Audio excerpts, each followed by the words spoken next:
I'm on stream. Of course, something goes wrong. Hey guys, I'm your friendly neighborhood soda. I'm joined by some very special guests here for what is probably going to be one of the hardest shows to do for some of us, but in a way is going to be something that is incredibly worth it. We are here to pay homage and tribute to our head geek, Ben Rer.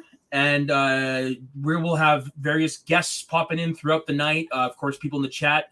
There is a GoFundMe link that is in the description, and it will be flashed on screen throughout to donate to the how do you pronounce it, Jake? Yes. How do you pronounce what Ben had? Oh, you're also mute. I really shouldn't have muted. There we go. There we go. What was it called? I'd say the easiest way to refer to it is just as FD. Fair. It's probably the simplest way. Okay. So basically, what we're doing is we're raising money for the FD Foundation, which is a foundation that Ben and your family was involved with, if I'm not mistaken. Yes, my mother in particular was involved for many years. Yeah. Okay. So what I like to do first, I like to introduce the panel. So first off, we've got Don Tucker and Joe over here on the Multiverse of Geekdom, two of Ben's freaking co-hosts, and of course myself, Soda, and my partner in crime, 50 down there, who are also two of Ben's co-hosts over on the Northern Entertainment Group. And actually joining us for the first hour is a very special guest. You already heard him talk. It's none other than Ben's brother, Jake. Introduce yourself, Jake.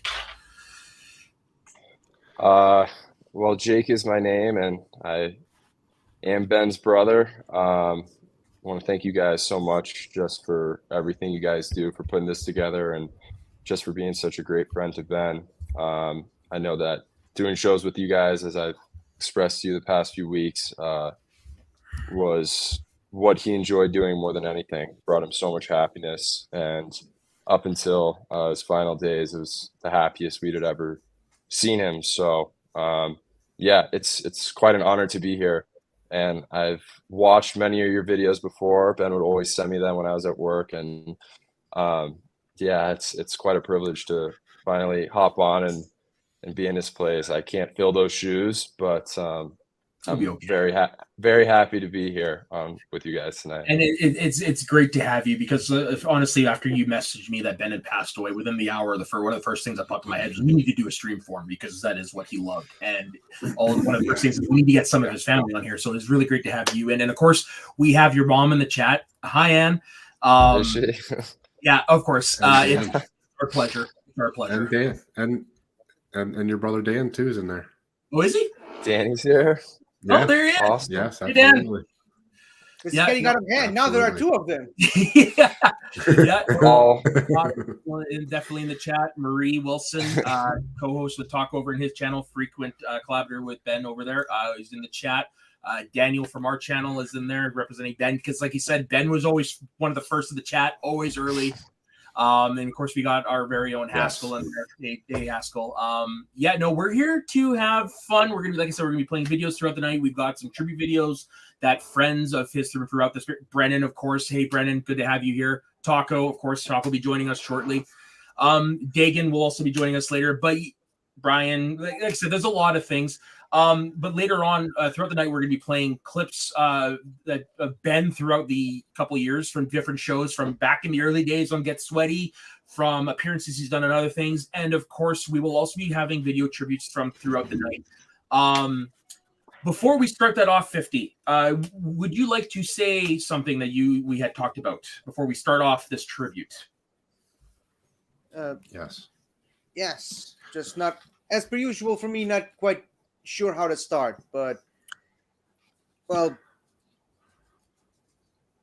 would you want to set me up or should I just go ahead? So what we had done is we had asked 50 because 50 is of the same faith as the Rainers to just do a small Hebrew saying colloquialism as a send-off. So we asked 50 to do that for us before we start the show. So, and what we're going to do is we're going to hold a 10-minute moment of silence for Ben right afterwards. Okay. Go ahead. 10 minutes? Sorry, 10-second.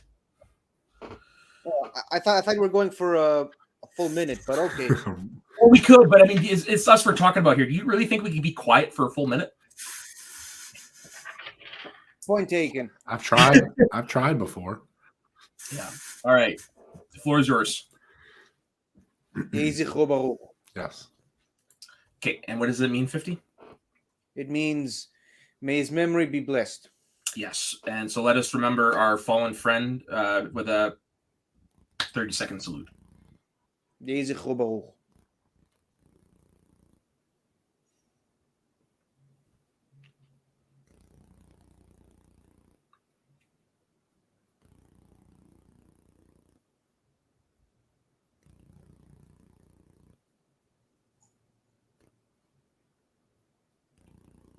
All right, guys. So let's start this off. We're going to play the first clip that was that we got sent. It is actually from basically the reason why most of us are here doing streaming. We got permission from Christian Harloff to clip out and use his tribute that he showed for Ben from the big thing last week. So I will play that, and then we will continue on with the show. All right, before we move into the news, what I would like to say also, Ben Rer.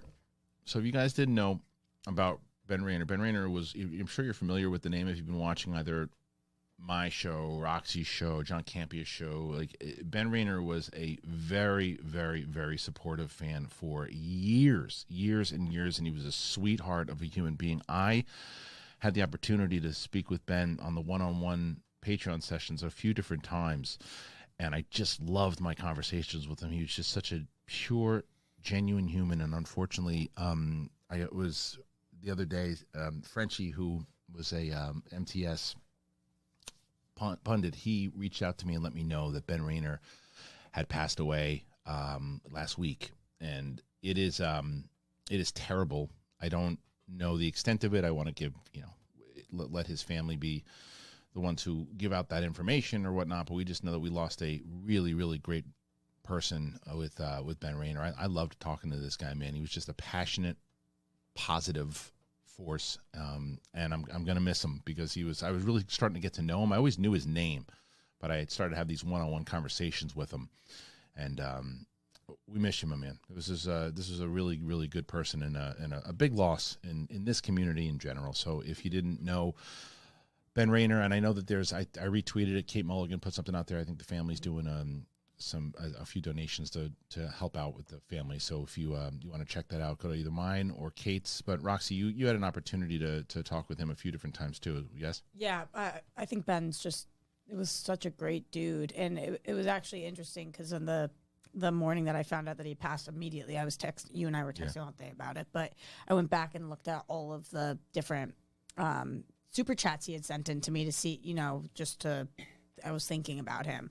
And it was always like about everybody else with him. Like there's another member of the community who's really sick right now, and he was like sending thoughts and prayers for that person, or like checking in on me, or it was just always, I hope everybody else is okay. I hope everybody else is okay. And then he was in my stream the day before, and then when I found out about this, it was just so fucked up. I can't believe this planet sometimes. What a really beautiful human being. I think that there's he was co-hosting a show with Ryan Payne. I think that he's throwing on the 13th a tribute show about Ben that they're doing on YouTube. So be on the lookout for that too, with a lot of like moments from him and things like that. Yeah, and Brett, I know that you and Kate did a whole big thing on your stream for Ben as well, and he was always in there talking as well. Yeah, he was every time, and then it was the sweetest thing. Like he'd be like, "Oh, sorry, I'm late, guys," in the chat, and it's just like the kindest person, one of the good ones. Like everything was positive and didn't criticize anybody about anything, and it doesn't make sense. It's one of those things that you just go like, no, not him. Come on. Yeah. Well, love to Ben Rer. We missed you, pal, and to his family as well. So I want to try to name some kind of segment or something after him. He was so he was the best. So maybe like a Let It Rain type thing that we can do. Maybe something. Maybe we'll do when we do fan questions or something too. We can call it the Let It Rain. I don't know. We'll figure it out. But again, rest in peace, my brother. So that was for Christian Harloff, Roxy Stryer, and Brett Sheridan, three people that Ben loved. What I found interesting since Ben passed is how much he kept his two lives separate. Like, how much did you guys know about what he did over here on in this world? Are you asking me? Yeah, well, yeah. I'd say I guess as the rain ambassador for this evening, I probably knew more than the rest of my family, just because I guess I guess I'm the furthest into like the geek world relative to my other family members. So I would have a lot of conversations with Ben. A lot of our relationship was bonding over movies Yeah. and that he kind of existed in. So I could see, but that being said, he didn't fully disclose a whole lot to me. I would go into his room and peek in the corner of my eye so I could see, he'd always have multiple screens going with Facebook conversations and YouTube live. So I could see that, and Twitter.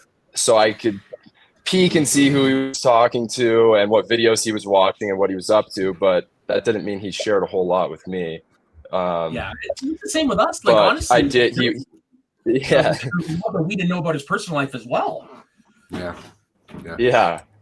And the past couple of weeks we've been talking about why, for whatever reason, he did keep things separate. Because I know my dad would definitely go into his room and ask him, what's he up to, and he had a job for many years as well, working for a television production company. I don't know if he told you guys about that. He worked for LMNO Productions for over a decade, and we would always ask him, how his day went, what he was up to, and he was, I guess, for whatever reason, he always liked to just keep his professional projects and personal stuff separate. But that's just Ben being mysterious. I don't know. It was weird because whenever your dad would come in the room, and Ben would he would pull his headphones off, or sometimes he'd actually turn off the camera. I'm like, okay. Yeah, and he wouldn't want to always tell us what he was watching. So I don't have an answer. I think it's just Ben being Ben. So but I am happy that we were all able to connect. And he did. One thing he was very open about, obviously, was his YouTube channel and his actual content that he was outputting. So that was what my obvious lead into connecting with you guys and making this happen. Sure. Yeah, no, it was definitely much appreciated that you reached out to us, and then of course your mom reaching out to us and everything. Like it was pretty cool to get to know you guys. Definitely over a few weeks. What about the rest of you guys? Do you have anything to say, or? I just want to kind of echo what you've said so far, Jake. Just talking to you and your mom, and working with you guys on setting all this up, and getting to know more about Ben through you guys is. It's just been really great, and I'm so glad you could come on and spend this time with us, man, and kind of get to know us on this side. But yeah, man, just so happy you're here, honestly, and to meet you. And looks like we got that's Taco. That's Taco. That's not a family member. Where is it? There it is. Oh, jeez. Did she speak at the funeral, Jake? Nice. I'm sorry. So it looks like we've got a family member of yours in the chat. Gloria, did she speak at the funeral? I don't believe Gloria spoke. Okay. Going down the line. That was my uncle, my cousins, Eric, Andrew. I saw Andrew Osher, one of Ben's best friends, was in the chat. And he will be joining us later on in the night. Coming on. Lori Black, another awesome. And then Lori Black was another longtime friend of Ben's. And then Eric Schatz, amazing best family friend of ours. And then it was me and Danny wrapping up. And my cousins, William and Jennifer, as well. So, those speeches, they were very, very funny. And Ellen, I'm sorry. Thank you. And my Tanta Ellen, our aunt, my mother's sister. And I hope everyone enjoyed the speeches. I felt it was a nice balance between, there were some laughs. You couldn't see that, but I was laughing. Man, your uncle started it off, man. Your uncle started it off, man, and I was in tears, and then he was great. Everybody was great. The one that got me was his other friend, the one who told the South Park story. Lori. Oh my God. Yeah. I had heard that story I'd heard that story years ago, but completely forgot about it. But that's another show that all three of us, me, Danny, and Ben, it's actually my favorite show, and definitely Well, I'm one with of you guys theirs. there. It's one I want South to Park. watch. So Yeah, it's a great show. and they rip on everyone. So we're definitely a family. So it's that okay. We know how to love ourselves and everyone else. But yeah, no, it was an emotional day, but it was great to see. Over 100 people, and then we had a lot of people back at the house after, and I believe over 60 people, close to 70 people tuned in on the live stream. So it just goes, it's a testament to how many different people and lives been touched over the years. So I went a step further, and I actually looked to see what famous people shares the cemetery with Ben, because I figured that would be something to be tickled with. And there's actually a pretty good list of famous people buried there. People like Bob Saget, Sid Caesar, who was the coach in Greece and was one of the foremost comedians Really? in the 50s. Yep, Sid Caesar is buried there. Mama Cass from the Mamas and the Papas is buried there. Mr. Roper from Three's Company is buried there. One half of the Fleischer brothers, who created the very first Superman and Popeye cartoons, is buried there as well. Carl Freund, who directed Metropolis, is buried there as well. Who else that people would recognize?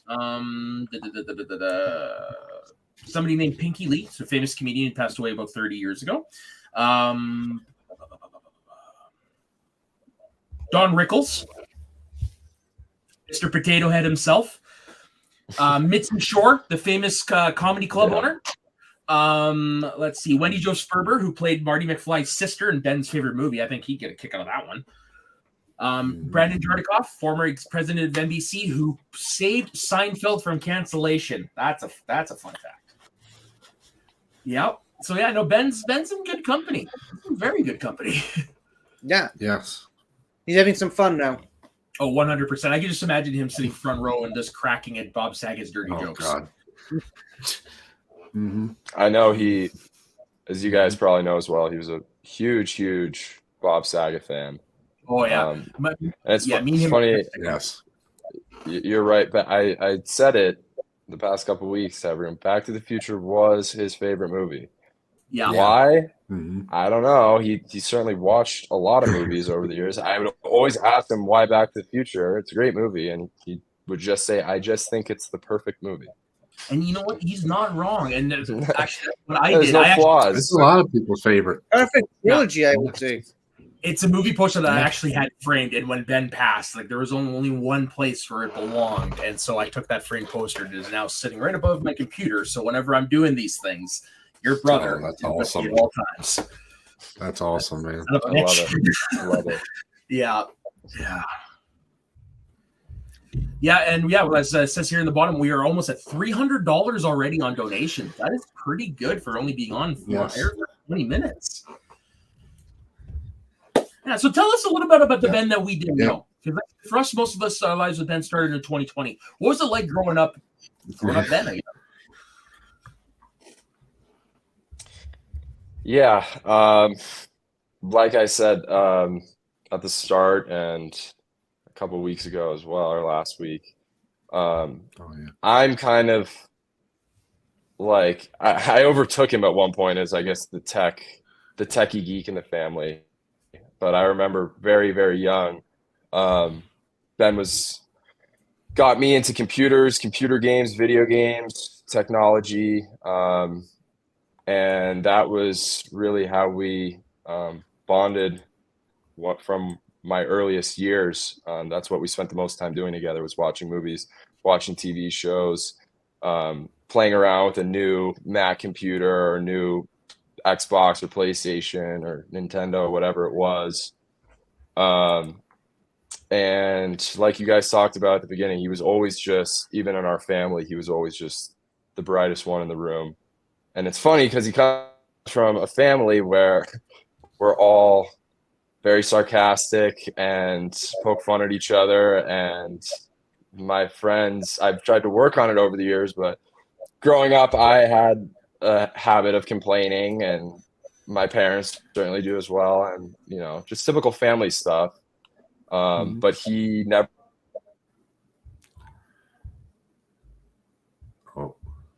Oh yes. Oh, We lost So you it for a seems second. his internet connections have gone down south to the United States tonight. Yes.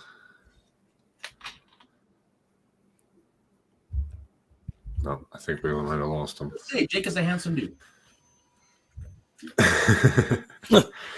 So yeah, man. I love the story that he told at the wake. Am I about back? deleting Yeah, you're the back. history You're back. browser. Yes. Yeah. Yes. Yeah, What was Yes, the you la- are back. Yes. Sorry, hotel Wi-Fi. That's So all much for good, being a man. tech guy. Woo! What was the last thing you heard from me? The last was. What was the last thing you heard? Complaining. Complaining? Well, I was just saying that he was We always just got a big the jump. brightest. We just got a big jump, guys. We're at. Sorry. Go ahead. Sorry, to cut you off, we have to say this. So we are currently at $749 donated.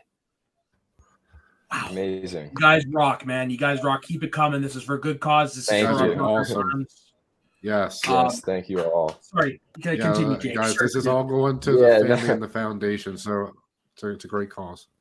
Yeah, appreciate it. Just saying that Ben never complained. He was always just the happiest one in the room, and despite having to overcome far more than any of us could ever imagine or understand or be able to relate to, he just was always spreading positivity, as you guys talked about, throughout our house, throughout in the offices he worked in, and throughout the communities he was engaged with online and around the world. Me and Danny were laughing about it, that Twitter threads we were reading, we've never seen anything on Twitter just be 100% positive. and more, beyond just positive, everyone just agreeing on something. And it seemed to be a general consensus that he was a pretty special guy that made a lot of people smile. Yeah, so, absolutely. and I know I can say with a lot of confidence that I can say with certainty Ben would get a kick out of that, because me and him talked a lot about Twitter and how people were always, whining about something. And he would message me occasionally about that too, and I was like, dude, just people are being because he doesn't relate to that. To him, it's just life is just an opportunity to enjoy cool shit, and it's not worth it to beat each other up over stuff that's not worth beating each other up over. Yeah. No, it just seemed like he didn't dwell on things. He was easily able to let things just roll off and keep for going. The most part. Like, I mean, there were some instances. Yeah. Like, Sure. There's some things, but like, I mean, it was he was always trying to stay positive, like you said there, Jake. And he always had a joke to try and diffuse the situation. Oh, totally. Oh, absolutely. He was always the joke master. Like, absolutely. sometimes someone mentions like a name or a topic or anything, and you can just see the gears in his head working as fast as they possibly can to make the funniest and most quippy joke you can think of. And he always trivia. He always had a trivia question for something and everything. It was always fun. Always made it fun. He didn't stump me. He couldn't stump me. Well, he couldn't. No. He got me a few times. I'll give him. Yeah, he got me a few times. Yeah, but not for lack of trying. Oh, totally. Yeah, totally. Did he ever try to play his like just random hypothetical games with you, like who would win in tic-tac-toe, Darth Vader or Voldemort? Yes. Okay, not that. He would come up with the most amazingly like random just scenarios. And wow, I don't know where he came up with that. Not one. that exactly, but I genuinely like would not have an answer for you. Like, the answer is Darth Vader. He has the Force. I mean, obviously. Right. I would usually just say. Actually, Voldemort spells. Damn. Probably be Voldemort. I probably will be vulgar in that sense. Yeah. And going back to what you guys were asking me earlier about just growing up with Ben, and especially in recent years, like I remember we've had. I was honestly torturing him at one point with just how many endless hypothetical conversations on like how we would have done the recent Star Wars movies differently, or how we would have written the end of Game of Thrones differently, or what the DC studio should do with all their like things like that. And in the past couple of years, he even started to get, I think, bored with me. Like, we can only have this conversation so many times. We can't do anything about it. So joining us right now is another friend of ours, a frequent collaborator, Ben, and a former co-host of his on Mount Schmodown. It is none other than Don DeGregorio, movie lover tonight, man. Hey, how's it going, guys? I just want to say I'm doing all right. I'm doing pretty good. I just want to say it was such an honor to be able to be a co-host for your brother. Your brother welcomed me with welcome arms and everything. Always was the most kindest person that I ever known. He would get the T-shirt right off your back if you asked him. As a matter of fact, my very first show with him, with the collaboration with him and I, was actually Back to the Future. We actually we ended up doing all 3 Back to the Future movies. Matter of fact, my friend Tamika nicknamed him Trivia Ben because of how much he knew about Back to the Future. And he's just awesome. Yeah, I can quickly do that right now. I will quickly share screen because I've actually got them up. So thank you very much to everybody that has donated so far. So that goes to Anonymous, Marie Wilson, Aaron Knoll, Jake Yakavetta, Brandy Dagwan, Dagan Selbach. That's what the S stands for. Ryan Payne, Ryko, Adelia, and who had the big donation. Ryan Chandler, Julia Weiner, Mark Gaviglio, or Taco, you'll be seeing him in a bit. The New York Dysautonomous, that place. Dysautonomia. Dysautonomia, okay. The pronunciation is familial dysautonomia. I hesitate just to say it because I know Ben, as you know, he just didn't like talking about and then I knew about it, and that was about it. Only time I would ever talk about was if he mentioned it, and it was very rare. Yeah, no, it's like because like when a lot of people found out, like they were shocked. They didn't know.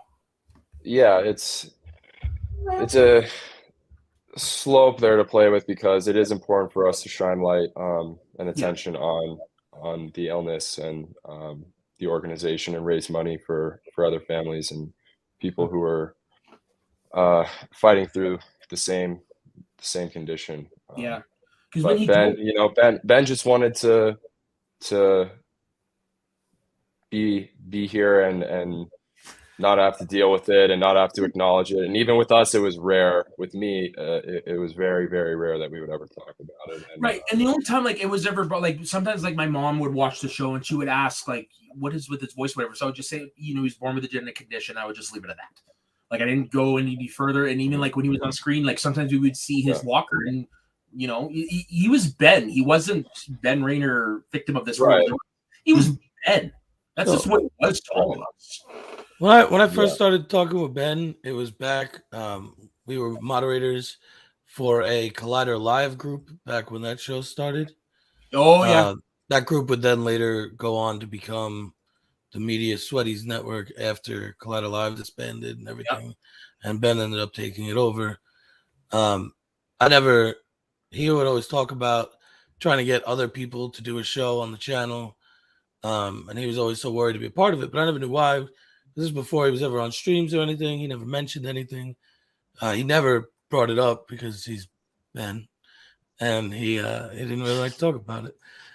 But we always pushed him, like, you should do it, And then he finally took the jump. I'll get that because I was on his very first show on camera. Like I've literally been with Ben from the beginning. I remember it. And I remember that. He was very hesitant to go on screen. And I was like, dude, man, you're going to have a lot of fun. Like, join us. Get your ass in here. And he did and never looked back. I'm very happy that you guys pushed him. Because clearly he came around and started having fun with it. Oh, totally. Totally. And like after a couple months, like he was like, hey, look at what I got from Fiverr. And all this stuff. He just jumped headfirst into it. He was in his element. Fiverr. And And he didn't stop at one. It's like he loved it. He had multiple Twitters, multiple Facebooks, multiple channels. There was no stopping him. So I'm happy that you guys encouraged him. Oh yeah. And like he got us good on times. Like we would roast him, but he would definitely get us as well. And that's something you're going to see throughout the night. There are some clips where he got us good. He broke us. Yeah. Should we play one of them now? Yeah. I'll let you choose the one. All right. So here's one that Ben had when he was on a show that I hosted, Greatest Show in the Galaxy, talking about all about Doctor Who. We talked about different designs of the Daleks over the years, and he just came up with a joke on the spot. Can I just say it's nice to see a Star Wars reunion with Peter Cushing and R2-D2? Oh dear boy. God. Oh, come on. Oh, What do you mean reunion? When did they ever actually met? Yeah. Good point. Good point. Oi. They met at the staff party. Yeah. Unless you're thinking of Clone Wars, unless you're thinking of the Clone Wars animated series, Ben, where Tarkin has clearly met R2-D2, but that's a different. Oh yeah, that's what I'm thinking of. Thank you, Ryan. But trick question, because it still wasn't Peter Cushing. It was only a replication of his face. Wow. You fell for it, Ben. And it wasn't me. Pity, Ben, you've activated my trap card. Oh my God. F me. Well, to that I say a foolish miscalculation. I'm trying. No, it was nice. It was nice. Hey Ben, don't try. Do or do not. There is no try. We're getting our genres mixed up here. Okay, now you. I'm turning down a path that you wouldn't like. You mean you're going down a path I can't follow? Is that what you were trying to say, Ben? Move along. I'm gonna miss that voice, man. I really am. You guys freaking rock. We are at $1,619 raised already out of our $2,500 goal. You guys rock and keep it coming, man. We got a long ways to go. This is for Ben, man. This is for him. He's got the best seat in the house. That's all I gotta say. He's got the best seat in the house. Yeah.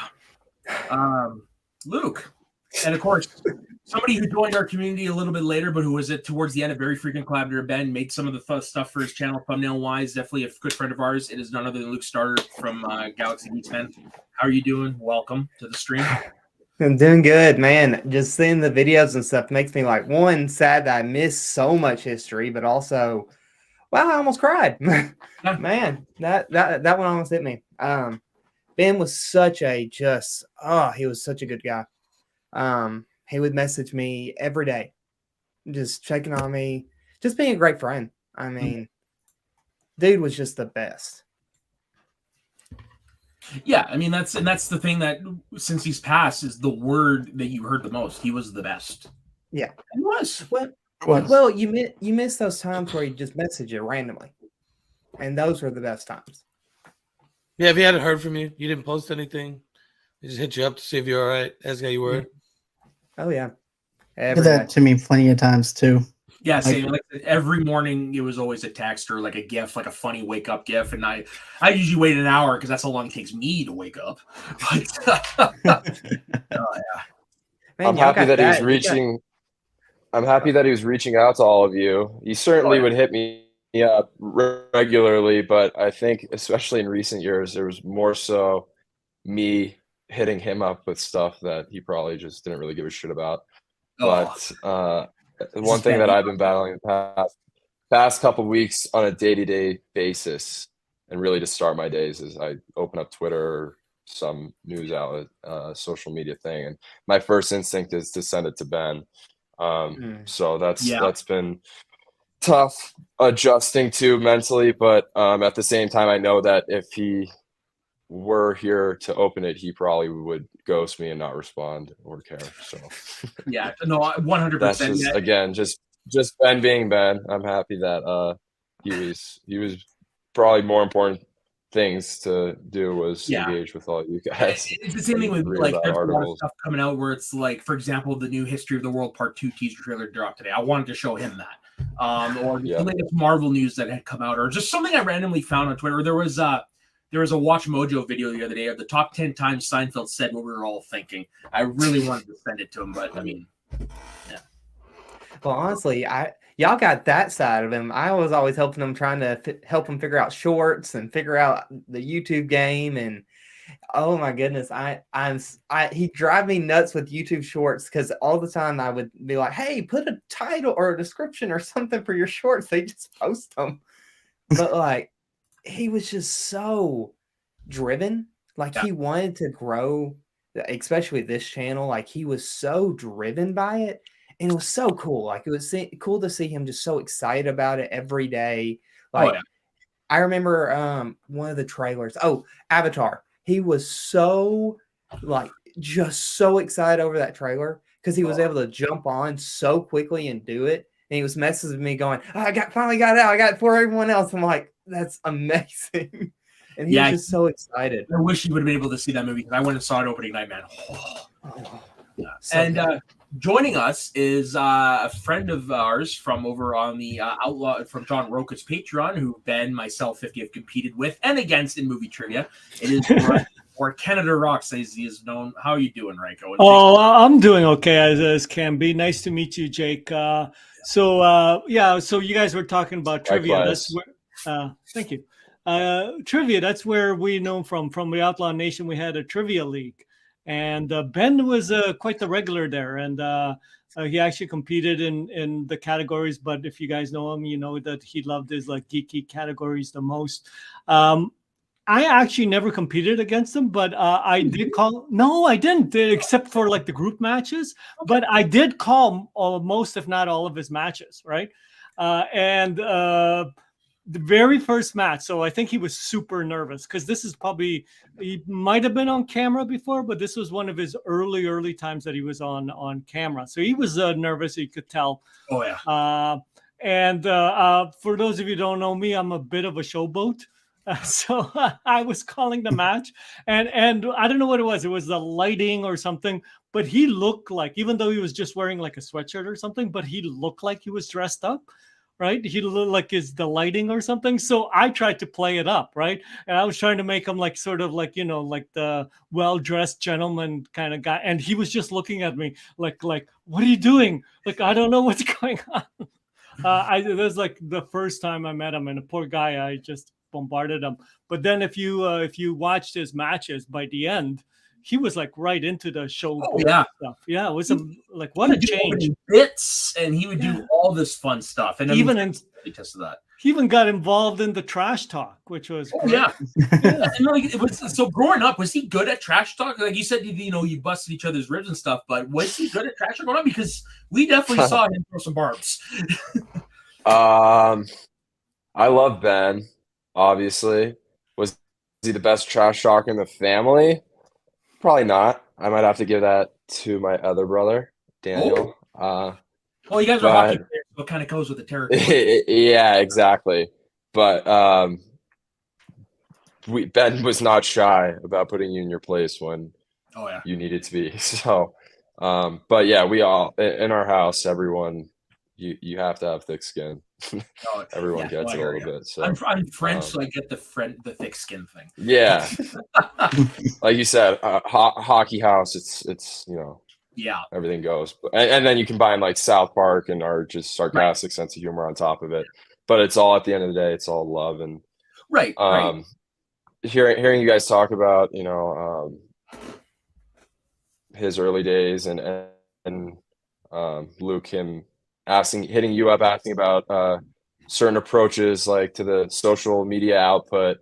I'm curious for you guys, how much of the live streaming you guys did he take on his shoulders, putting it all together? Because it's something, right before we hopped on, you guys were briefly asking me about my work and what I do with my company. Ben was always trying to push me with my company to go and start doing live streaming stuff. So I was always picking his brain trying to understand how this stuff works because he seemed to be such an expert on like what is this, StreamYard? Is that Yeah, what on it's called? StreamYard. So for most of the time that we did it together, it was me that ran the stream. It was just because I had the setup. I've got the two monitors. Like it just made sense for me. But yeah, as we started progressing, he would start doing it a little more, and he would always ask me like, "What do you do? How to?" So I would help him on. But yeah, by the time he branched off and did his own thing, he was already light years ahead of me. Oh yeah, when he branched off, I mean, honestly, it's going to be weird to say this. Even though the channel has, I think right now, over 170 subscribers, I think right now. Look at that. We're over 2 grand already. Do what? We're over 2 grand. Wow. Oh, wow. But yeah, like, because he got it, I really blame him specifically that the channel grew so much over here because he was so dedicated. He was doing out shows daily. He was getting out shorts. He really was one of the most driven people I've ever seen in this game. Like he just kept pushing himself, and it was always funny at everything he would try. Like he messaged me the other, way before. He's like, sometimes I make videos that I really would wish would take off. I did a Pinocchio review and it's not picking up any traction. Disappointing. Oh yeah. And I would just be like, you got to hit the trends. And I was just encouraging him like, hey, it's okay. It's just you didn't hit the trend at the right time. Oh, dude. That is so cool. Thank you very much, Mike, for saying that. Awesome. About the show. That is awesome. You guys rock. Awesome, Mike. Thank you, Mike. Wow. Really appreciate that. I knew this community would pull through, but it's pretty damn fast.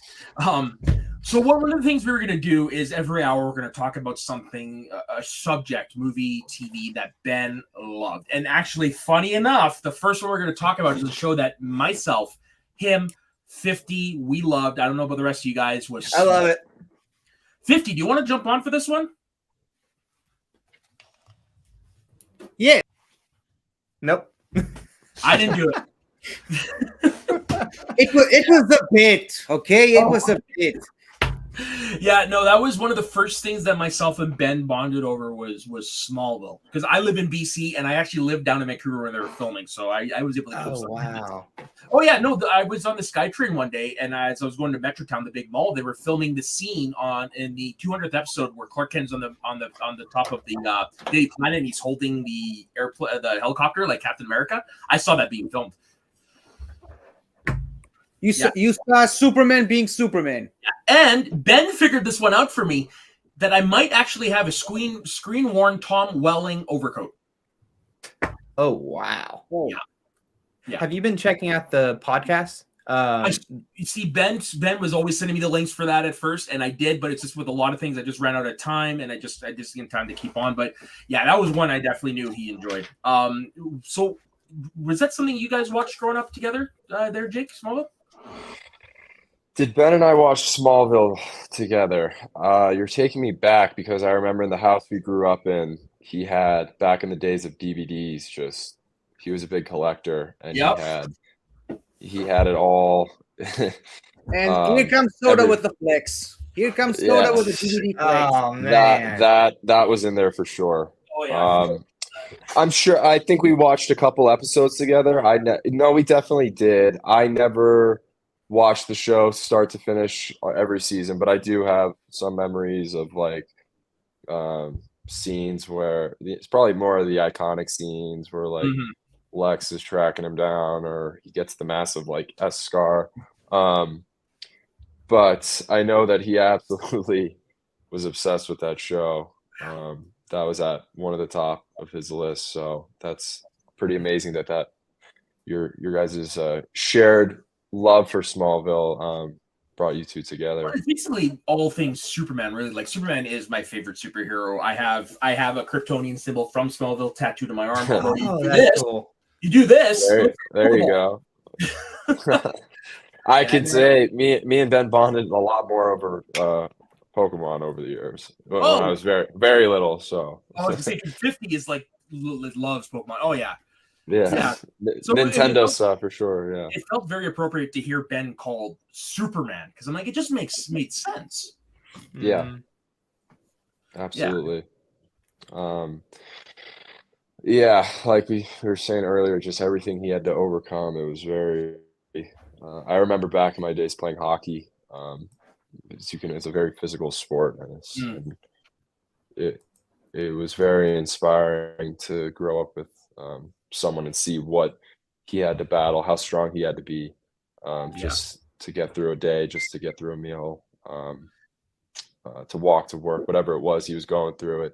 It gave us all a lot of motivation, whatever it is that we were doing. And Superman is kind of like the perfect embodiment and representation of what he was. So, and then I don't know if maybe deep in his head there was something there, or honestly, my guess is it was probably just a coincidence that he just always loved Superman. But as you guys know, he loved a lot of superheroes, and I feel like in recent years he really didn't talk much about Superman. Maybe it's because there hasn't been we both loved Man of Steel. Yeah, I know we both talked about why they didn't just go right into more sequels off of that. But yeah, in recent years he hadn't really talked much about Superman because there was so much else to talk about. The only thing there just wasn't much Superman news in general. The only thing we would talk about was which is I only saw the first season, but damn, it's a good show. It's kind of sad, with Superman. I get probably the reason why he wasn't able to really talk about, which is because there's not been a lot of news. It's been a back and forth kind of thing. I mean, the last thing was him popping up in Black Adam, and that will probably be the last time we'll ever see Henry Cavill as Superman. So that's sad. Well, I don't know if you guys. Sorry, but I was going to say that's something. Sorry, go ahead. It's okay. It's a regular thing here on. Yeah, no, there's a delay. I got bad internet. It's all good. Dude, it's all right. I'm from another country. It's okay. It's fine. So, Ben used to always talk a lot about the Superman and Lois show, the new one, not Lois and Clark. Yeah. He was always anything Superman related was always a big major topic of conversation, and it's kind of really unfortunate for us. For me personally, that last couple of years, a majority of the Superman talk we had was how there wasn't much Superman to go around. Wasn't much Superman presence in the movies, and how he felt, and I agree with him mostly, that Henry Cavill was severely mistreated as Superman in the movies. And well, it's nice that we always found something positive to talk about in the mixture of this whole storm of bad situations. But I think I interrupted someone or several. Yeah. So 50. Now, because we were talking about Pokemon, it's actually funny that you said you and him would bonded over Pokemon when you were younger. So 50 has something that he wants to share that he wanted to show Ben, but unfortunately he didn't get it in time to show Ben. So 50. Take it away. This one's all you, buddy. Actually, about that, since I'm just noticing that we have Andrew on the in the room. Can we bring Andrew on? Because that's also something that I told Andrew a couple of years ago during a pseudo stream that Ben did for his birthday. And I mentioned it to both Ben and Andrew at the same time, and they both seem to really like it. So can you bring Andrew on? Reiko, thank you very much for joining us. Thank you for the kind words you said about Ben, and we will definitely be seeing you later. Yeah, and I'll definitely miss him. He was such a sweet guy. He was sweet is just, I think, the right word to describe him. Oh yeah. All right. Thank you very much, Reiko. We will see you later. Thank you. And we will actually be bringing on someone else here. It is one of his childhood friends, none other than Andrew. How's it going, my man? Hey, Andrew. Hey, Jake. Yeah, no. As soon as we started planning this, it was like Andrew's someone I got to reach out to. Yeah. Yeah. Thank you. Yeah. So how you doing, my dude? It's all right. It's been rough couple weeks. Hearing everyone's stories. Yeah, it's been not easy. I agree with you on a lot of things you've been saying. There was something I so badly wanted to tell Ben when I saw on the news recently. I was like, yeah. Yeah. And that has been the harder part, was not being able to reach out. But now we have you on, and it's 50 if you would like to continue, because I think this is pretty cool. And Ben, he's right. I remember this. Ben was really excited when he found out about this. So if you take the floor, 50. Right. So for those of you who know, for those of you who don't know, I obviously live in Israel, born and raised, and you did it again, Soda. You did it again. I used to do that, and it used to crack Ben up. I'm sorry. Yeah.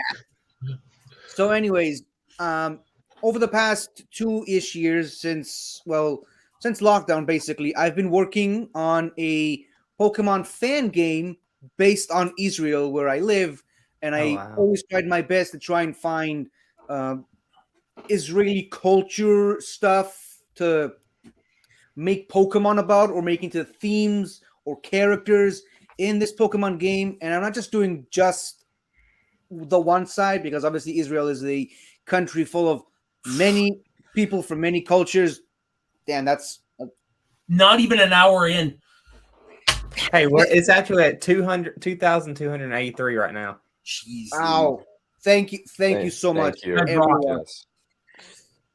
But yeah, so a big focus of mine is, like, don't just distill the last 80 years into a Pokemon game. I'm trying to go for thousands of years. I'm bringing stuff from Judaism, Christianity, Islam, anything in and around the area that has something to do with this particular region.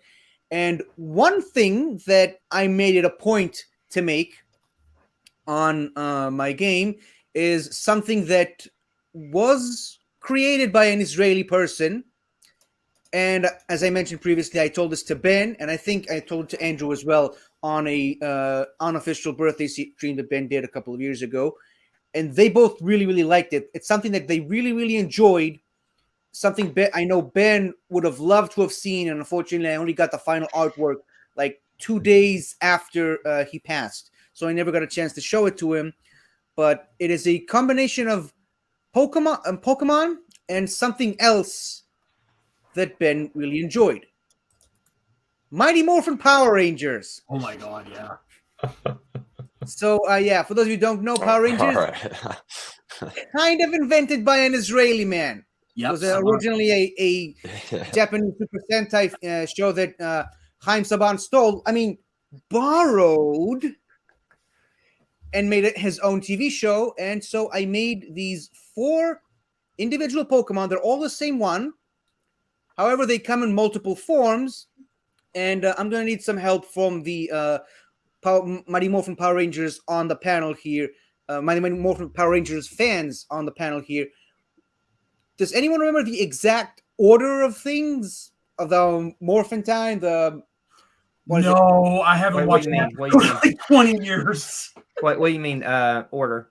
Like who? Like which? Like when they did it's Morphin time. Like who came first? Yeah, it's Mastodon, Pterodactyl, Triceratops, Saber-toothed Tiger, Tyrannosaurus.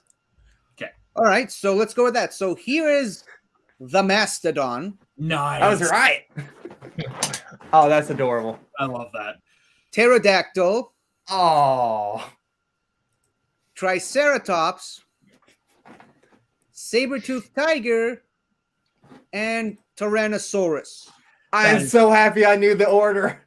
Yeah. Yeah, so all 5 of these are rock fighting type Pokemon. They're, like I said, they're all the same species, and Zords, and also Poser, because it's kind of he stole something. Borrowed and made it his own, so it kind of fits. However, when you have all 5 of them in your party with these special items that they can be found with holding, when you catch them and level them up, they all merge together and evolve into one evolution. Welcome, Taco. Unizord. Hi. Oh, right on. Awesome. A fighting and steel type Pokemon. It's basically, and thankfully we have Taco here, it's kind of the reverse Shedinja, where Okay. Splits into 2 evolutions. This one is the reverse. I, 5 Pokemon making the 1. I've done a lot of nerdy things in my life, but hearing somebody talk about a Pokemon Power Ranger dinosaur morphing, and also Luke getting all of them in order, some nerdy stuff going on right now, guys. Holy crap. 50. Another one of Ben's frequent collaborators, and actually someone who you've already met before, probably. This is Taco, Mark. Dude, welcome to... I don't want to interrupt the Mighty Morphin time going on right now, but I wanted to say hi to Jake. I really want to get in. I wasn't sure when you were leaving, so I want to make sure I was in before you were gone. And also say hi to Andrew. I got to watch you guys on a very, very sad stream the other day while I was at work watching Ben's funeral on my phone, and so I feel like I got to met you guys already, and you haven't met me yet. So, but there's we have a new update. We have an announcement, yeah. Beat the goal already. Not even an hour in. $2,513. Yeah. Oh my God. Good job. Woo, you guys are amazing. You guys are the best. Yeah. That is awesome. Thank you all so much. Yeah. That really is remarkable. And yeah, like I said, thank you to What the Show for what they said earlier in the chats. And he did message me and he says, yeah, it's 100% for sure. Yeah. Awesome. I mean, we just got moving. We just got going. This is the beginning. But unfortunately, that comes to the end of the hour, which means we're going to be bringing on some new panels as well. Jake, thank you very much for joining us. It was great to finally meet you. Likewise. Yeah. New goal is $4,500. Nice. Yeah, don't be a stranger, man. Don't be a stranger. It was definitely good to meet you and keep in touch and stuff like that. So yeah, we'll definitely be keeping in touch down the line. No, I absolutely. If you guys ever need anything, you know how to reach me or the fam. And then lastly, just to close out, I don't know why I didn't think of Power Rangers when you guys were asking me about growing up with Ben. 50, did you have a chance to show him what you just showed us?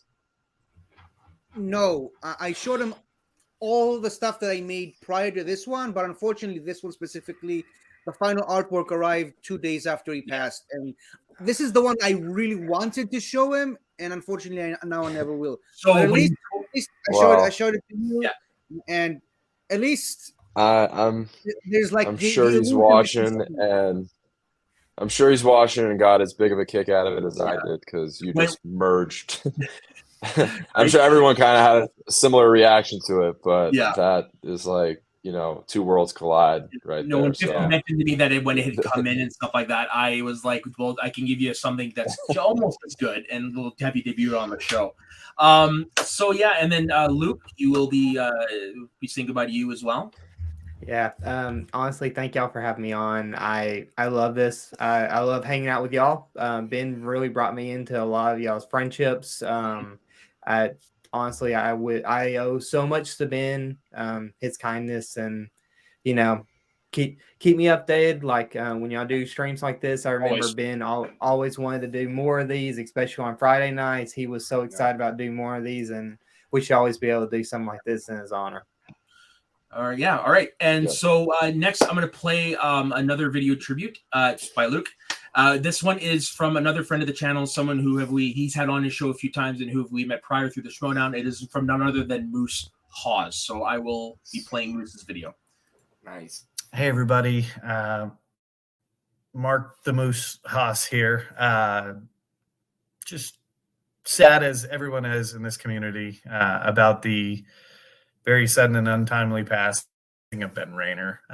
Ben was a great guy. And, his passing has left the world a little less brighter, I think, for all of us who knew him in this community, and for those of us who have had the opportunity to be able to interact with Ben, meet Ben, have conversations with Ben. I don't think I've had a single conversation with Ben that was less than an hour long. And that includes the shows that he has that was like 30 minutes. Then afterwards, we talked for another like 30 minutes to an hour. Ben was just such an amazing, welcoming, kind individual. He was a super fan, and then he was just a super good guy. We have an upcoming trivia show that he was very excited to play on, and we were very excited to have him. We were specifically writing a Back to the Future 3-way match, and Ben was going to be one of the competitors. And it makes me sad to think that the world is deprived of Ben. My thoughts and prayers go out to the Rayner family. I'm sure that this is not easy for you.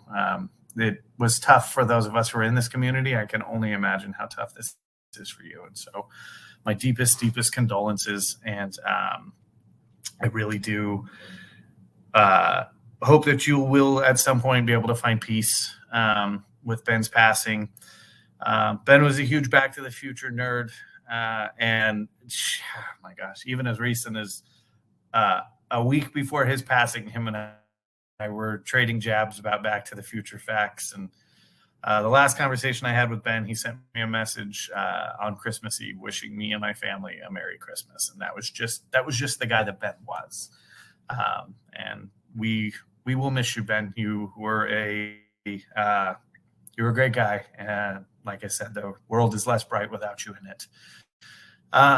So I'm glad that the rest of the Geek Network will continue to move forward in your honor. We will certainly have some matches on Benny and Moose Save America where we will dedicate specifically to you. And Ben, you being a big Back to the Future fan, I know here as a Back to the Future fan, where you are now, you don't need roads, my friend.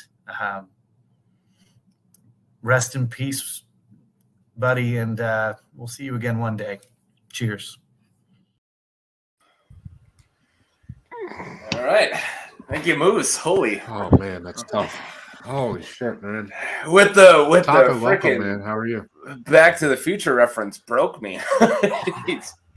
I'm good, hey Don. Hey man. Having a blast. Yeah, that was so tough. Yeah, that was a tough. I think I need to upgrade my Great alcoholic words. beverage. Great words, though, man. That was all. So welcome back, guys. Yeah, thank you so much. I just want to say again, thank you guys so much for hitting the record and breaking the record. And we have a new goal now, 4,500. So please, let's get there, guys. Let's get there in this next hour. And I want to say hi to Amaru and Brennan. How you guys doing? Yes. Hello. Hello there. Absolutely. Hey. Hey, gentlemen. How y'all doing? Haven't saw either of you guys in a long time. It's been a while, yeah. Looking good. Been a little bit, but happy to be here. Ben was a treasure of an individual. Just wanted to come pay my respects and just kind of laugh and talk about how much of a goof, of a geek, of just a pleasure of a man that he was. Yeah. Yeah, we all share that sentiment, definitely. Yeah, and I'm hearing a lot of people have the exact same like last couple days of seeing him sometime the week or right before his passing, and then getting that Christmas from him, and then wait, what happened? You know? Yeah. That's the last thing I said was Merry Christmas to him, and like that. Yeah, I was coming home from family vacation, and I got the notification he had passed away, and it didn't register till the next Monday. Yeah. Because Ben is a big supporter of my podcast, and every time I would post the link on Twitter, he would be the first guy to like it. And I was just about to send in the link that day, and then it hit me like a ton of bricks. That he wasn't going to be there anymore to give me a like and a retweet, which is very sad. But I think that the mark that he has left on this community, is going to continue. And I like that. There's a quote, I think it's in Harry Potter and Prisoner of Azkaban. Sirius Black says, "Those who love us never really leave us." And I think that's Ben. It's always sad I never got to face him in a trivia match, and I know that he competed on the Outlaw Nation, and I never was able to cross paths with him. I imagine he would have beaten me. I think, and if I can be so bold, I think I was jealous. Jealous is the wrong word. That I never got to be on his show. I sort of had a secret desire that maybe he would ask me to be on one of his shows. I certainly know that I was going to ask him to be on one of my podcasts at some point.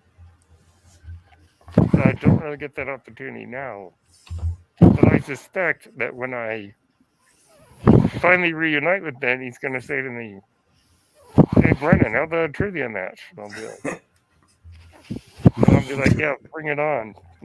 Yeah. Yeah, I was lucky Yeah, enough. that's one of the things I always. Go ahead, man. Go ahead. No, go ahead. No, go ahead. Go ahead. I was just saying I was lucky enough. His mom reached out to me, and I don't know if it was the last one or one of the last ones, but I was lucky enough to be on one of, if not his last. I think you were the last guest. You were the last one.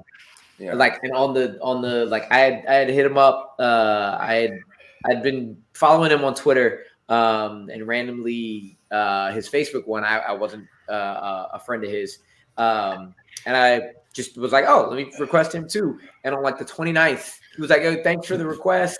Our video is going to come up on Thursday, so on and so forth. And yeah, just I heard and was like, I just had an hour-long conversation with the man that could have gone on for another hour and a half. Like, it was so easy to talk to him. I mean, and for me, it's not much because I talk a lot, but the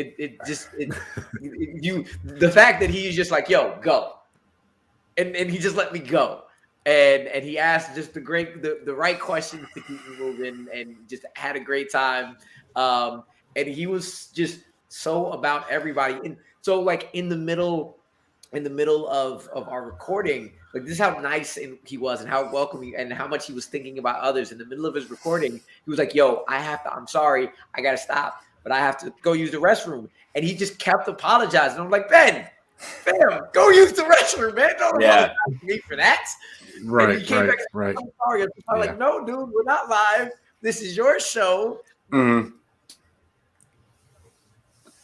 Think about you. Do what you need to do. That he was just he was just always so welcoming. I loved when I could catch up on his show with him and my sexual chocolate partner, Ryan Payne. That it was always great seeing him there. But again, like, I feel the king. Yeah, absolutely. Didn't need to. Yes. But the fact that he always absolutely thought about others was just what made him such a great guy. But the privilege of being able to be on the last show with him, and to be able to just talk to his mom a little bit, and kind of like connect those dots for her. Because you know this community, you know a lot of people, and you may not talk to them for months at a time, but you still feel like you're close. And I had not talked to Ben for a long time before he asked for it, for me to be on the show. And shoot, who knows when the next time I would have actually like talked to him. I think our friendship goes beyond words in this community. Exactly, it didn't matter. It doesn't matter, and being able to just.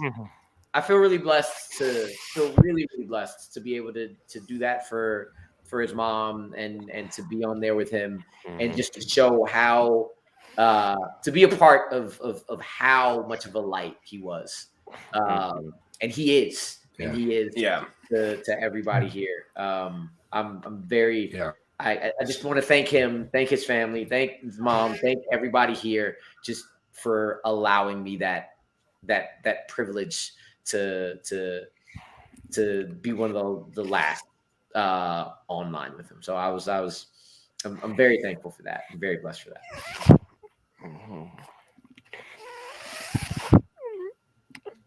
You're muted, but welcome to the show, man. Welcome to the show.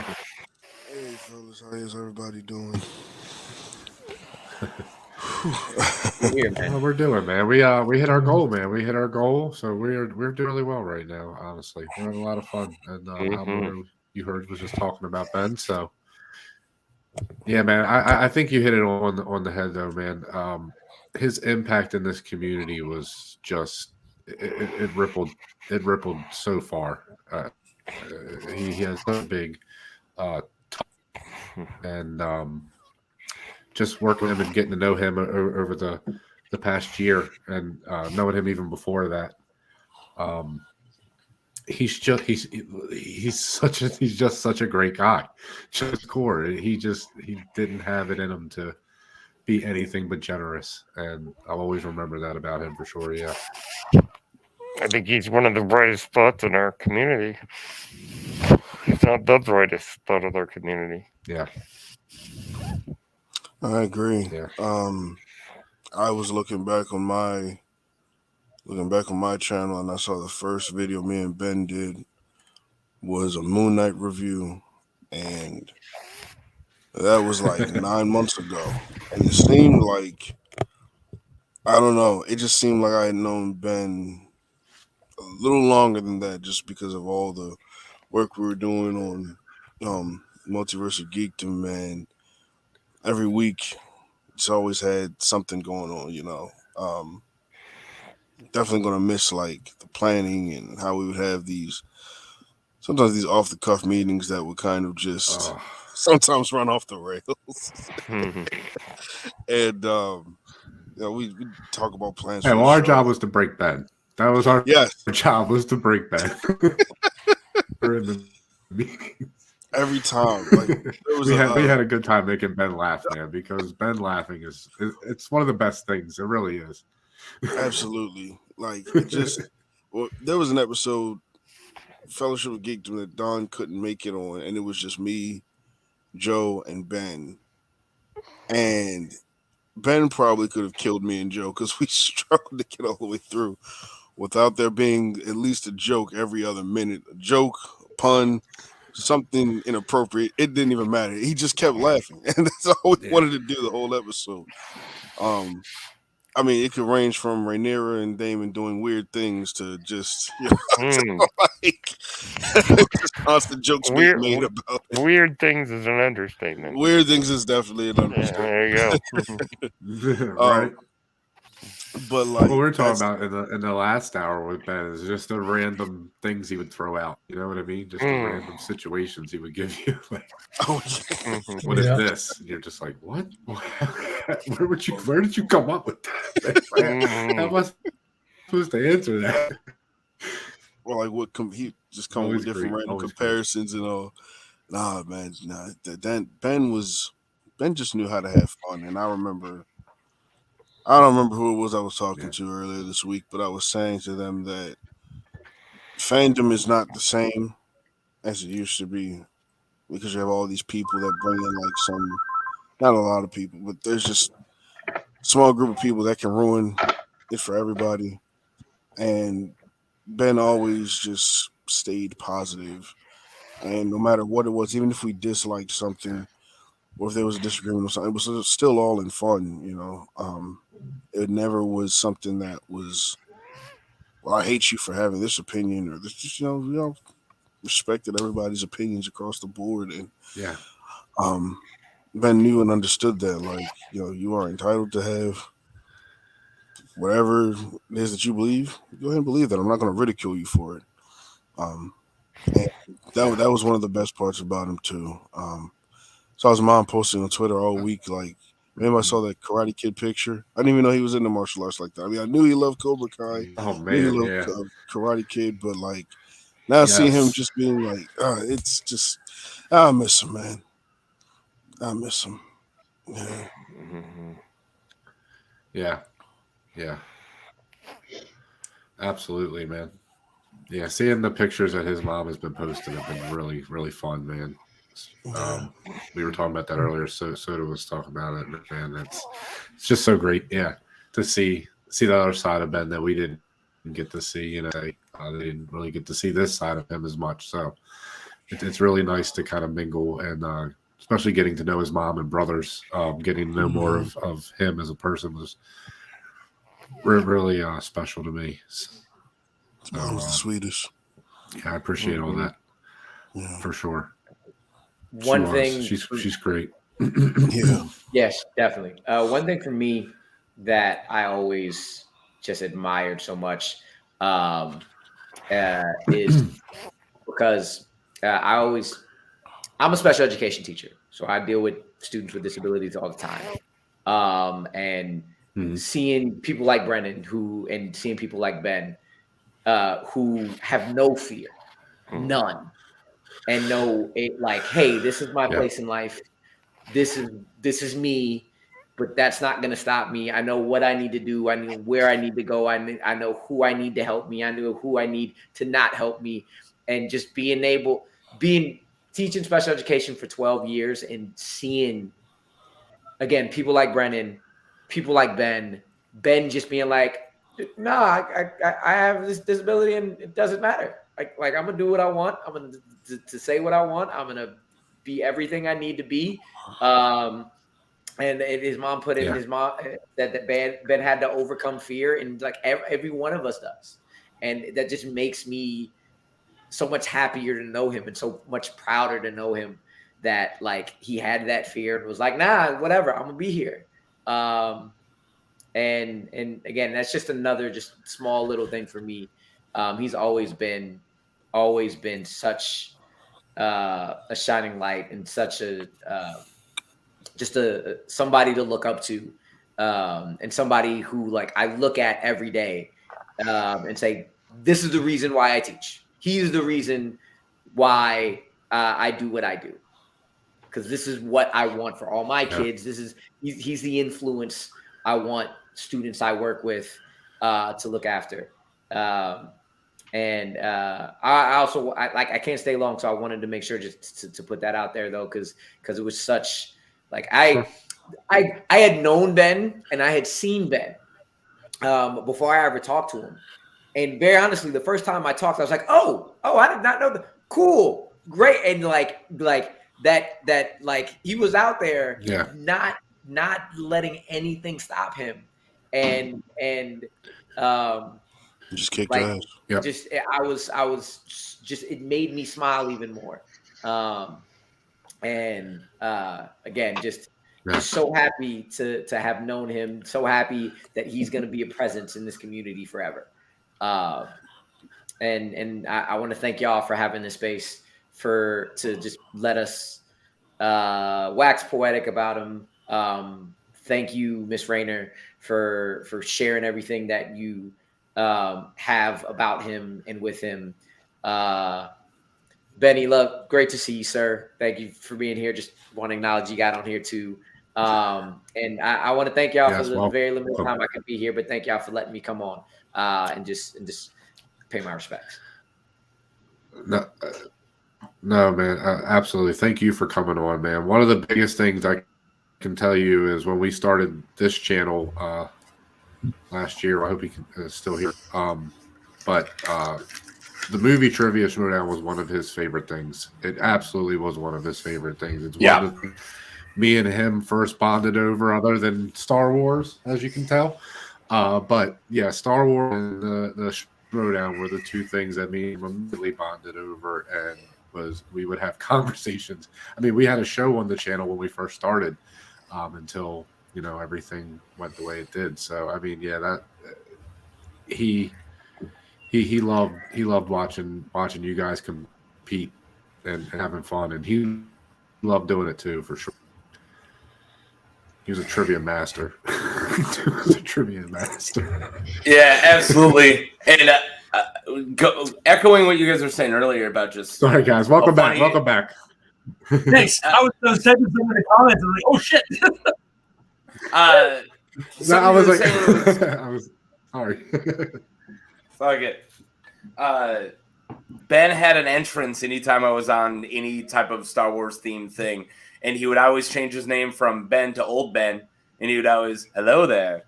And that's always something that now I can't watch Obi-Wan say it or see that meme without hearing it in Ben's voice, because he was Ben Kenobi Absolutely. to me. Yep. Yeah. Yeah, he definitely had it was very distinct. Oh, And- he would do Ben Kenobi on Jedi Academy. Oh yeah. Mm-hmm. Mm-hmm. He And would that do was straight something Ben me and him Kenobi bonded on Jedi Academy all the time. Yeah. My favorite of the Star Wars TV Sorry. series so far is Obi-Wan, and that's one we connected over. So yeah, for sure, because Obi-Wan's my favorite character, so that's pretty cool. Yes. Yes. Yeah. And Benny, I don't think you've had a chance to even say hi yet. How you doing, man? Yeah. I'm not too bad. How are you guys sorry. doing? It's all good. Nice to hear your real voice. It's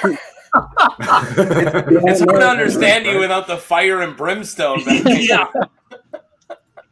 Yeah, And and also, I've- congratulations, guys, on your first show. Yeah. Thank you very much, man. I appreciate it. Yeah. That was an awesome match. I watched it, man. It was really great. Oh, good. I'm glad you guys like it. We were very disappointed to hear about Ben. He was supposed to be on our Star Trek match, which we're probably going to tape next month. Oh. And but either way, he's going in the record books as winning that match. So whenever it is taped. Nice. Fair enough. So he'll always be canon on our show. Yeah. Yeah. So what are your memories of Ben? I was actually just getting to know Ben. Like before I was ever on the Schmodown or anything, I would be on like the Schmodown Facebook page and things like that because I was a big fan of it, and I would always see his name pop up in comments or in various places. So it seems like for years I've known his name and like I've known his profile picture, but it was probably only like the last 6 months that I've started to really engage with him. He would send me links to his show initially when I was still on the Schmodown and ask if I would send him out, and I would send him out, and then I would check in on a few of the shows and see what it was like. And then I would say over the last couple months, I'd started talking to him more on Twitter, and he had me on one of his shows, and I think it was one of the first shows that I did like out of a character or anything like that in my own voice, just being me. Mm-hmm. And he was the most amazing interview host because like I was on there to talk about Dragon Ball, which I have no qualifications to do.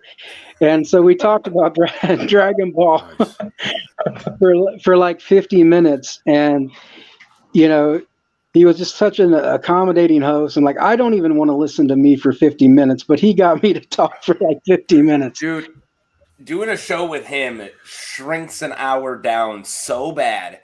Like, before you know it, I'm like, I did his show. It was the What Are You Watching? And I felt like I was just getting going. Like, I barely even started talking about The Wire yet. And we're at an hour. I'm like, holy crap. Like, Ben is the easiest person to talk to. Yeah. Yeah. And one of the most loved that show. Yeah.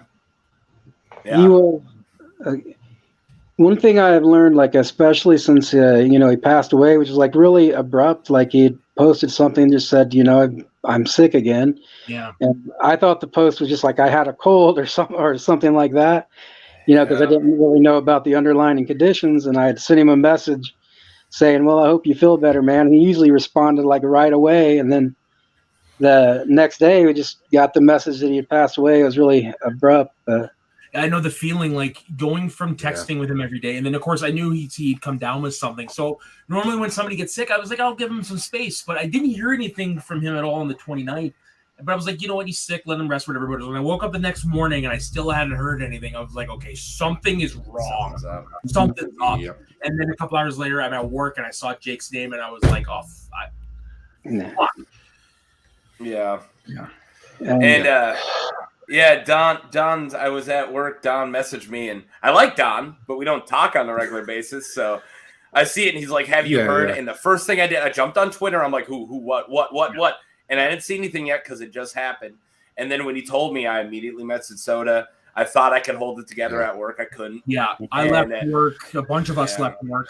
The first person I called outside of my mother, the first person I called was 50. He was the one like 50 needs to hear this from me.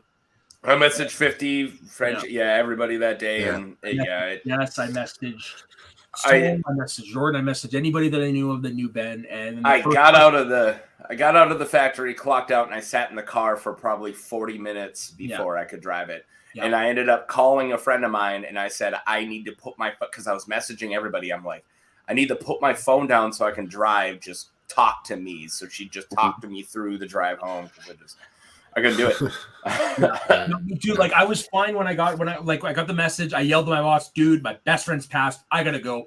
I walked out the door. I went around the corner, and immediately when nobody could see me, that's when I broke.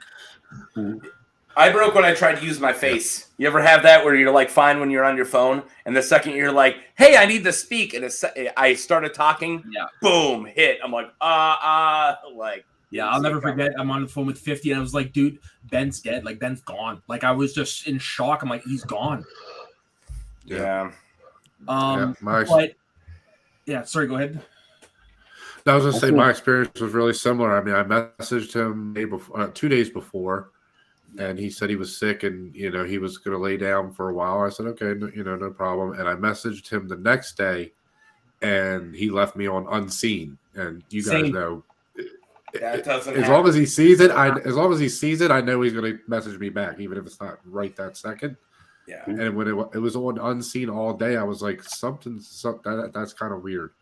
And then the next day is when I found out, and that's when Jake messaged me, and it was a rough few days for all of us. I think. Harloff was the first one to tell everyone. Yeah. Yes. Isn't that great? Yes. Harloff found out, Yes, and man. he broke it. Yeah. That was the one, man. He always talked about that. Christian was the one that he always wanted to get on. What are you watching? And like he after just Ben wanted got to, done with the Patreon session with Harloff, like he messaged me right away. He's like, "Oh, that was so much fun!" And so for Harloff to do that, it was just wow. Dude, I feel so much how Jake was feeling earlier. Oh, sorry. No, go ahead, man. Sorry. Yeah. Oh, no. I was just going to introduce them, but keep going on your thought. Don't worry. I was going to say, I know how Jake felt earlier. It's so hard now because there's so much when I and see stuff to just want to message Ben because I'm just so used to getting things from him I talk to him every single day. I mean, about the channel or just anything, Star Wars, whatever it was. So it's been very hard to not want to message him or get a message from him. That's been right? Things, I think. Yeah. I that's the hardest is not like as soon as something happens of not being able to share it. I've opened up his chat and I know Soda and I know Don's been doing. I've opened up his chat probably 15 times. Same. Like, hey, or you know what? When we were all in the group chat, I see the green dot. Something. I see the green dot, and I'm like, oh, dude, welcome home, Garth. And good to hear. But it was weird because he was still part of our group chat. So like, I'd say something, I'd see all your guys drop, and I'm like, oh yeah, like waiting for Ben's name to move down. Yeah, like, because we never took him out of the chats. No. And I don't think we will. And I don't think I'm. Oh no! I think absolutely. He's got a slot in every video I do still. Like I'm saving one for him. There was a chat for the Northern Countdown myself and 50 and Ben had, and 50 and I decided whenever it comes to stuff we want to share, we're going to put it in there so we can. It feels like he still sees it. Yeah. But I want to bring 50 on with me for this one because we're going to play our next clip. 50, do it. Come on. Yeah. So this was the last thing that Ben 50 and I ever recorded, and it happened to be the last time we made Ben laugh, and it's very appropriate for this hour. Oh man! I'm not going to say any words. I'm just going to play it. Just give me 1 second to find it here. I named this video "The Last Laugh." By the way, going back to George of the Jungle, I can't believe I forgot to ask this new 50. How much did you like that very last scene in the movie? Yeah, I was waiting for you to come to ask that. Well, obviously, the world of cinema has been blessed by the greatest movie ever made in 1994. It took him several decades to perfect the greatest masterpiece ever, but it was only a natural thing that after 1994, other movies would start to try to copy and grab this little piece, the little slice of heaven that is the Lion King. And what better way to express that than with an actual jungle themed movie based in Africa about a king of the jungle who found a woman and now they have a child at the end of the movie. That or Disney just happened to own the rights and didn't have to pay shit for it. One of the two. I mean that is an interesting hypothesis, Soda. Shall we put a pin in that for now? Yes, let's further that. Let's wait for Ben to breathe. I think you broke the guy. I didn't mean to with that one.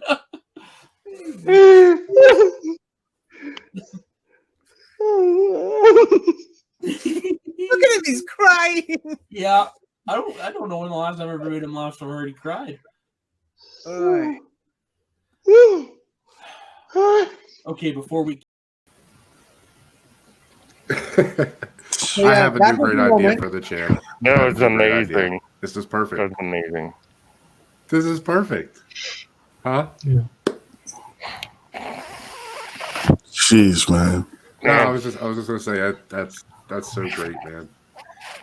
We need the toy, man, the broken Ben. Broken Ben is one of the greatest things in the world to see. That's the new show. That's the new show we need. Is Breaking Ben. Breaking Ben. Breaking Ben. No, man. Oh, That's so man. fun to see. Yeah, that's so awesome. Open up with a shot in the desert. Just because I've seen that so many times. Yeah, exactly. Oh, he would love that. He would absolutely love that. Man. That's awesome though. That's a great one. That's a good one, man. That's a good clip.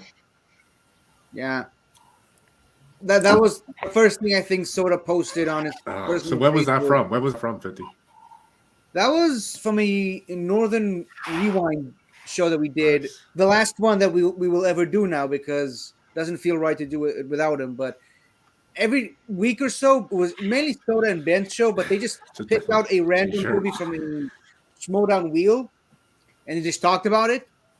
And because I had some time off, they invited me on for the last two. We talked Aladdin, and then we talked George of the Jungle. And Ben, knowing full well that my favorite movie of all time is the greatest movie of all time, The Lion King. Yes, it is.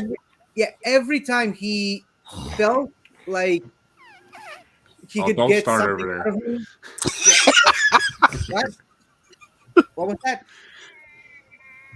No, it's a no, sorry. John and I have this running thing with the Lion King, and we always have these debates. So whenever Lion King comes up, it's just I say something smart, and he usually tries to bait me in.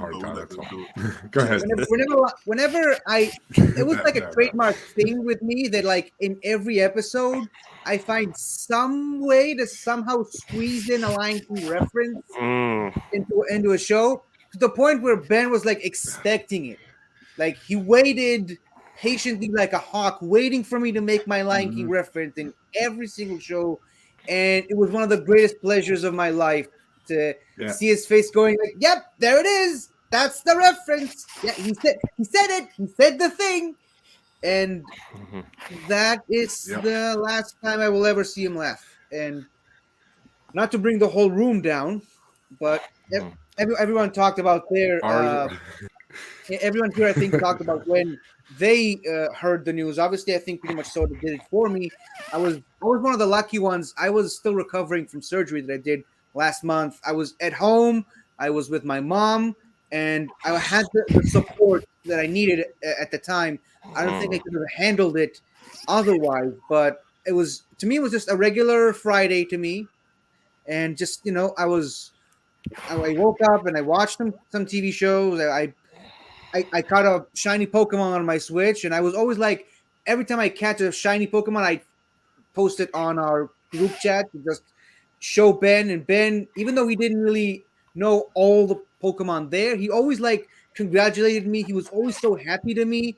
I was gonna show it to him later, and a few minutes later, that was when I get my phone is burning up with messages from Soda.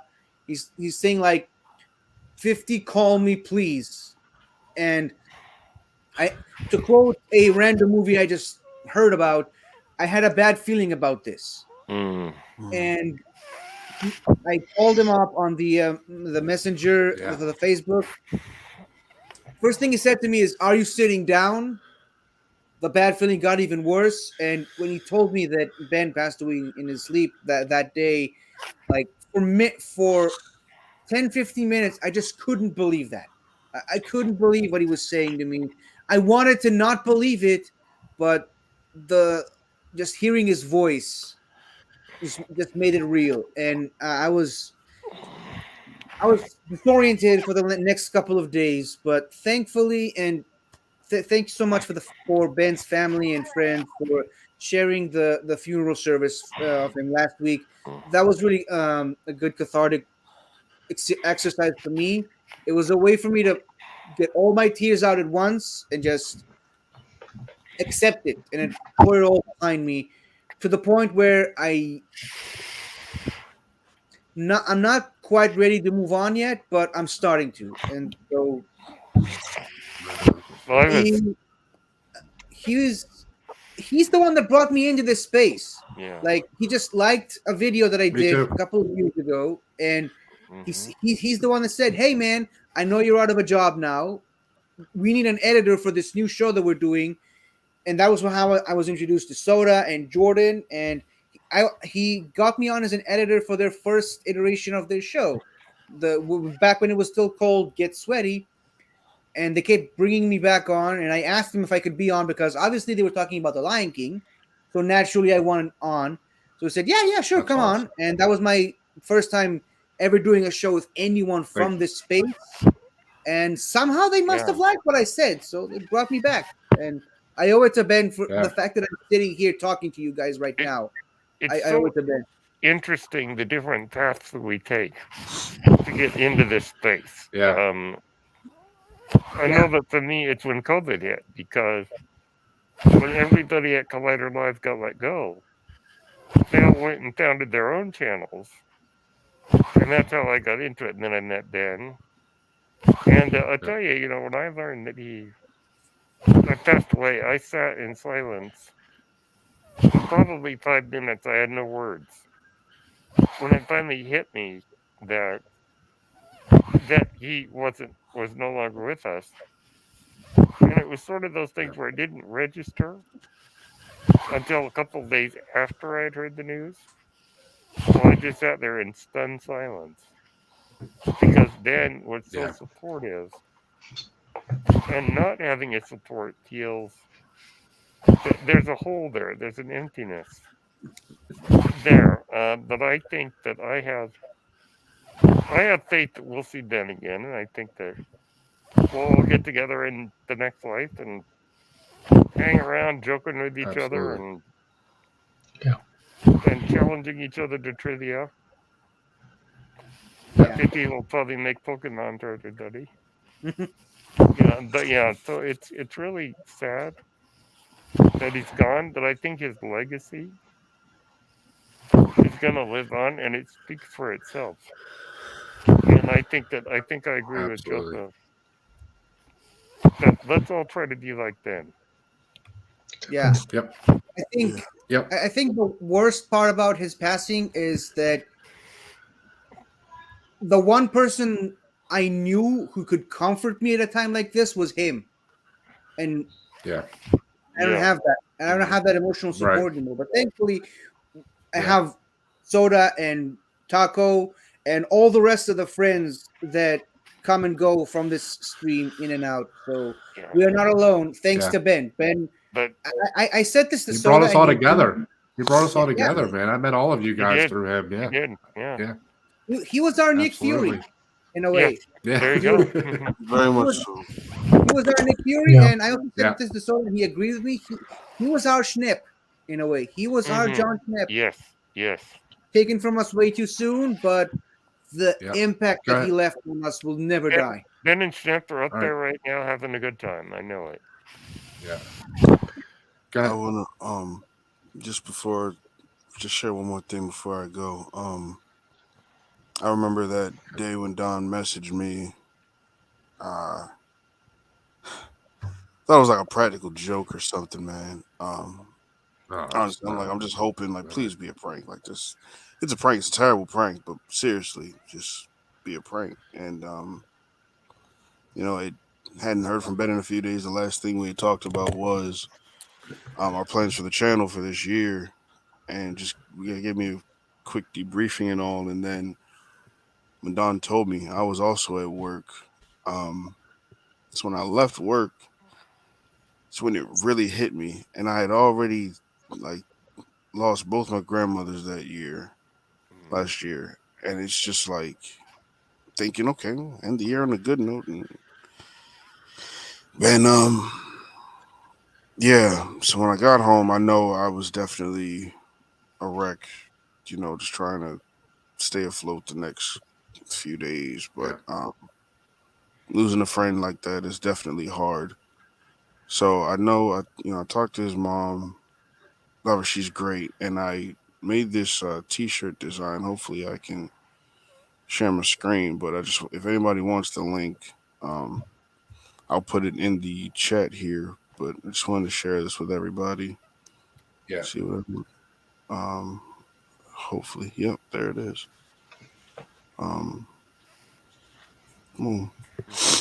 So, yeah, I'm gonna get this eventually. I just had to. I That's just really needed to do nice. something else. Yeah.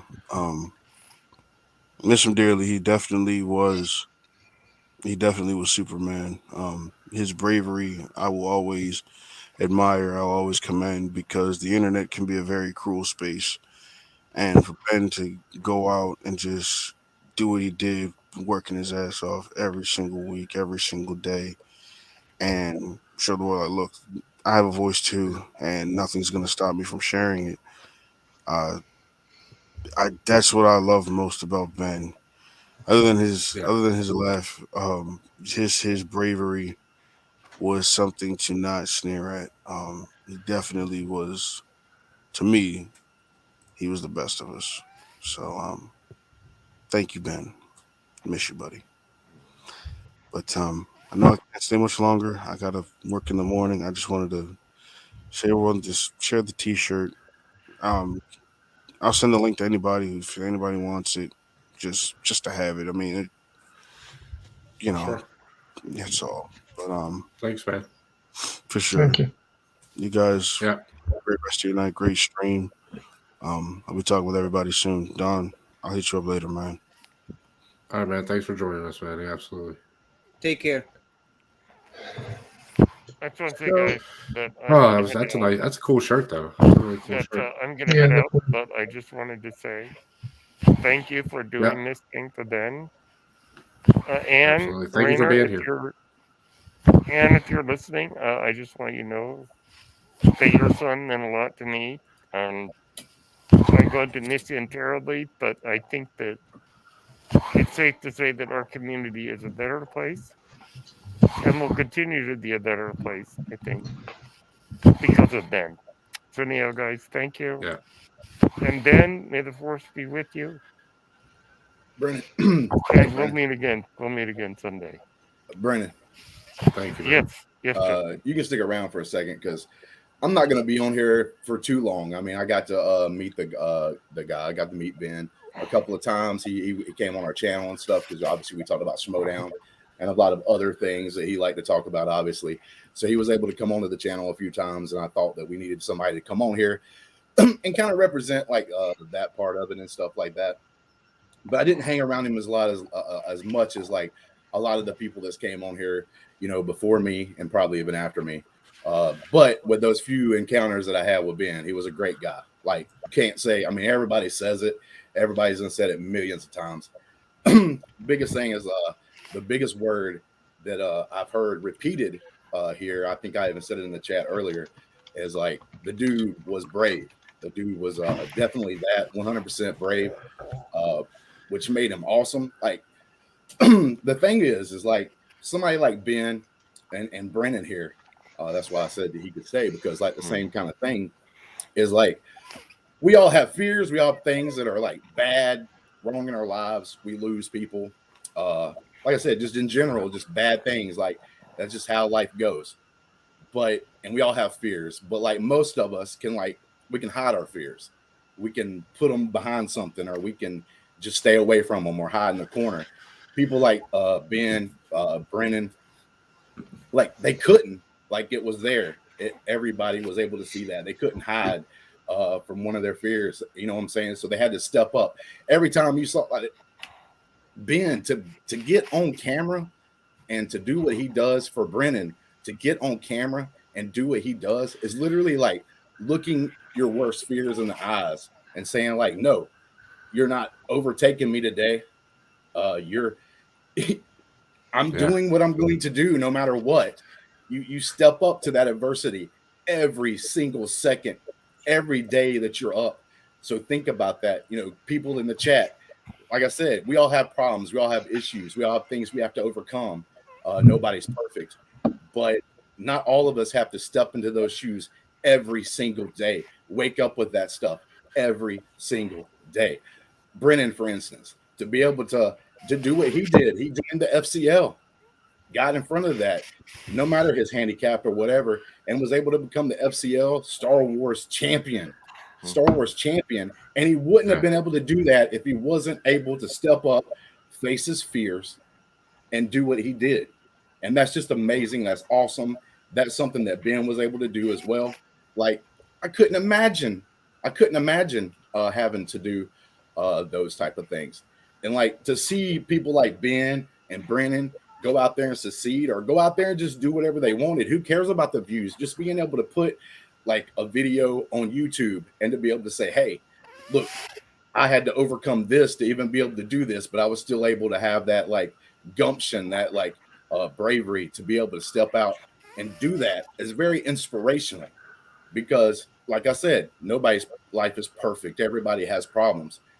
But to see someone have to do that every single second of their life, every day that they got up, and they couldn't like get away from it, they couldn't escape it, they had to face it every day, is very inspirational. Because like I have personal problems, I have things going on, I lose family members, whatever, you know, all these kind of things that can happen in life. And yeah, it helps me when I see people like that being able to overcome those things. It helps me to be able to like step up and do what I'm going to do. If I don't feel very good and I got to do a show for our channel or something like that, it's like, man, I just don't feel good. I got a headache. Look at what Ben and Brennan's been able to do their entire lives. I can't let that hold me back and stuff like that. So I want to say I appreciate Ben, I appreciate Brennan, and all those people that have to do those type of things, because it puts into retrospective like what I have to do and what we have to do as people. You know, like I said, everybody in the chat, everybody that was around Ben, everybody that's been around Brennan, you know, this was one of those things. Losing someone, periods, a family member, whatever, is very hard. It's very difficult. The one thing that I can say, one of the last words I'll say today after I get through with this is angels don't die. They just get called home sometimes. That's what happens. But appreciate you guys for letting me come on. Thanks, man. Yeah. That's normally, Absolutely. Normally I'm the Thank you, big goofy No, man, bastard. thank you. I'm the one making the jokes and I'm laughing and everything. And what I was trying to say is like, I know it's emotional and everything else, and like you don't know what to say, and it doesn't matter if you don't know what to say. Thank you for all the people that donated to this cause and that will donate Yes, later. thank you, guys. Deacon. Absolutely. That channel. Thank you, Deacon, for going out there and doing the thing. Appreciate everybody that has ever done anything, that ever been around for any of these people. Like what this community's done for like Kevin Smets today with Ben and his family and everything else. It's like super awesome, super amazing. And it's not just you donate $1, who cares? Like that dollar sometimes means as much as $100 from somebody else that has more. So don't feel ashamed because you couldn't donate as much. And yeah, guys, like I really appreciate what you guys have done and what people has done in the community, man. It really hits me. right here. Like I said, I'm usually the goofy guy, and right now I'm pretty much emotional being able to say those things. And thank you guys for everything. Thank you, Justin. Yeah, thank you. Thank you. Thank you, Justin. Thank you. And speaking as a fellow goofy guy, for some reason, Frenchie decided to let me run the ship for the next topic. But Well, you know why, 50? Because you love Disney animation as much as the rest of us, and so it's perfect that you introduced Ben's favorite Disney film. So, as I previously mentioned, my favorite film of all time is The Lion King. Wait, what? Yeah. You like the Lion King? I didn't know Yeah. that. Yeah, who'd have thought, right? But my second favorite movie of all time is also Ben's favorite animated movie of all time, Beauty and the Beast. Yes, it is. Yeah, it's good stuff. Yeah, Great as per movie. usual. Absolutely. As per the usual thing with whenever I did a show with Ben, he was usually the beauty and I was usually the beast. I mean, well, yeah. That's fair. That's fair. I mean, if the only options are Beauty and Beast, Ben's the beauty. It sucks, man. I mean, it's the only two options. And I was gonna use that as a transition to play another clip, but if anyone wants to talk about Beauty and the Beast before I go for it. Yeah, I got to do something in 2014 that actually, in hindsight, I wish I would had known Ben back then. And I was actually in the orchestra pit for my local high school's production of Disney's Beauty and the Beast. There you go. go. Yeah, I wish I had known Ben back then. That's cool. Nice. Yeah, I just wanted to say, I remember one of the most recent videos I got from Ben. That he was always texting me videos, and one of them was just something that blew my mind, and it was a video of Beauty and the Beast, but he overlapped. I'm not going to say any more. I guess that's what we're showing. No, I'm going to bring it up because I just remembered about it. Good idea. Okay, good.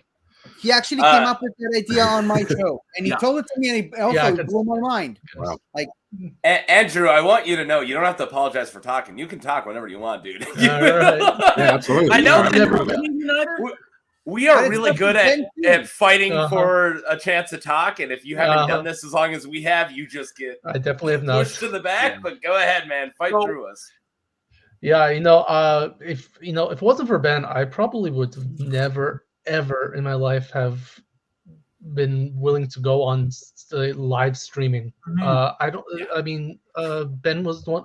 I did it with him, Minnesota, and 50 back in 2021 for the first time ever, and Ben was always pushing me to try new things and things that I never thought I could enjoy, and it's was always a blessing that I got Ben in my life to experience things like this.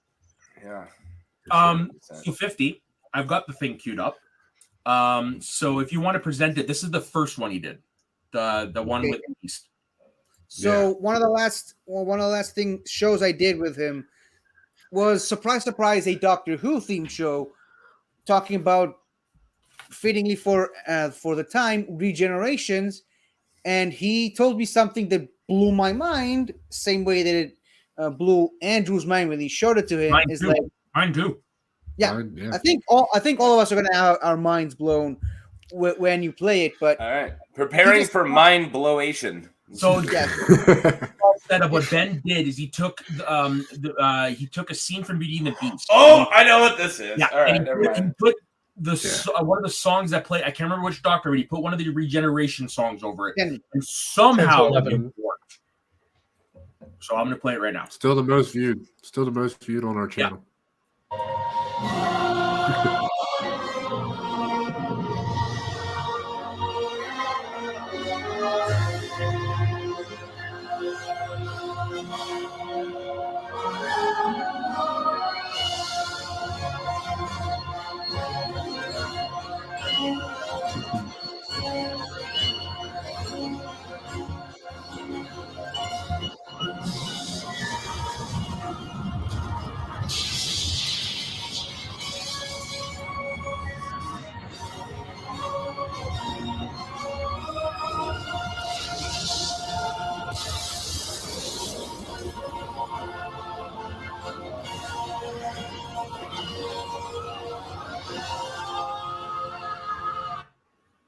It was pretty cool stuff that he did there. Yeah. That is Yeah. music again. Is that Tenants or Smiths? That's Tenant. That's Tenant to Smith. Oh, so that's some Doctor Who gobbledygook, huh? All right. Yeah. No. Yeah. When he showed that to me, I was pleasantly surprised. Well, it ain't Star Wars. If it ain't Star Wars, I don't care. My first words to him were, "I can never unsee this." Same. Yeah. It was just like, wow. You also want to play the other one? It did really well on. It did really well on Multiverse of Geekdom, and I messaged him. I'm like, dude, I don't know what this video is, but it's doing pretty good. I don't get it, but Dude, it's we had awesome. no idea. I just remember he's like, hey man, check out the video I put up, and I checked it out, and then the next day he's like, dude, it's got this many views, and he was like, it was so he was fun, man. It was so he was very proud of it. Oh, But he made a second proud, one. yeah. He made a second. Yeah, he did a second one. A Yeah. sequel. A sequel. Give me one A second. mid-quel, more like. Yeah, fair enough. He said the thing.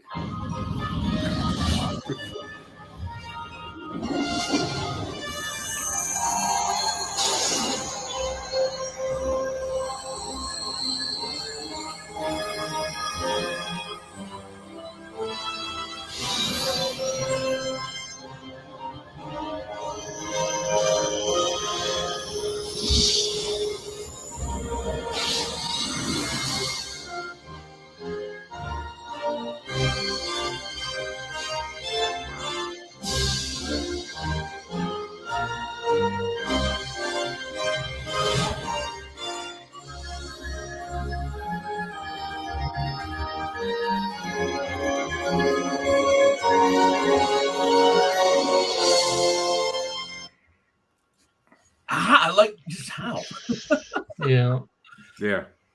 It looks even better the more you watch it. It gets better with repeat viewing, just like Doctor Who. Yeah, I would just gonna say that must be it for Doctor Who. Maybe I gotta watch it.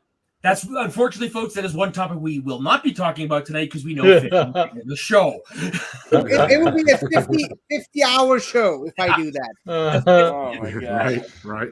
But I was gonna transition into another Ben clip because speaking of Beauty and the Beast and Doctor Who, what one of my favorite videos that I've ever done with Ben, and I'm just so humbled and grateful that he agreed to do this with me. It ended up being a 4.5-hour video, but something that I love how casually you throw that out. Well, we were having coffee one day, and whoa, 4-hour video. Yeah, and it was a video that I wanted to do for a very long time, and Ben was the only one that agreed to do this with me. And I realize it's a stupid topic. We counted down the sexiest Doctor Who companions. Yes. And again, we realize how dumb and sexist that idea is, but we just wanted to have fun with it, threw logic out the window and did a 4-hour video just looking at hot people and ranking them on a tier list. And this is more or less how that show started. I know, right? Here we go. The awesome Ben Rer. Where are you? I am knowing. Oh, I should have guessed that. So you're in the void. I see. I like the background picture behind you. It's a picture of a white cow in the snow, right?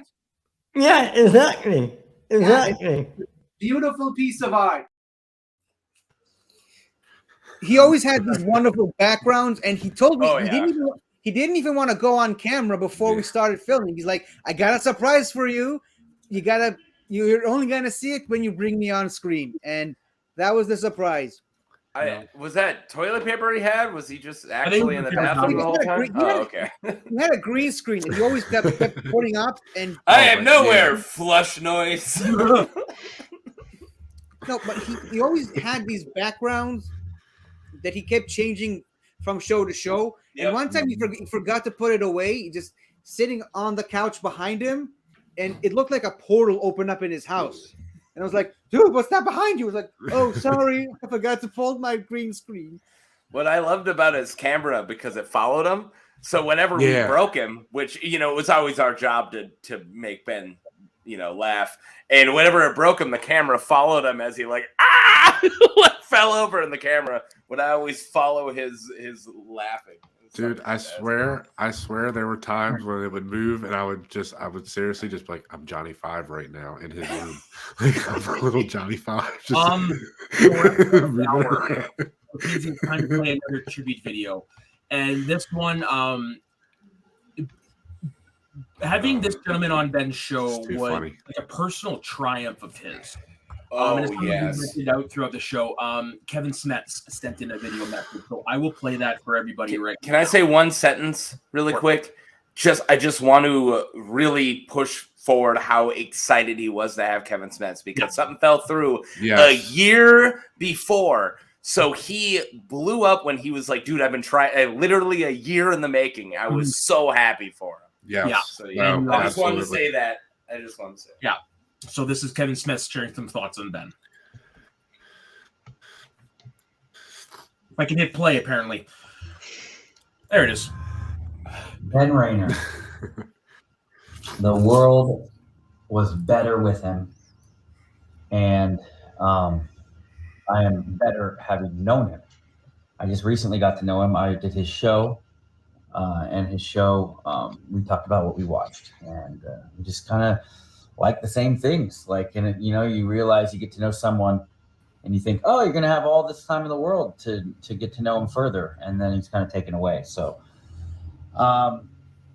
this one hurts. I feel a sense of loss because I was really excited to get to know him better. And unfortunately, he was taken too soon. But everyone he's touched in his life, everyone across the board has said the same thing, that they feel that they are better for it. And this world is better having had him in this world. And where he's off to now, he's gonna geek it up out there, and he'll be watching over us. And nothing but love for him and his family. And and to those that are missing him, just know that he's with us. You know what I mean? He's with us in spirit, and he's with us always. So love you, Ben. And to everyone else, love you too.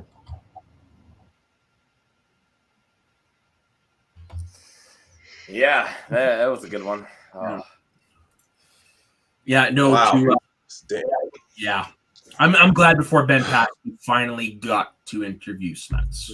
Absolutely, it's something that he fought for so long. Whoa, Ryan Payne, how are you doing? I just noticed you down there. Hey. No, I'm doing good, guys. Just want to make sure you guys can hear me. So we can. Yeah. Okay, yeah, because one thing I know from my personal experience with Ben is that every time we were on screen together, there was always an instance to where my internet would just crap out, and it became like a running counter between us every time we went on screen. It was always when you were trying to make your point. You're like, this is the most important thing I'm going to say all stream. Okay, sounds good. Then it's probably Ben just shutting up. You That's how we go. Don't jinx it, Ryan. You're gonna start doing that. It's gonna happen for real, bro. No, I'm not. No, this is not a jinx. This is just me. It's not a matter of if; it's a matter of when. When it will happen. So well, before that happens, Ryan, dope shirt. Dope shirt. Yeah. Team Soraya, dope shirt. Thank you. All right. Well, we actually have a special guest. So I'm gonna drop you out, Soda. Love you, bro. But I'll be back now. Yes. All You won't right. go far. So hello, everyone. Me and Taco taking over. I don't know who decided that, but hey, we are in control, and we have their chronic video show. Thank you very much for being on. How's it going, guys? It's a tough situation, tough day, but doing good. Glad to see everybody. Glad to see all our friends. See all Ben's friends. Yeah. Yeah, for sure. That being said, we've been asking around everyone is on their favorite moments, either live face-to-face with Ben, or he's been active in chats all the time with comments. What are your memories or your best memories with Ben? He's like the guy that let us talk about Andor. Like he's like this person invited us on his show to talk about Andor, right? Yeah, I mean we did our interview with him like not that long ago, like just like last month. Whenever Andor was on. Yeah, like when Andor was like still like kind of wrapping up. And yeah, I mean that was always just kind of like as you guys say, like the head geek that Ben was. It was like he was just like a really good example of someone that I guess me personally, like working in for the Schmodown, that's how I obviously know him and pretty much everyone here now. That he was just like a prime example of like the type of like fan that I really appreciated working for. Essentially, it's like the person that I who would geek out about like the movies, stuff like that, and I could see that like bleed out beyond just the show, but like on his own projects and like seeing everyone really driven to create their own content based off the stuff that we really love. And he was always such like a really dedicated guy and trying to get all that stuff going. Yeah. I remember, I think he was like, I probably have some screenshots of it. I was going to try to pull it up, but like, it kind of seemed like narcissistic. I feel like I took a lot of screenshots of early days of Schmodown of like anyone who ever said something nice about me in the Facebook group. Like, and I just screenshot, I was like in such a dark place in my life. I screenshot every single one and they're like all in a Google Drive somewhere. And I think like I actually have some of those photos. And I remember like looking and it was like, a lot of them were like Ben Rer, Justin Square. Like, it's like, yeah, I think I have like 100 screenshots of like them. And then them talking about other things, but like it cuts off right there as soon as it stops mentioning me or Tom. I think the first time like I met him, like I mean online met, but virtual met. It's probably a show I did with Lon. Oh, yeah? Yeah, I think so. Yeah. Yeah, it's hard to remember like for everyone. I think at this point, everyone in the community, it's hard to pinpoint the exact moment I met everyone because COVID, because we all met digitally, and some people we still only have met digitally, and it's one of those things where like in this realm that we meet each other and we meet new people who are getting introduced to the after shows and everything, but it takes a little bit of time to realize, oh, I've seen this person before. I've seen them like on 3 other different channels now. It's like they don't get a promo from you. If you don't have like if you don't have a video kind of promo, then like it's, I just know that like a lot of people, it's in real life, like it's really easy, like weirdly, to like recognize people that you meet on in the line on Schmodown. Like once you see them like during the events and stuff, it was like, not hard at all to recognize where people were from. But yeah, I mean, Ben like predates my interest, I think, in the Schmodown. Like he was more of an OG than me. Yeah. Ben was a very me and him have the same all the way back to AMC Movie Talk because I thought I got in early and Ben beat me. And yeah, he's all the way back. He was following, got into this community. Yeah. And see, I thought I knew passionate people, but when Soda like introduced me to Ben, I realized like I'm passionate, not even close to how Ben. Oh yeah, about almost everything, and positive. Like Jesus, it's hard for me sometimes just to get up, and now I'm wondering why. I have nothing thinking about. I hate it. Sorry, go ahead, Frenchie. He was the most positive person, but also the person who always strived to do better and always to expand.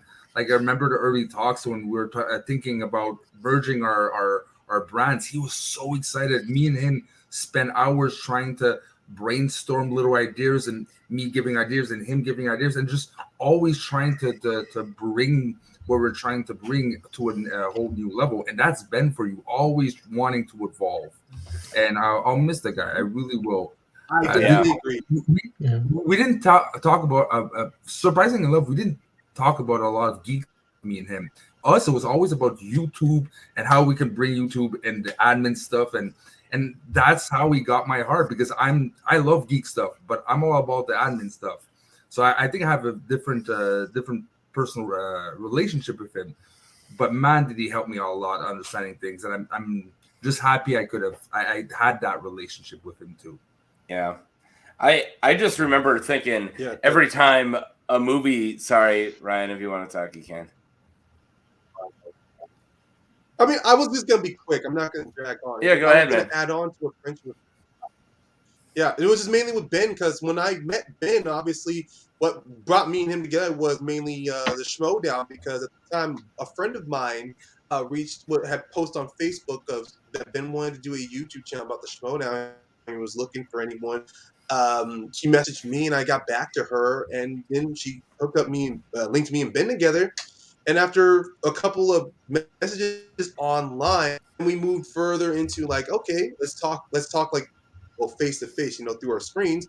And the ideas we constantly had for our show Mount Showdown at the time was like, it got me very excited because I was more content of just being there in the live chat with everybody during shows. Either it was Cloud Movie Talk or AMC Movie Talk, or whenever it was SCN Council, or so many just being there live. Ben was like so passionate wanting to move forward with it. I just felt like he was just in the best way possible. He was like in Back to the Future 3, he was that train. I decided to just hop on and wait till it pushed up and just go with him on that.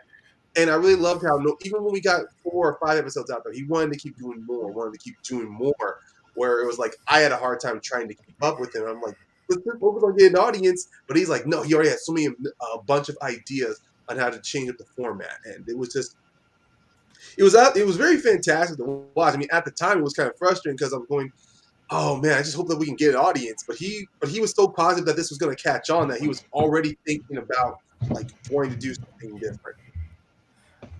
I remember when we merged with Mount Schmodown, and I didn't watch you guys before because I didn't watch anything, as Frenchie knows. I didn't even watch the channel that invited me on.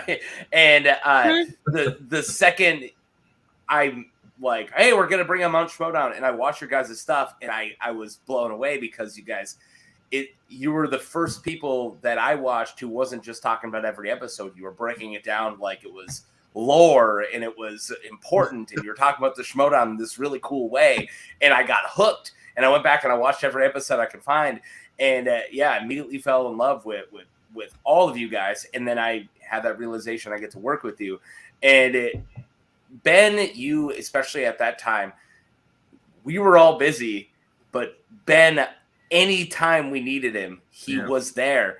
I worked a full-time job. I had an infant when I first started working with you guys. She's now 2 years old, but she was really itty bitty. And no matter what, if we needed somebody, he was going to do our Schmodown stuff that week. And then it was you. And then it became this running joke how Mount Schmodown took over the whole channel because you guys were so reliable and we were so not. Yeah. Yes. He wants the channel back. Yeah. Oh no, Anyways. Leo, he was definitely one of our biggest guys that was always on every show. And I loved how you talked about, Taco, how what we did was kind of like we treated it as lore. And that was kind of like one of the fun things we talked about, like just going back on the history, find so much fun stuff that we couldn't help but be even more passionate about it. So whenever Ben and I were always discussing who should we cover next, or how deep we're gonna go. We're gonna do spreadsheets. We're gonna do point breakdowns, or we kept going on so many different routes on how to test ourselves. But then after a while, once we merged with you guys, we're going, let's just talk. And it got fun that way. And it always led to not just the funny bit that we were taking over the channel, but it always led to this great bit. The moment we merged with you guys was that Ben and French would already have this plan moving forward. Ben would reach out to me. He's like, great. And then 12 hours or the day before, he springs something on me. It's like, oh, hey, Ryan, we're going to have Paige Reddy on our channel as we interview Brendan Meyer. But, I'm sorry, what?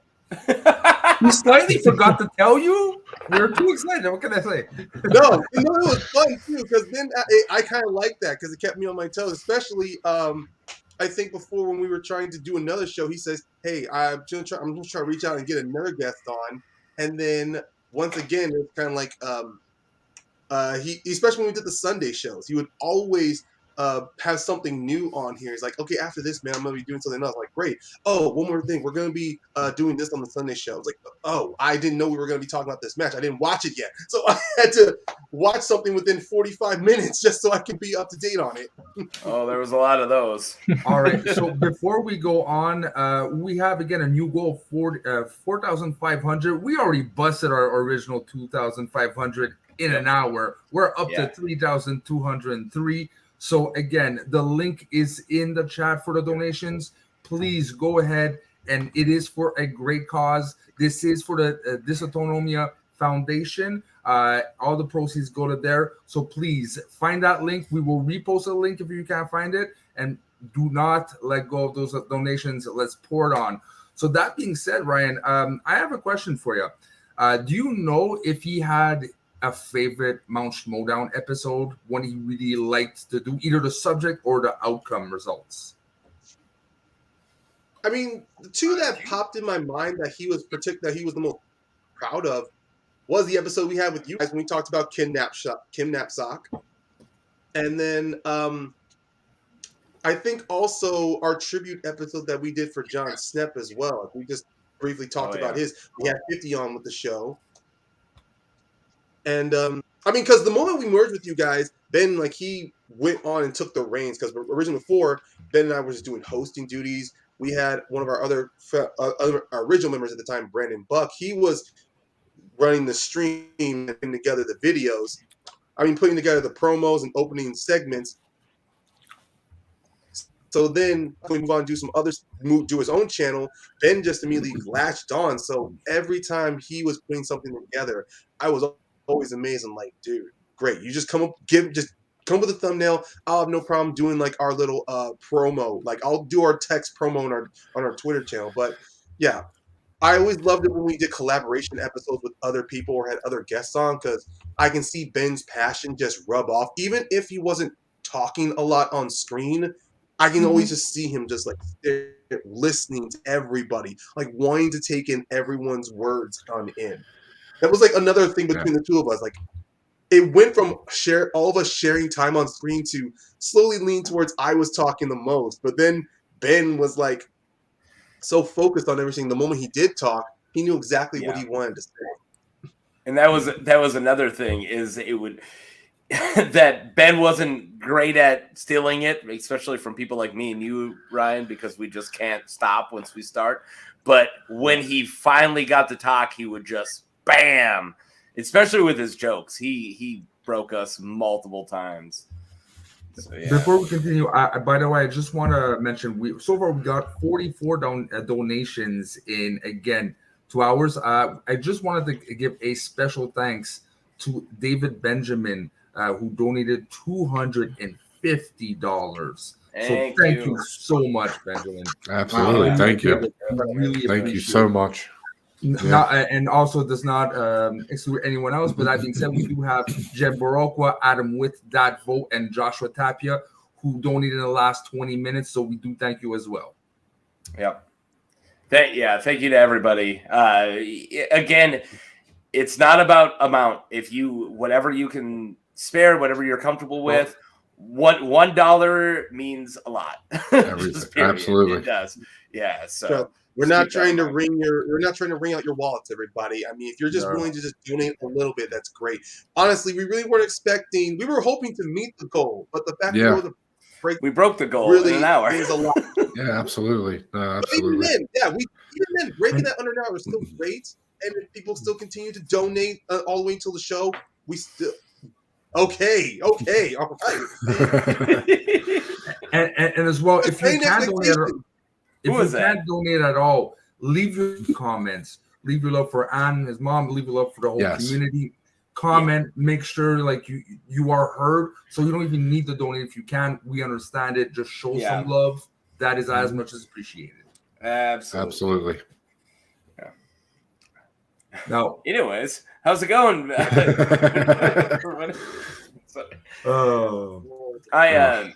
I got sad, so I upgraded to the 13% beer, and I started drinking it way too fast. So I'm glad I only got 40 minutes before I'm getting out of here. But I did want to say something. I had a story for everybody. Is it okay, Frenchie? Can I tell my story really quick? All right. 11:30. We have the clip. Just heads up. 11:30 as in 10:30. Got it. Oh, these Canadians. All right. So sitting at work. Canada. Sitting at work, and because I work a lot, so I'm watching the stream for Ben's funeral on my phone in the break room because it's the only place I could.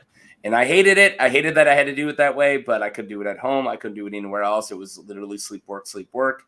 So I'm breaking it throughout the day, and I kind of told one or two people, like, hey, only bug me if you need to. I'm shutting my radio off. I'm going to be in the break room. Give me a real 30-minute break, which we don't really get. And he's like, I get it. I know what you're going through. Go ahead.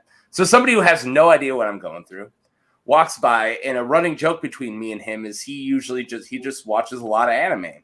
So whenever he's sitting in the break room, I go, "You watching anime?" And he goes, "Yep."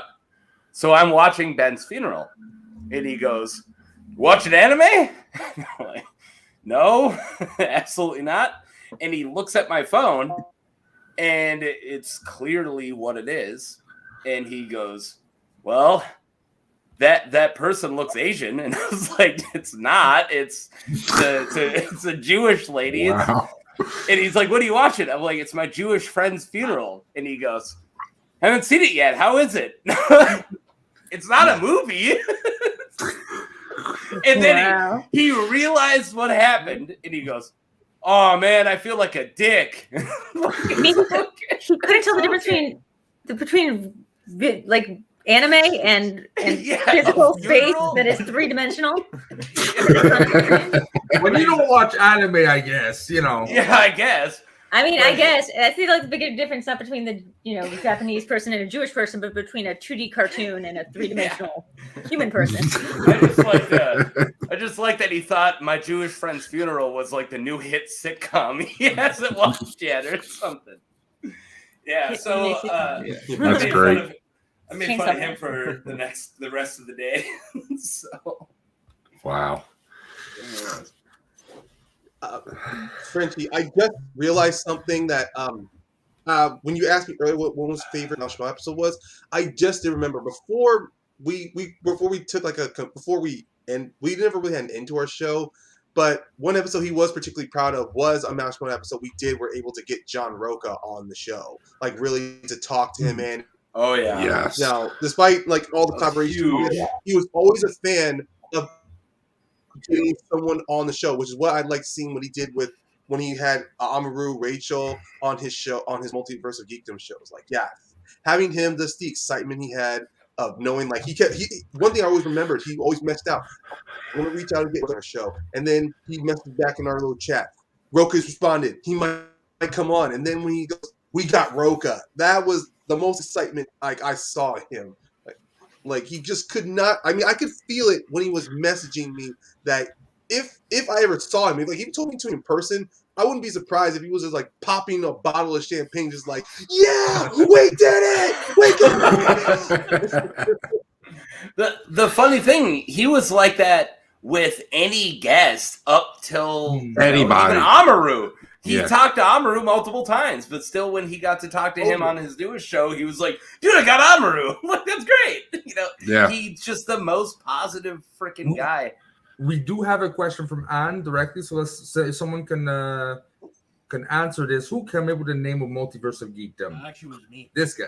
That was you, Soda? That was me. Oh, yeah, actually, I Nice. somehow met Okay. him a majority of the stuff.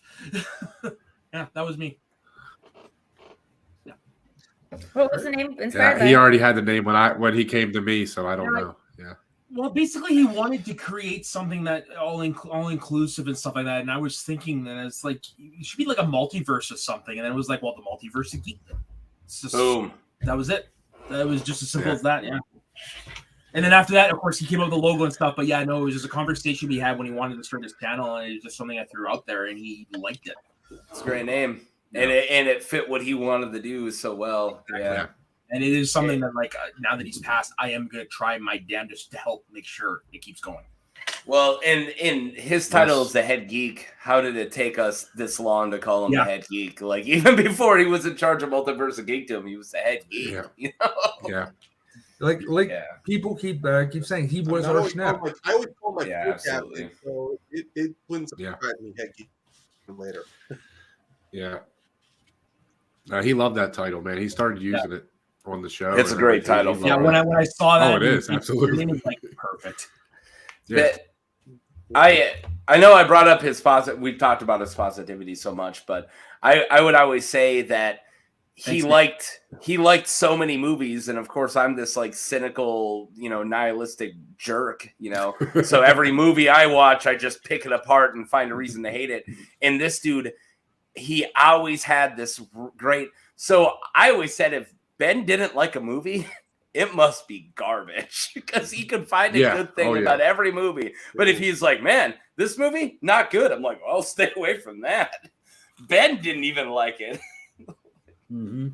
It's very true. All right, I so forget what we with were that, talking about on the show. We talked about doing another show with him. Like, of course, like, you know, we didn't get a chance to, but we talked about doing another episode with him after talking about Andor, because like I just felt like I was so excited. Like I didn't know. I think right before we went on, I did one of my Drew things where I was like, I don't feel good. Yeah. I was like, I'm not doing so well. A lot of health issues, and I was just like, ugh. And then like when I went on, the moment I got on, I got like really happy and excited, and like it was like the only time that someone had asked me my opinion about Andor, because I'm not like the Star Wars. I'm not Adam Witt in the chat, but like so people just don't ask me what I feel about Star Wars. But it turns out I have a lot of opinions about specifically Andor, and like I was like I feel like I have an expertise area of Andor because of like a thing, and I feel like Ben like actually wanted to like know what my thoughts were about Andor, or Star Wars in general. Like he really just like it wasn't like a thing like a gatekeepy kind of thing where it's like, oh well, I know about Star Wars, so you know I'm gonna know more knowledge than you. It's like, yeah, let's share in this like fandom together, which was a really beautiful thing, and it's very rare. Just,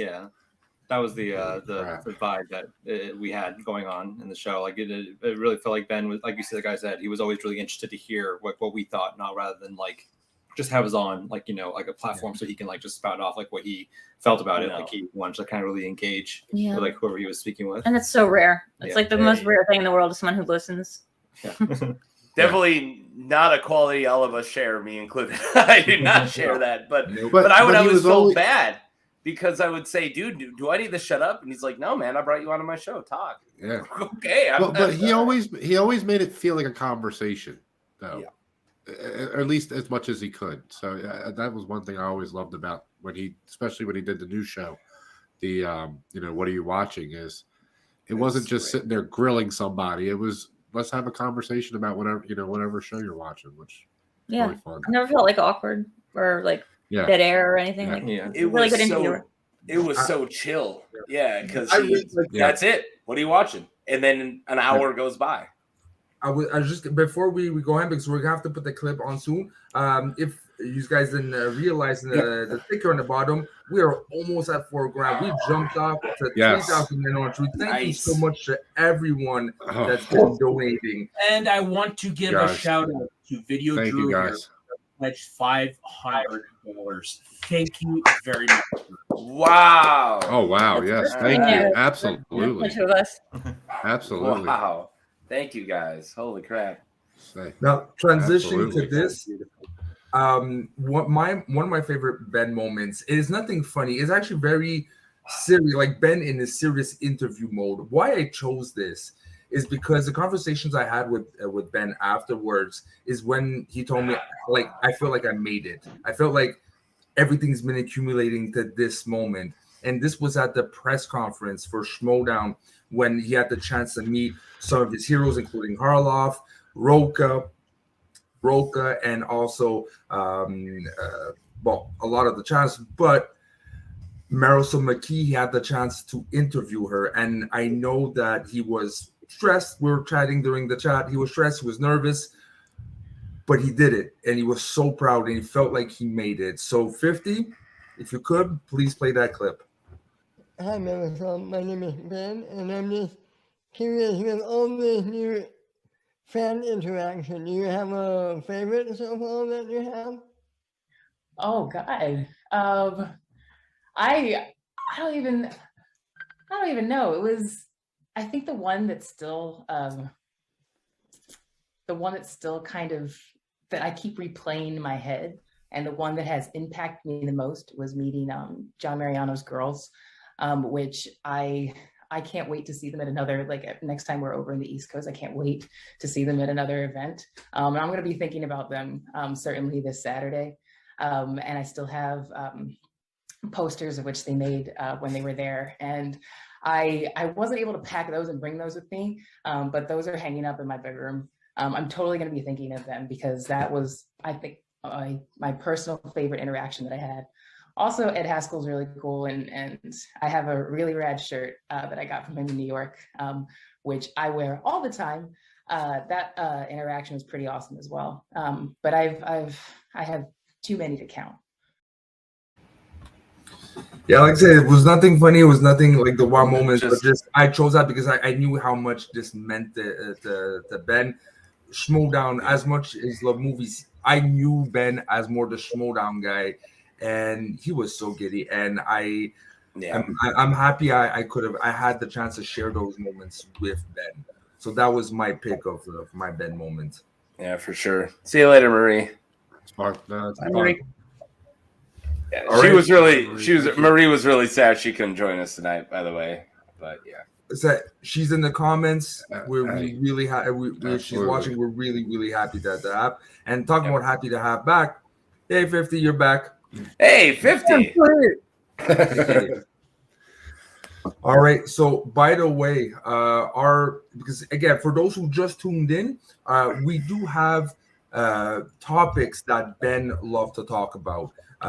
So we're having one every hour, and this hour's because I want to start a bit early because I feel we have a lot to talk about. Anyways, I will. Yeah. And that is Seinfeld. Did everyone or is that just in my head? I feel like I just hear that. A little bit of a backstory on that. So 50, when they added in the sound bites, added it, and he would play it throughout all our shows. It's like you have to add it. Nice. It's like every time Ben made a joke, I was like, no, wait, hold on.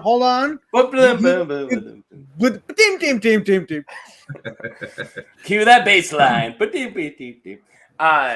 So I haven't watched Seinfeld. When I found out that this is what we're going to talk about, I'm like, I haven't watched this since high school. And, I also just smoked a lot of marijuana in high school, and I kind of forget a lot of the Seinfeld. So I kind of did a little bit of binging, and I did some fact gathering. And whenever anyone wants it, I have Seinfeld facts to share. That's how my love for Ben's going to come out for this little segment. Okay. So whenever somebody's ready, hit me with let me know, and I'll hit you with the Seinfeld fact. Okay, hit me with Seinfeld fact. Thank you, Video Drew. Thought no one would ask. There were 389 Kramer entrances. Oh. There was like less than 200 episodes. So that's a lot of Kramer. Shy of 400. Do you have like specific Seinfeld facts? If like I want an Elaine fact, or Yeah. if I want a Jay Peterson fact, you got one of those? No, I have 7. Yes and no. I don't have any Elaine facts. For some You reason, have any she Elaine wasn't. facts? She was one of the 4 main characters. She didn't have any facts. Julia Louis-Dreyfus did not need to be on Seinfeld. She is a billionaire by like birth. She's like wow. a dynasty person. Yeah, she's like her She's parents also- are very, very, very rich. She's also So one she- of my first childhood crushes. She was I was told I danced like her when I was in middle school. I don't know if that was a compliment, Video Drew. No, it was not a compliment, but I took it as such. So Seinfeld's mom, who was played by Liz Sheridan, once dated James Dean in the 1950s. That's cool. Yeah, I- Ben Stiller's dead.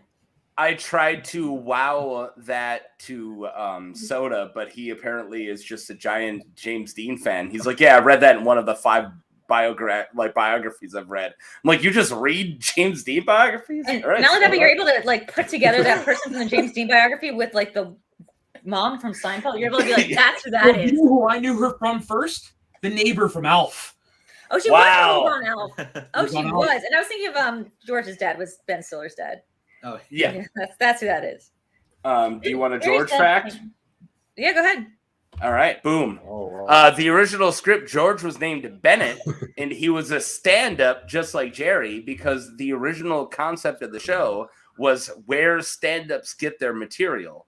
Oh, that And would've been, like, there more- multiple characters were going to be stand-ups, and then they X'd that and made it about nothing. It's funny. It is kind of that show though, because it opens every episode and kind of closes a lot of episodes with him doing stand up. But I never put it together that this was happening before he did his bits. I just thought it was weird that he would always talk about something and then it would come true in his life. Like I thought it was happening like chronologically. And what's the deal with Q-tips? Yeah, and then the whole episode would be about Q-tips, and you were like, weird. But now I realized, no, he was like where he got his opening bit material from. Very confusing. Yeah. And I saw an interview recently that Jason Alexander basically explains that George Costanza's character was basically Larry David. And a lot of the stuff that happened to George was stuff that happened to Larry David in his real life. Do you want to hear a fact about Larry David's real life, 50? No. Sure, I'm Oh, okay. always up for it. Well, Video Juice said no. Oh, All okay. right. So Daughter dated Pete Davidson. Kramer was based on Larry David's neighbor in New York. And I did know that. Kenny Kramer. I did know that. a bonus fact is that they ended up calling him. Oh, wait, I already have it right here, so it's not a bonus fact. They had his name in the first script as Hoffman and then later Kessler. And that's what he calls him in the pilot. So if you see in the pilot, he calls him Kessler because they didn't win the lawsuit or not win the lawsuit, but deal with it legally to be able to use Kramer. I got 2 Kramer facts. Apparently, you got a lot of Kramer facts. I got 3 Kramer facts. He's more facty. You got 2 Kramer facts and no Elaine facts. No Elaine facts. A friend of mine is Elaine eventually joined the MCU. Yes, she did. That's how sick she was of Jerry. I got a soup guy fact. Soup Nazi. I didn't really want to write Nazi on the screen, 50, but thank you. I felt like it was inappropriate, but I guess everybody was on Seinfeld. Everyone. Name a person. Yeah. No, I'm not telling you. Name a person who was who's on a TV show now or was in like the 2010s. Neurochronic. Yep, he was on Seinfeld. He played the dentist. He played Elaine's dentist. Yep. Name another person who was on TV in 2010. Bryan Cranston? Yeah, he was Elaine's dentist. Yeah. Who else? Name another person who was on TV in the 2010s. 2010s? Mm-hmm. Bob Odenkirk. Probably, but no, it's Peter Dinklage. He was also on an episode of Seinfeld. Name anybody, as long as it's Peter Dinklage. That was leading you in the right place with TV in the 2010s, but yeah, it's Peter Dinklage. But he only played a voice because it was just his voice was on the phone, because he was like a voice actor. No. They did that a lot when Larry David would have a lot of voice cameos. Yeah. Mm-hmm. But a lot of people used to compare me to Elaine in terms of some things, but also I got a weirdly amount, and because this show ended when I was in middle school, I think. But a lot of people, for a middle school girl, I got compared a lot to Jay Peterman, like Elaine's boss. Yeah. Who was like that very bravado guy, like ha ha ha. Weirdly, a lot of my friends were like, "That's who reminds me. That's who you remind me of," and I was like, "Oh, okay." I got a question for Andrew. So yeah, sure. It's the only lucky person on the screen who actually got to hang out with Ben without a camera involved. True. You guys watch a lot of Seinfeld back in the day? Was that I know that South Park was part of your zeitgeist and other things with Seinfeld. I actually never got super into Seinfeld. I mean, I've watched here or there episodes, but let's see. When I first got to know Ben, we were first all about Smallville, if I remember correctly. That was the early shows that we were really into. Ben actually pushed me into a lot of shows after that I honestly didn't even think was something I was going to enjoy watching. But Seinfeld was not one of them, funny enough. Weird. Yeah, it's funny. I liked Seinfeld a lot as a kid, but then as an adult, I'm like, this show is mean. Yeah. I'm like this. As an adult, I'm like in the 2020s. I'm like, this show is too mean, and they shouldn't They should be nicer to each other. And it's good they ended up in jail, and that's where they belong. Yeah, they got what they deserve to do. That's what she grew through the MCU. Meets the contrary. I couldn't watch it when I was a kid. I didn't like it. I didn't get it. More I got older, more I'm like, okay, I get it. Maybe because I'm a bit more smarter and I understand life better. So much of it is actual physical comedy. So much of it is appealing to children in a way that you wouldn't think. But so much of it is Elaine's pushing and Kramer's entrances, and so much of it is physical comedy. So it actually does appeal to children, and they're mean in the way that children are mean. Seinfeld really, and Seinfeld onto Curb too, I think, to a certain extent, only makes sense in a vacuum in a world where you can act like a child, you can be as neurotic as a child, you can be as obsessive as a child, and there are no consequences except I guess going to jail at the very end. It's a very juvenile show. All right. So, facts in, or do you want to move 50? No, before we go, because we have a lot of stock, we have a lot of videos to put in. We keep getting more the hours advance. So we're going to go ahead and play a tribute. This is from Janine the Machine. Nice. Go ahead, Soda. I got a few opportunities in the past to guest on Ben's show, and he was nothing but kind and enthusiastic, and just one of the best fans of the Schmodown.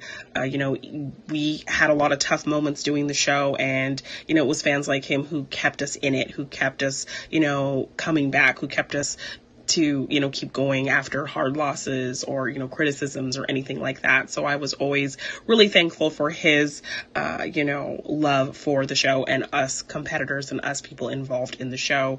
I really appreciated him creating the Media Sweaties group, just showing so much respect and love for all of the creative projects that all of us were kind of developing and doing beyond the Schmodown. Was such a great outlet for us, and I can't thank him enough for creating something like that. I was really sad to hear about his passing. He was such a great person, a great fan, and my condolences go out to his friends and family. There you go. Thank you again, Janine. Thank you. And she said something very interesting, because it's something you hear here left and right, but I don't think he understood how much it was appreciated, and that was his Facebook group. I remember at the beginning when I did not know Ben, and I said, can I post the soda? Can I post maybe to the Facebook group? It's like, you gotta ask Ben first. He has to authorize it. I'm like, who's this Ben? Why does I have to get authorization? But the jokes aside, I saw how active and how he loved the community so much that he really wanted to do a one-stop shop of everyone he loved in their videos. And so many people in the past couple of weeks keep giving shout outs to the Facebook page. Yeah, so absolutely. he really put his heart and soul into it, not just a YouTube video, and people really appreciate it. And I don't think he knew how much people appreciated the page. So I just want to give a special shout out. Yeah, no, for sure. And I keep hearing about the Media Sweaties, and I mean, really, there's so many things that he put together that brought so many people together. I think our goal should be to make Ben wet himself today. We're going. I've been getting him a couple times. Nobody expects the Spanish Inquisition. How the fuck? It killed Taco. It broke me. I'll come back when you delete it. You prove that you deleted it. And I'll come back. You son of a bitch. You piece of son of a bitch. Human garbage. Yeah. I wanted. All right. Fun fact, I thought soda got us. I didn't even realize Ben got us. Yeah. And then when I came back, because I would never call Ben a piece of human garbage. Soda earns it, but Ben doesn't. And then when I sat down and finally Ben's like, and I'm like, wait, you got us? You bastard. Like, I thought soda got us. Because that was soda's thing, was getting us. And Ben just nailed us with that right hook. Oh, you didn't expect the Spanish Inquisition. No, no one does ever. Not on a bench. Nobody expects the Spanish Inquisition. Sliding Doors, the Paltrow movie. That's like a big theme of Sliding Doors. Is they keep making a reference to Monty Python's "No one ever expects the Spanish Inquisition." I remember being a kid and watching Sliding Doors and being like, underrated movie, by the way. But like, really was the multiverse of madness and the Everything Everywhere All at Once before those movies were a thing. But like boring in a rom-com. But and Gwyneth Paltrow's British, but they kept saying that phrase, and I was like, what is that? I don't understand like what the joke is there. And then I finally, like, as a little bit older, watched the sketch, and I was like, oh, there's that one joke they kept referencing, Sliding Doors. What a weird thing to bank the movie on. All right. I have a couple more Seinfeld facts. Oh my gosh. Yeah, let's go. All right. Still, none of them are about Elaine. Stop yelling at me. Jeez. Jerry drinks real coffee in all of the coffee shop scenes. No. And a bonus fact for that is he doesn't actually, at that time, he didn't actually drink coffee. So he would get really wired. Which is really funny because now his show is getting coffee with comedians in cars. Yeah. Yeah. Well, now I gotta wonder which is it. Which is it? Is it he never drank coffee or he drank coffee? He drank coffee during the scenes, and then later in his show, he only drinks coffee when there's a camera involved. I guess. Oh, okay. I do that too. That's how It's like me in makeup. You do put makeup on in your screen. Yeah. I remember when we would do shows in the middle, like 3 a.m. And you guys would come on, Video Drew and Chronic, and you start doing makeup. And my first thought was like, it's 4 a.m. Is she going Yeah. out? No, She you doing? guys It's the will middle of watch the it, night. so that's when the makeup comes out. My God. I have a job now, like a human job, where I have to be up very early in the morning, and like sometimes the Drew impulse to put on makeup while I'm talking to my employees, like that I'm leading a team meeting, and I'll just start like reaching for the makeup. I keep way too close. I'm like patting some stuff, and I'm like, nope, that looks weird.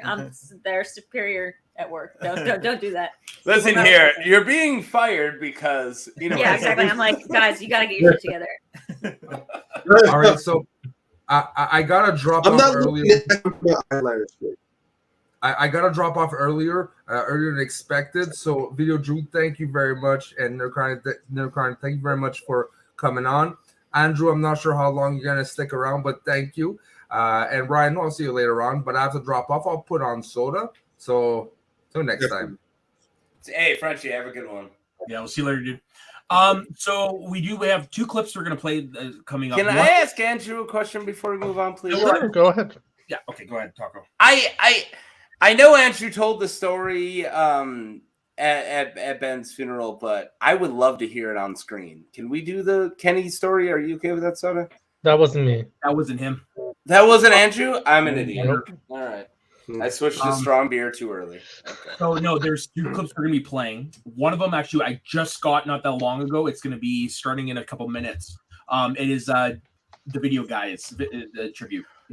Yes. Preston, which when I heard about this, it's like okay. But first, Taco, if you want to introduce this clip, it's one of our favorite clips of Ben. You know which one it is. Okay. So I believe this was on the 2nd or 3rd All Night Taco Stand. I want to say 2nd, but I'm not sure. And we just got going. A few of us were on. It probably was like 1 or 2 hours in. These things went for 7 or 8. And Frenchie, who just left, ironically, popped in.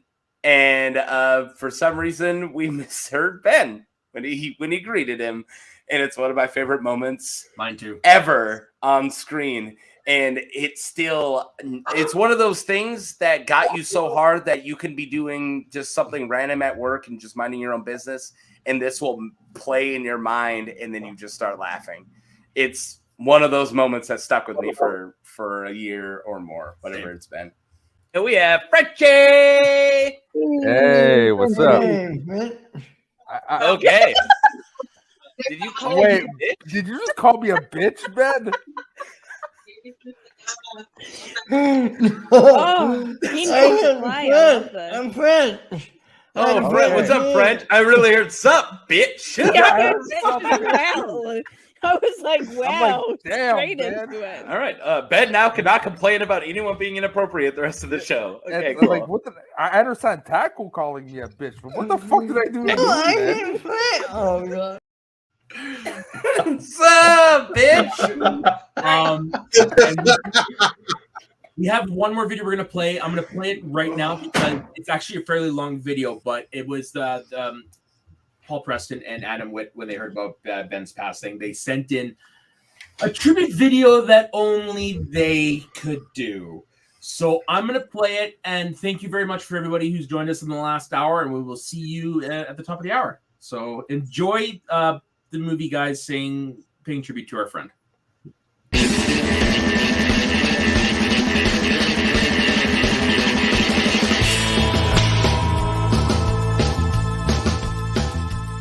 Hello, Miss Kiwi, and all those participating in this remembrance of our friend Ben Rer.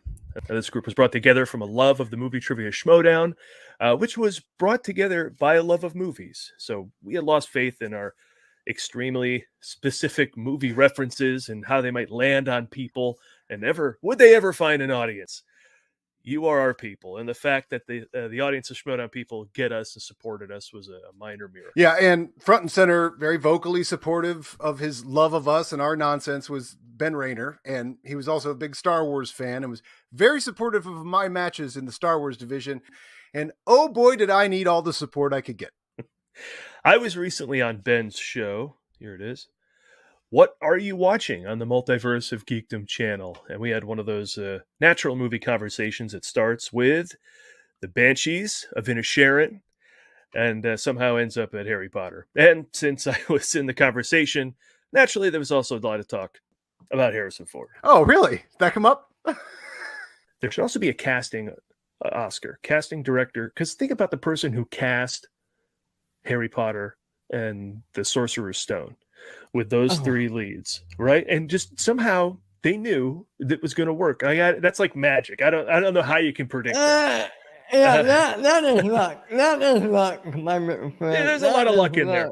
I really wonder if he would ever do Harry Potter again, or if he's done. But I guess, no, one way or another, anytime, right? I mean, what do you think? Do you think he'll go back to Harry Potter at some point? What's happening next year, June 30th? Harrison Ford will be Indiana Jones. Never say never, man. You never know. I don't know if you saw that trailer, but that movie looks amazing. Oh my God, it's gonna be fantastic. Kidding me? Harrison Ford and Mads Mikkelsen, who you see a couple shots of him in the trailer. He's going to play some kind of Nazi or some kind of Nazi leftover in the 60s. Was quoted as saying, yeah. And talk about a director that hasn't missed. James motherfucking Mangold. His full DGA name, yes. I'm sorry, man. He's so damn good. He requires that on the posters now, so that'll be fun. Tell me Ben wasn't a man after our hearts. He added the word motherfucking in the middle of James Mangold's name. Like, okay, Ben was our people. Now, and of course, Ben put movies first, like us. But the funny thing is, when you like movies as much as I do, or Paul, or Ben, or everybody watching this, of course, there's something extra tragic about death. Because death is the end of seeing more movies. And then you lock in the last movie you saw, which you didn't mean to be your last movie. It just was, I have this recurring nightmare where I have a heart attack in the middle of watching Welcome to Mooseport. Paul and I have had loved ones who were huge fans of major franchises only to pass away before another installment of that franchise. Recently, we lost movie guy Stephen Lewis, who never got to see Sam Raimi return to superhero filmmaking with Multiverse of Madness, which makes me so sad, extra sad on top of the sadness. And my late wife, Karen Volpe, who you all know and love and have shown me that love as much as you're showing it here to Ben today. She was the biggest Ghostbusters fan in the world. And 27 years after the last appearance of Bill Murray in a Ghostbusters movie, he was returning. She missed it. This is just life being unfair. Although I do have to say on that last case of example, it's almost like the world knew that and therefore made that movie about Karen. About a kid in the middle of the woods who gets beat up. That was like, it's like hanging out with Karen for the rest of my life. So, look, as host of the Ford Fiesta podcast, we have to say how sad we are that Ben will never get to see what I previously mentioned there in that clip, Indiana Jones and the Dial of Destiny. We don't want to be total downers because we did find a silver lining in the sad fact. While Ben may have missed something like Ant-Man and the Wasp Quantumania, and that's very sad, look at it this way. He also didn't get to see Kraven the Hunter. I think that's a total win, right? Good job, Ben. Yeah, I don't want to bring the room back down again, but he probably did see Morbius, so that's... All right. Sure, Paul, I'll give you that. But at the same time, I think we could all feel a little happier that Ben refused to see Teenage Mutant Ninja Turtles Mutant Mayhem on a level that none of us can achieve. That might have gone a little extreme there, Ben. But it's true, he won't be able to see the glory that is Cocaine Bear, right? But when you consider that he won't have to sit through Chris Pratt in Super Mario Brothers as well, you can call it a big win. Sure, he missed seeing Timothée Chalamet in Dune 2, but he also missed seeing him in Wonka. Yeah. Unfortunately, Ben also won't be able to see The Flash, but the way it's going, none of us will. All right, so let's pour one out for our homie. And of course, on the Ford Fiesta podcast, what we pour out is Kieran Lager beer. Kieran Lager beer, kudasai. What are they?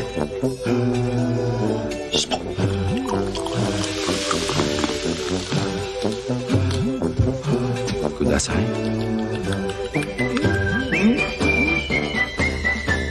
Kieran Lager beer, kudasai. 何？もう出るの？ミスター・ビール、キリンラガービール。What a tribute to Ben. Well, he watched our show. He would have gotten that joke. He would have wanted it this way, Paul. Yes. Well, we did a bunch of fun here because again, I think that's kind of what this community brings out in us. And with that, I want to comment on that and something I said in the earlier part of this tribute. We got into the movie trivia schmodown, and we've been doing the movie guys for 12 plus years, and I know that I knew that we would find new and exciting people to dig what we do and to share in what we do, and there would be both joy in us meeting these people and having them in our lives, and of course making them laugh or entertaining them in whatever way. And through the Schmodown and beyond, we still have a bunch of people who follow us from that Schmodown group and see what we're up to, and it's so appreciative. And Ben was a bullseye for that, and that's what I really appreciated. And he actually texted me to be on his show with, "Hey, it's Ben. You may not know me or remember me from what? There's like a handful. There's like a top 5 people who were just hardcore into talking about being around and digging on movies in the Schmodown gang, and he was one of them. So absolutely, I remembered him. And so, for his loss is rough. It's no exaggeration when we call this a family. All of us brought together through these mutual loves and trivia and, the show and movies in general, and that we're all still together, even though there's no Schmodown right now. And that's a big deal. So this really is a loss of a member of the family. It's too bad he didn't get to laugh at these jokes we wrote here. I think he would have dug these. Wouldn't he? Yeah. He would have liked that bit we just did, I think. Yeah. And, the family part is evident in what you guys are doing tonight. Jumping online and remembering him and everyone who's gone before him, like my late wife or, Craig's Sonia, that was and everyone rallied together for that, or even for Kevin Smet's situation, which thankfully turned out, we won one there, that was a win. So, so it's always good to see, and it's always good to be a part of this community, and you don't have to twist our arm to get on here and say great things about Ben, who was great. And emphasize that we all got each other in, the good times and the bad, because we're stuck together for life now. Can I throw one final tag on this? Please. Cocaine Bear is going to be fucking great. Can I throw one last tag in here, Paul? Sure.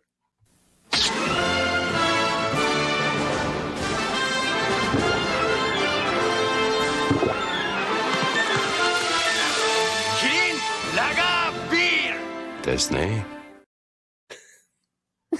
Disney, Ben. Disney, Ben. Disney.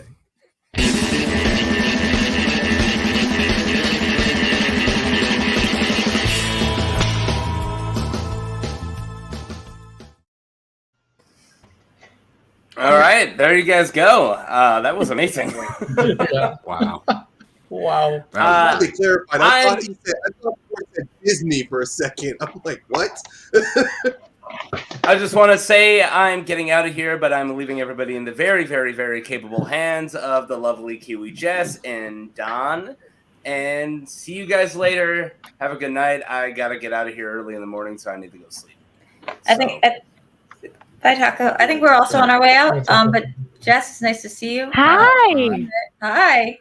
I think we have to head out, but get back to the dogs. Yeah, we get back to our doggies. But Ben was just a wonderful guy. I was devastated when I heard the news. I think I woke you up and I was like, oh my God. Yeah. Tragic. So great to celebrate his life, and we're really happy that we were able to be here. Yeah, it's I just want to say, like I said earlier, being like a part of the Schmodown for like several years was like really important to me, and like everyone that I met through that is like very important to me, and something I talked about with Drew. I think after we met within like the year that you were living here the first time was that I was like, it's a bittersweet, situation to be in, because like the Schmodown community like did feel like an extended family and still does, but it's just like within that comes the peril of like having to worry about like the well-being of like so many people, and so it always sucks when like someone that we know like does be an untimely fate, unfortunately. But it's again like it's a bittersweet situation to be in, because I do love everyone in this community. And Ben was definitely a good example of like the best of us. Mm-hmm. It's hard caring about people. I know, being an adult, right? Being human. Why'd you guys have to make me love? But thank you guys so much for having us on, and Thank you for joining. we'll see you guys later. Yes. Bye. Good night, everyone. Thank you, guys. Bye, guys. Okay, I guess. Am I in charge? I don't know. just joined. You're running the How's ship, your- man. You're running the ship. Oh gosh, I'm so not used to doing Just throwing this you in the anymore. deep I'm end. so We're out just of throwing you in the deep practice. end. Well, actually, I want to start off by saying hi, How you PLD. How are you Hello doing? there. Good. How are you guys doing? Yeah, pretty good. I do have a message though from Smets. He did pass this on through Justin. He said, I can't watch it now, but definitely want to watch it later. Just tell them that if you're in the chat that one of Ben's final tweets was hyping up my KOTOR movie, by the way. If any of you guys are fans of KOTOR or Star Wars, Knights of the Old Republic, any of that, you need to go and watch Smets. They've done an incredible job with that. But yeah, he said it was hyping up his KOTOR movie. Didn't have to do that. I didn't ask, he just did, because he was that much of a class act and a good soul, and I appreciate what everyone is doing for him. So Smets couldn't be here today, but he definitely wanted to if he could have. Absolutely. Yeah, he did send in a clip though we played earlier, so that was really great. Yeah, I'm astounded by how many people just wanted. It's a true testament to how wonderful he was that so many people, like the movie guys, like everyone, just wanted to be here for it, or if they couldn't be here, wanted to send in things. And I see that Ben's mum saying hi, I'm the Jess you've been talking to in private messaging. Hi. Yes, your son managed to talk to people all the way in New Zealand, so that far-reaching. Wow. This is great things you guys are doing. I'm impressed with everybody in this community again. It never fails to impress me how we all come together. I wish we came together more when we didn't have such a tragedy. Ben was one of the greatest members of our community, hands down. I think if there was a award for the most supportive person, like you would probably, I think there's no doubt that he would get it. I mean, he must have had like 17 different monitors like going on at once, because like every chat of every possible Schmodown, Schmoes, or iteration or spinoff or whatever, he was in the chat. He was there supporting, letting you know that he's loving you guys and caring about you. From everything from my stuff, C2A, when it was in Call to Action, I'd always see him in the chat. He'd always put a smile on my face. One of my biggest like sadnesses in the past couple of years is that he asked me to be on his show, and twice he asked me twice, and both times I was working or I couldn't get off, and I was like we were still planning to make it work at some point. I never was able to do it, and it's really tough. It's really tough when I heard the news. I don't want to bring anybody down, of course, and there's his love and everything else. I remember I got a message from his brother, but I was following him, so it went to my those messages or whatever that I go into. I don't check those very often. Too many OnlyFans people trying to get me to subscribe to them. So beating them off with a stick, right? Exactly, so many. But I saw really quickly Jake's name, but I didn't really register, and I had to go do something. I was like, okay, I'll get back to that in a little bit. And then after I forgot what I was doing. I got a call, and it was Christian Harloff, and Christian said to me, he's like, dude, did you hear the news? I was like, no, what's going on? And he's like, Ben passed. And I was like, oh, my heart dropped. I dropped the phone. I didn't know what to do or say. It was so surreal, because I had just talked to him, like, I think the night or two before, on Christian's Patreon and everything else. And it was just really, a gut check. Christian and I got to just talking for a little bit about how awesome it was and how awesome he was. And it was just, I don't know what to say really at this point. It's really tough to stomach, but I mean, I know he loved you guys tremendously, and he loved this community so much that I've been watching this tonight, and you guys said it best. He is like the John Schnepp, like a little mini John Schnepp of the community, and like he's just that well loved, and he was that loving of everybody. It's salute. This is a salute. That's all I can do. Salute. Salute to Ben. Absolutely. And we have Dagan joining us. Robert's having some Thank you so technical much, man. difficulties, but Gotcha. Dagan. it's good to see y'all. I feel like there's a few of you I haven't seen in a little bit here, so it's true. It's great to catch up. But yeah, it's definitely been very emotional the last couple months. I think have been pretty rough on a lot of us for various reasons. But this one definitely kind of hit home. I think more than a lot of other stuff that's been going on. You know, a celebrity can pass away that you really admire, or whatever, and that's one thing. But somebody that you know and you connect with on a personal level, it definitely I think hurts that much more. And you know, Ben was, just to echo what a lot of people have brought up already, somebody that was really the best of us, you know, of the best of this community, and somebody that I never heard a single bad or negative word said about, like, ever, you know. And he was around for quite some time. I remember seeing him like early Schmodown kind of in the chat. Like he'd definitely been watching it for a bit and kind of talking about how important he was to the community and everything. And somebody brought up like New York earlier and like those press conferences that a lot of the after shows got to do when the Schmodown was still going, and how much that meant to him, you know, to be able to talk to some of these guys, gals, obviously.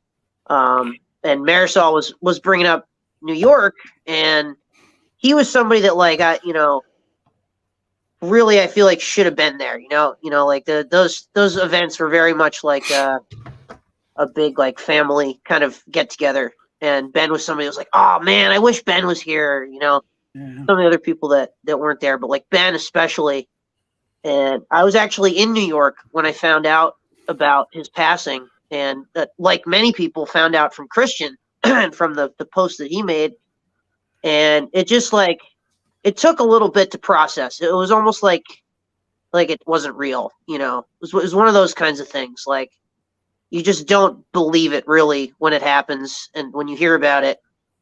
And, you know, it takes a while to sort of really sink in. But I got to, you know, soon after I found out, walk around New York, and it was like he was walking around with me. I don't know if he ever got a chance to go to the city, but it was almost like he was kind of there following me around, and like I was kind of giving him the tour and like walking past the Empire State Building and Madison Square Garden and whatever it was. So that was, I know a lot of people have been sharing their experiences with him, and he messaged me just a couple days, like right around Christmas, to wish me Merry Christmas. And I shared the post, and just very, very, you know, tough. It's really, really tough. And definitely been like an emotional night, I think. And it's been great though, because everybody's been just sharing, you know, how bright and how like the positives of it all. So yeah, that's basically, I'm not going to go on for too much longer, but that's, I won't take up a huge portion of the show, but I just wanted to at least, you know, say that, and, you know, shout out to Ben's family and to everybody that's donated. It's just amazing, like Incredible. what everybody can do here in this community. So Ben yeah, was a well-loved guy. Yeah, And thank you. Robert, we've gotten you back. Yeah, sorry about that. I had to No, switch my it's phone. fine. No, that was a magic trick. Yeah, it wouldn't be one of these streams without someone having internet issues. I mean, even right, I'll even take for a it. tribute stream, it always has always one. Because that's funny, because I was just thinking about this earlier. I met you when I was doing my show on Northern Entertainment Group, Northern Unwind. It was the first time we met was with my show that I used to have with Ben. So I thought that was quite fun. That's how. That was the first time I met him too. I think was that night. I think I may have talked to him before that, but like he was met so him excited. that To have was you the on. first time. Yeah, and I just want to echo kind of what everybody said so far. Especially I was in and out during Dig, but PLD, I heard you say just like so much like support and just like kindness. Like it's really important to sort of highlight that, because yeah, everybody who, whether it was read a comment or watched a video or of Ben specifically, just saw like how passionate he was and like how much he cared, and that's the kind of stuff that you want to celebrate. Exactly. Yeah, I will absolutely. definitely say this. I will definitely say that, like, I guess you said, Diggins, you said that, like, Schmodown ending, we don't maybe get together as much as we used to in a way, like on a weekly basis. So I will say, I kind of think that he's looking down, smiling on everybody, seeing everybody get together. Even if it's for a sad reason, then he's a reason that we all got back together again, like, just to say, hey, He's having hang a out for grand while. old time. Oh yeah, he's getting a real kick out of this. He is loving yeah. this. He's like, look at guys, look at the viewers, look at how many people in the comments. Like the guests that we're having on. This would be like He's his puppet master dream up there. Yeah, he's stream. puppet master. Yeah, this is the best thing for him. Like this is the best way we could have paid tribute to him. Yeah, Absolutely. He was always in contact with everyone. I'm Oh, sorry, I'm yeah. also looking at the private chat and I'm really wondering what Soda's asking because apparently there's a clip. I'm not going to say what the clip is, but apparently going to be Never again. Yeah. I don't know what it is. Oh, I do know this clip. Okay, done. I know this clip. Sounds 50 whenever you're ready. So to give play some hi, the clip is back. So to give some context to this clip, me and Kiwi and a friend of Tacos were on Tacos show doing a Star Wars trivia game. Oh no, I know this one. Where we needed to guess the name of a planet from a description that Taco gave us, and it just happens to be the planet Spaceballs. And this is the shenanigans that ensued. Well, Ben's got advice for all you guys. I know we saw it. We said thank you. Yeah. Well, he spelled Schwartz wrong. There's a T, isn't it? Isn't it T? It's also not Schwartz. And also it's Schwartz, not Schwarz, but okay. Sorry, Ben. I wanted to show him appreciation. Instead, we just tear him apart. So mean. We love you, Ben. We still love you. Hey, Ben. Hey, we just had no viewer there for a second because you. So yeah, that was Ben showing up just to tell us to go fuck ourselves. Sounds on brand. It was great. Oh, It was my great God. when you could get a reaction out of Ben like that. That was like the best. The best. If you could get him to tell you to fuck off or to go fuck yourself, it was the best. Sorry, Anne, if you're watching this, he did swear from time to time. I don't know if this is a new revelation for you, but yeah, it was great because he was always the real soft-spoken one. I said it earlier. We need. Yeah. No, I said it earlier. We need a breaking Ben because that was always the best thing was getting Ben to break. I was chatting with up. Soda a little bit behind the scenes, and we were talking about like Breaking Bad, the Breaking Bad logo with him in the silhouette of the Heisenberg with the glasses would be just perfect. Yeah. I think Perfect. It's someone needs to make that happen. Oh, good, good. It's not a revelation. Well, that's good to know. That's so great. So I also great. want to say, Brennan, I saw your comment earlier about the regret that you had about missing talking to Ben. And I look, one piece of advice I got quite recently because I missed out on talking to Ben one last time because he messaged me and life gets in the way, as it always does. And I felt like I'm going to be quite real for a second here. I felt an overwhelming sense of guilt sitting there thinking I never got a chance to chat to him one last time. And I got told that, at the end of the day, we never know when our last interaction is with someone. And Ben never would have taken that as a judgment of our character, nor would he have ever gone out of this world thinking less of any of us if we never got back to him, because he was such an understanding, incredible human being that, he was always reaching out to everyone. He didn't ever think any less of any of us. And so, Brennan, if you're still watching this, I know for a fact that Ben knew how much you cared about him and how much everyone cared about him before he passed. Absolutely. Oh, there we go. That will definitely happen. Exactly. There we go. Yeah, I know. Good. I know. Good. Other people got to get on here, and I got to get off for a few minutes. But one last thing that I'll say is that I got to watch the last Schmodown with Ben. He was on the LGR stream with us. We did what would have been a 5-hour stream turned into an 8-hour stream because there was a 2-hour delay. So, but it was great. It ended up being a blessing in disguise because it was more time to spend with Ben, you know, and that was just really, really cool to get to watch that with him. Because as I was saying, like being in the crowd in New York, if Ben was a guy, oh man, this guy should be here with us, and to be able to be on the streams when we weren't able to attend the live events because. Breaking kayfabe for a second, there were no fans in attendance for the final Shmodown. What? What? We didn't all get to hang out at Spectacular? Pumped in crowd noise? Wait, no. But definitely was great to share that with him, and the times that I was able to spend with him were just a real blessing. Now looking back at it, so yeah, cheers to Ben, man. Again, I know he's looking down at this and laughing his ass off. So cheers to him. For sure. Thank you guys for indulging me, and hope you all have a great rest of your night. And again, cheers to Ben. Shout out. We love you all. Thank you, Dagan. Cheers, guys. Thank you, man. Cheers, Dagan. And speaking of a spectacular and a Shmodown, I will say for PJ Campbell and myself, I think he was the one person who I don't think ever complained about a single question. So I'll give you a shout out there. Fair enough. even when he should have, I guess probably. No, we weren't perfect.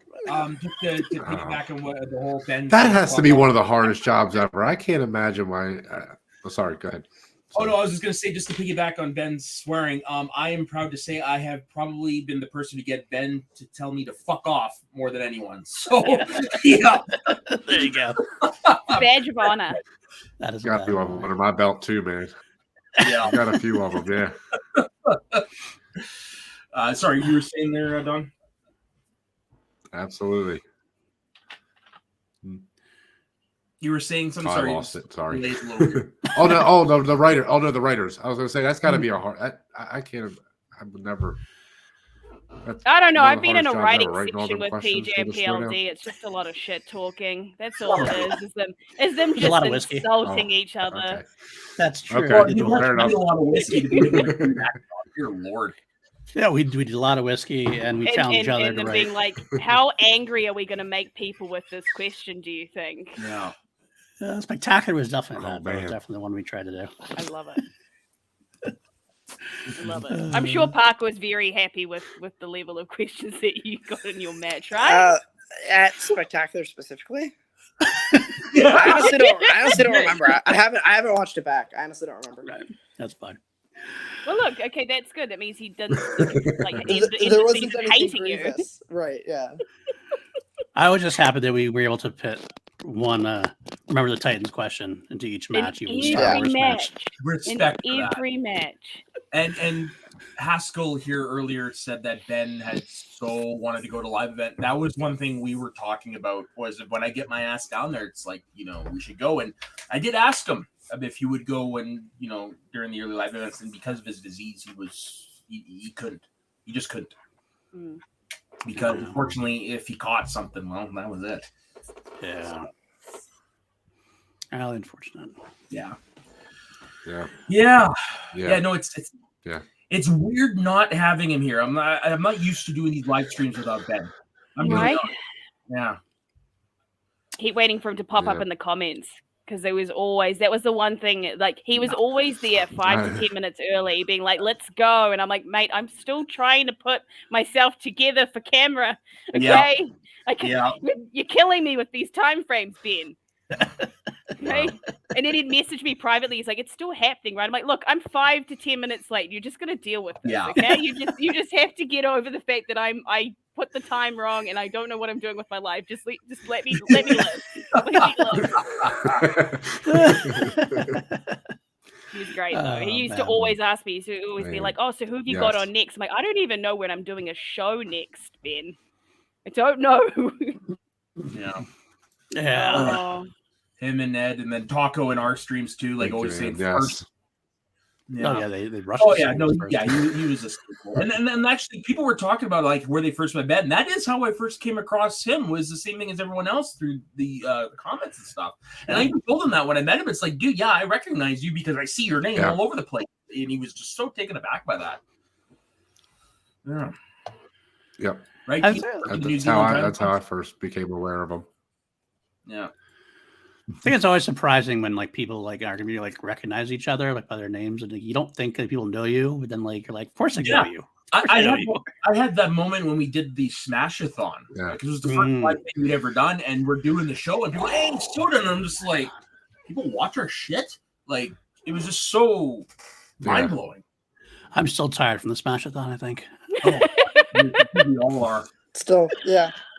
This one is not going that long. I'm not doing any work on this one, so I don't mind as much. Yeah, no kidding. Yeah. Oh, we got another. Looks like we might have another guest coming on soon. So while we're waiting for that, should we play another, just a quick clip? I got a few quick ones here. All right. So I'm playing this one. This one's a personal favorite of mine in 50s. We call it fisticuffs. Now we reach the point of the show where me and Ben are going to engage in a little friendly virtual fisticuffs. Oh, who likes Martha and who doesn't? Yeah, but Ben like he wasn't like 50 or myself, but he did enjoy some Doctor Who, and that was a long day. That was a long day. Yeah, reviewing every season of New Who. Sorry, 50. We love you. Yeah, it was long. A doctor. Yeah, anything to do with 50 and the Doctor, you better strap in. You got to be ready to like just get some popcorn. Make sure you're comfortable. What's your longest one there, 50, that you've done? Oh, what's your longest stream, if you don't mind me asking? It might be one of the two ones where I ranked every one-off villain in the show's history, like 300, 400 villains in 4 separate tier ranking lists. Wow. That was about 6.5 hours. No joke, PLD. 50, I'm pretty sure could give you and PJ a run for your money. Woo! All right. Whoa. Don't set me up like that. You're setting me up. I probably will, but you're setting me up for failure right here. But no, I mean, I'm being honest. 50 is easily one of the most passionate Doctor Who fans I've ever met. That's awesome. That's awesome, man. I love the Doctor. Anything with the Doctor. Yeah. The new stuff's gonna be great. I can't wait. Cannot wait. Yeah, me and 50, we do talk about all the time. Even when Ben was still with us, we would talk about the 60th anniversary coming up and that stuff, and we were all looking forward to it. And that's actually one thing that I'm a little bummed at, is that he's not able to get Tennant, because that was his favorite Doctor, was Tennant. Smart guy. And one of the main things he always used to talk to me about, like almost every week, is like, so when are they bringing Smith back? When are they bringing the Pawns back for the 60th? Who do you think they're going to bring back for the 60th? And like, he's never going to witness the greatness that is Beep the Meep, unfortunately. But I'm guessing right now he's up there with the late great John Hurt. Talking about never forget the late great. Oh yeah, I'm hard on who? Wilfred Mott. You know he's up there with old Wolf. Wilfred Mott, that's right. And Elizabeth Sladen, obviously, of course. And chatting up Doctor Who with all these people. And one of my favorite Soda's gone, I guess. One of my favorite delights was like, I'm still here in the background. Oh boy, look at this character. Before we transition into the Kaiserverse, one of my greatest delights was. First things first. Yeah. Did 50 just say Ben will never get a chance to see you beat your meat? Is that what you said?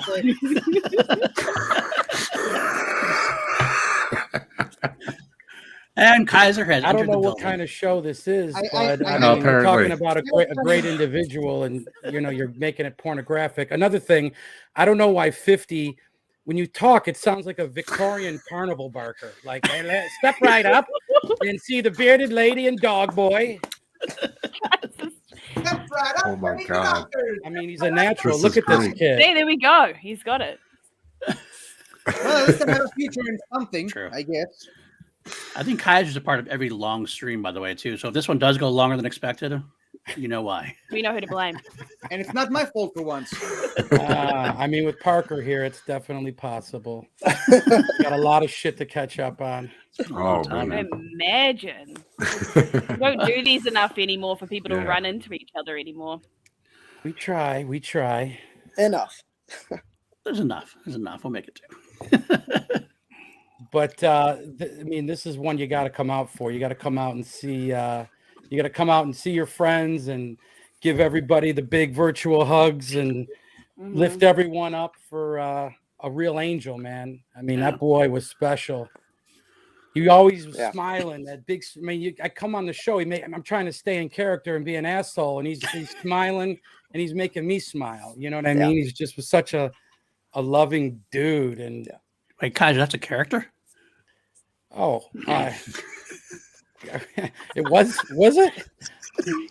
I don't remember those years. It's kind of like being in the Grateful Dead from 68 to 72. I don't. It's about right. That's umbrella. All I know is that Parker came into LA with a suit, and he left with a beard and no sleeves on the shirt. More than once too. It's You're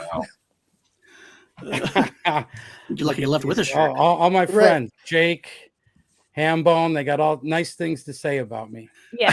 It was weirder when I left with more sleeves than when I started with. That was the weirdest part. Well, that's because you went home with some girl's shirt on. That's why. Weirdo. I call that a win.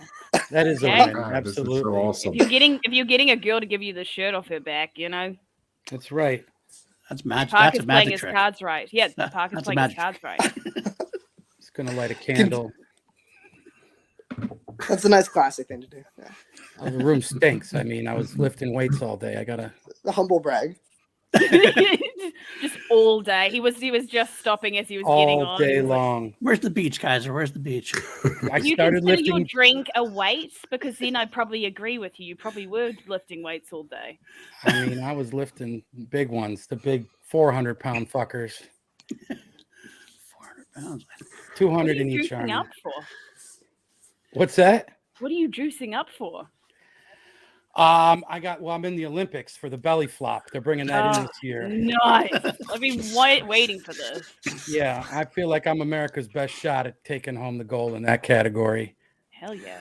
Witt's gotta get training me. He's a Yeah. I don't know if you- Witt's Man can't stay out of your corner. he's a great swimmer. He knows a thing or two about the aquatic. He plays lifeguard. Is that what you're saying? The aquatic arts. Oh man. That's the new dungeon. Is about the belly flop competition. Piggy Well, that was Small. the audition to get in. I mean, that To was answer. That makes sense. Yeah, This is the behind the scenes secrets we never got. Was the Thus belly the- flop to get in? Thus the needing the extra shirt. When protect Paul the belly. came to Manhattan Beach, we had a belly whack contest in the ocean. That's fair. And then Oh. Greenpeace tried to roll the both of us back in the ocean and try and get us back home. So we were out to sea for a while. They're right. Or Mark Ellis picked us up in his yacht.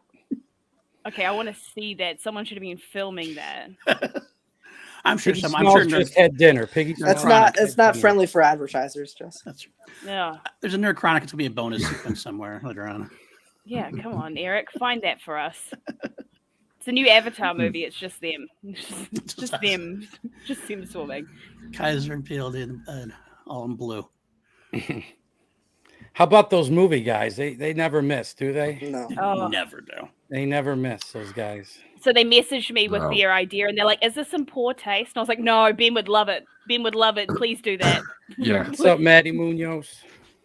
No, I mean, the movie guys do what they do best. I mean, they're the great unifiers. Yeah. Oh, yeah.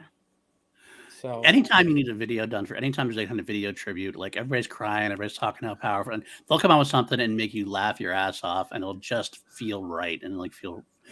Paul shows up with a clipboard and a bullhorn like he's Fritz Lang in 1940 trying to direct a horror movie, making sure everyone's doing their shit. They shoot it, and then Whit makes it look good. Preston Yeah. don't mess around. That boy, he's like literally like a cruise director on the Love Boat when you show up for anything with him. Which just got it all, and he doesn't need a script. No. My favorite that they've ever done was the video Drew's reaction to a reaction of a reaction. Smash the audience, right? That's one of my favorite things I've ever seen. What about the video they did where they intercut Smets saying Jarrell answering like, what 1968 Barbara Stanwyck film? And Smets like pauses and they cut it. He goes, Jarrell, right? I don't remember. Or Jarrell, I don't remember exactly, but that was fucking hysterical. Or the free for all they did it with the action figures. Oh my god! Yeah. Oh, Did they? And then they announced They announced the New Hope. They were like commentators, like Bob Uecker and Bob Costas in the booth for A New Hope. I mean, Jesus Christ! Even my mom watched that one. These guys are funny. I'm like, yeah. The best one was the original draft one. Yes. Yeah. So good too. That was a good one too. That was a good one. That's true too. They do that every year on What the Show. January 3rd, they do the year in review from like 3 days. Like, so they do the 2023 year in review on January 3rd. It's great. The amount of effort those two put in is just phenomenal. For the sake of funniness. I gotta hop out here in just a second, but thanks you guys for inviting me on. Kaiser, great to see you.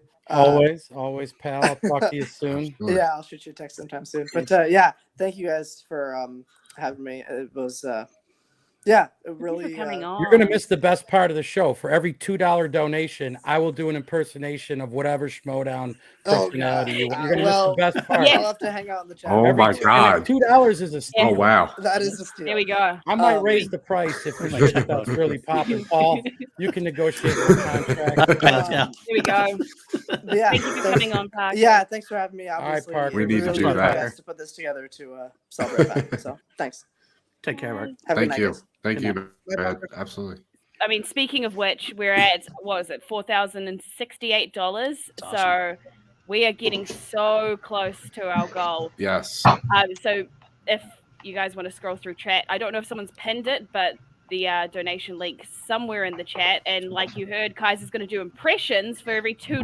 Does that mean that someone... Name your Schmodown personality, and I will let it rip. Justin wants you to do Danny from Brazil for a warm up. Someone tell me if he put $2 up. Justin, you gotta throw us $2 to get it. I would tell. Let me see if I can find it. Hold on. Let me Gotta get it in see if there. I can find Here we it. go. Sound like a vampire. Isn't he got like that Be a funky hair? vampire Like and his then you've hair's got it. like all like down in the Right. Yep. I will tell you something, you motherfucker, Kaiser. Every time you try to make fun of your joke are fucking stupid. And just so you know, I'm going to fuck your sister. Just so you know, it's going to happen. No matter what you try and do, motherfucker. You are the worst human being on the planet. I just got internet yesterday here in Bolivia. And I'm going to spend the first day motherfucking you prick. That's pretty good. Yeah. Oh my god. Pretty spot on. There we That go. was really good. Yeah. I can't wait to show Danny this. I'm Oh, going to clip man. it out. I'm going to send it to him. And actually, you know what? I'm going to send it to him. Oh. Tell him not to watch it. Everyone needs to make a pact right now. He's not going to watch. I'm going to tell him he needs to film his reaction. yeah, Watching it and put it on I the wish I internet. could have really prepared for that one. Oh, we can go around and do it again later if you really want to. There we Yeah. go. 10 impressions. Oh, damn, with Jakey. Jake. Well, look, hey, you know, Oh, Jake, you need to nominate an impression. Jakey put his money where his mouth is. Fuck. All right. Where's he got? Yeah, who do you want to see, Jake? That's the thing. Is you gotta Yeah. unless you want to do. Jake just said you got 10 Oh, comments. I just donated 10 myself also. Oh, so- my Oh no! You. Yeah. Oh, wow. Okay. Oh, All right, I'm I gonna can do regret it. this. I can do Harloff. You can do Harloff? Oh, here we go. Here we go.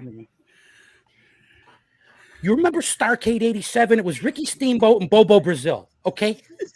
They were in a cage match. You're Bobo Brazil, okay? You play Bobo Brazil. And Steamboat is going to be Kalinowski, okay? And you're going to go out there and look, don't say anything stupid, okay? Don't mention your dumb fucking show with you and Dagnino. No one cares about that show. Go out there and do the right fucking thing. Do what I tell you to say, okay? It's funnier when I write the lines for you. Great. There you go. Nice. He could I want listen. you, I want you to do Gucci. Kaiser, you've got to do Gucci. Gucci, huh? Yeah, you've spent enough time with the man to be able you to know do this. more- This should more be your than most. best. You should be your best impression. You know, I was in Kentucky last weekend, and I bought some farm equipment. And let me tell you something: the farming business is back. The farming business is back, and I got in on the ground level. I got tractors. I bought a mule. And you know, nobody farms better than me. I'm the best farmer on the fucking planet. I mean, no, I grew up in the Bronx. I never grew corn, but everything I do, I turns to gold. So, you know, if you know anyone who needs a tractor, this is call PLD. He's negotiating for me. I made him go to Kinko's and whip up flyers for Gucci's plow and shovel service. Yeah, the fact that he says that he's the best farmer on the planet best without farmer that ever ever farming. lived. I've never farmed once. Yeah, it's so Gucci because I remember being in a Zoom with him in which he said that he could beat any person in an athletic sport, and he wanted to do a Schmodown Olympics where he would test himself against any 20 competitors in any physical activity. And then he proceeded to tell me he swims the English Channel on a regular basis. So He's training for the English Channel right now. I saw him at he does it as a casual thing. He's just in case they call him, he'll be ready. That's his warm up. Yeah, right. That's what he does for warming up. What about Roka? Oh, you sure you want me to do that one? It might get canceled, but go ahead. I mean, he's not here, so. Well, he will be. You mentioned his name. I do love Roka. You mentioned his name, he'll show up. I would have to say his name 5 times into a mirror and he shows up. Ooh, that'd be a tough one. I gotta. Do I have a pass or I'll come back to that Yeah, one? come back to that. Well, Jake also wants Koi or Winston. Yeah. There we go. That's Koi. Koi Gucci. That's fair. That's fair. I mean, valid. That's it. What about Winston? Here's the thing about Daredevil. He's not really blind. You've all been scammed. Matt Murdock is a lawyer with 20/20 vision. That one sucked, but that was Koi. That was Koi. Yeah. What else, Jake? Well, Jake wants. Can you do Sturger? Jake wanted you to see you do Sturger. Yeah, I can do Sturger. Oh, I need a microphone. Okay, Kaiser. When we start rolling, leave the comedy to the professionals. Okay, just some advice. Don't make it weird. I don't want to be out here and things. Just take it easy. Oh God. That's actually completely legitimate. I saw that like live in person. My very first day, she told me to leave the comedy to the professionals. I'm like, wow, I guess we're not going to be friends. And then, of course, wow, it turned out to be like that, you know. But I was like, damn, Smets, you hear what she said? You have told her, well, I'm a professional. That's so great. I wouldn't call myself a professional. Beth May, Tom, and Brother Lomas. God, those are tough ones. Wow. I think Tom would be the toughest. God, I barely remember. I mean, what about Frenchie? Come on, one of our own. Oh. This is my Tom. Yeah, that's a good start. That's a good start. That's a good right? He had that hand thing, right? He was like, I haven't figured out the dialogue yet, but that's a good start. He's like, I have Lindsay Lohan in my trunk. Next question. You want to see a dead body? I think we should do Kiwi. Oh, good. I love it when people do the accent. I'm not doing it. I'm going to pass on that. That's fine. It's fine. Most people do the Australian one just to annoy me, and that's fine. Loomis would be like, it's like Dusty Rhodes. Would be like, let me tell you something, brothers and sisters. Yeah. Yep. I used to think that Jesus Christ was the greatest man to walk on the planet Earth until I met Bobby Gucci. He convinced me to choke myself out just as a test to see if I was worthy of being in Brother Gucci's faction. Oh man, that's so funny. Now donate $25 to the Brother Lomas Microwave Popcorn Foundation. Okay, well, what kind of action guy would I be if I didn't ask for Guy or Bateman? Holy fuck. Oh, yeah. That's a good one. That's a good one. Gotta be like, Here's- like this, right? It's gotta be. There you go. There you go. There we go. Guys, what are we doing tonight? We quizzing? We doing something? What do you give me some Robert Altman real quick. Let's go through Altman. I'm gonna put him on the wheel. No, it's only 2 a.m. We got another 45 minutes. Come on. I'm up. I'm ready, guys. We got a match in 14 days. I mean, come on. Give me something. Let me ask you. Who played Caretaker in the original? What was that movie with Sandler? The football movie. The Water Boy. Water Boy or Longest Yard? No, The Longest Longest Yard. Yard. You want me to tell you who played Caretaker in The Longest Yard in 1977? I can tell you that. I can tell you played. Chris Rock played Caretaker in the new one. So I don't know. That's like Ben training. Guy, I'm not even going to try and do Guy. Like that guy, he's in a category all his own. Yeah, which guy do you do? That's true. I don't know. He'd be tough. I don't even want to try that one. There's so many. Well, you did Harloff. Can you do Ellis? No, I don't want to listen. That'll end a friendship. Oh wow! I'll be like, oh, here's a good one. Here's a good one. I can do Ellis. He'll be like, picture me just not shutting up, and he's like, well, that's not funny. Don't do that. Right. No, that's not funny either. That would be my Ellis telling me like my material shit. I don't know. Scott, I don't know Mance. I don't know Mance enough. You don't know that well. Mance? Oh. I never met him. I see him on the news once in a while. It's 60 days. Can you? Okay, Frenchie really wants to know if you can do a Frenchie impression. I don't know. All those French Canadian fuckers sound the same to me, man. So anyway, we were at, I bought my nephew the Lincoln Logs, for Christmas, and the kid he choked on the Lincoln Log, and now my sister's blaming me like I fucked up, I was like, well, the kid looks like a builder. I wanted to get him the Lincoln Logs, The last time I gave him a Legos, he sold them to the neighbor's kids, for $14. Hey, go Leafs. There you go. All right, that's 10. That's 10. I'm at 10, right? Yeah, I've hit 10. That's good. Oh my god! Maybe for $3 we'll do one. I don't know. Jake, exactly. Jake, I don't even know. Jake, I was just like trying to ramble and with a negative stupid 10. Somebody took 10 accent. back. Yeah, I don't know. They can't all be great. No, you didn't say good impressions. You just said impressions. Okay, That's fair. that's on people. That's You know on what? people for donating. We true. didn't specify that. Money well spent. That is a definitely good. It wasn't even close to French. You just had a Canadian accent. The only missing is soaring about. The only thing I can do is Frenchie saying taco. Taco. That's the only one I can do. I feel like I had a good rip on him one day. I said he looked like Kevin Smith's not for shit cousin or something. Yes, What did I call him? yes, absolutely. That was on a taco stand. It was I great. forget what that one was. Yeah, those were the days, man. Who did play Caretaker in the original Longest Yard PLD? Wow. And the Adam Sandler one or the original one? The original. Do you know? All right, I'll give you a better one. What NFL football player is in that movie? Well, The original Youngest played The original. Caretaker, played Michael J. Fox's dad in Teen Wolf. Get If the I'm not fuck mistaken. out of here. Look at you, Soda. Good for you. Hey, man, all those fucking DVDs behind you paid off. Yeah. I was a lonely child.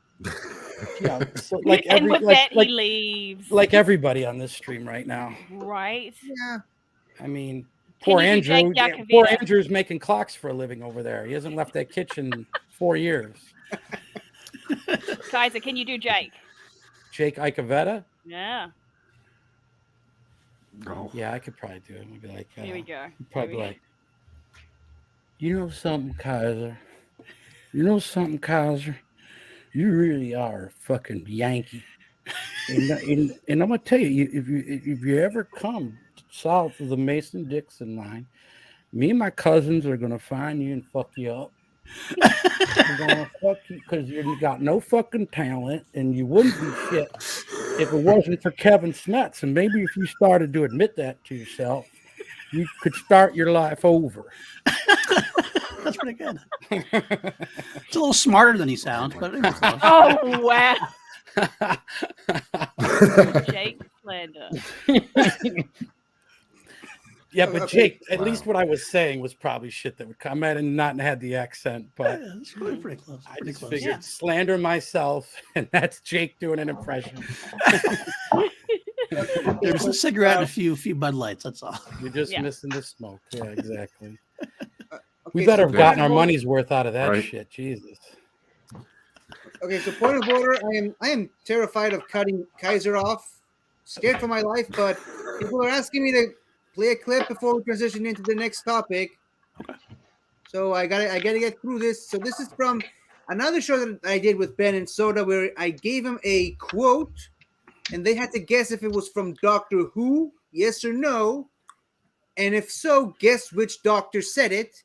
And this was right at the end. Ben thought he was out. He was trailing by about 4 points, and then like out of nowhere, Soda missed, and Ben got a 2-pointer and tied. And we went to sudden death on this question alone.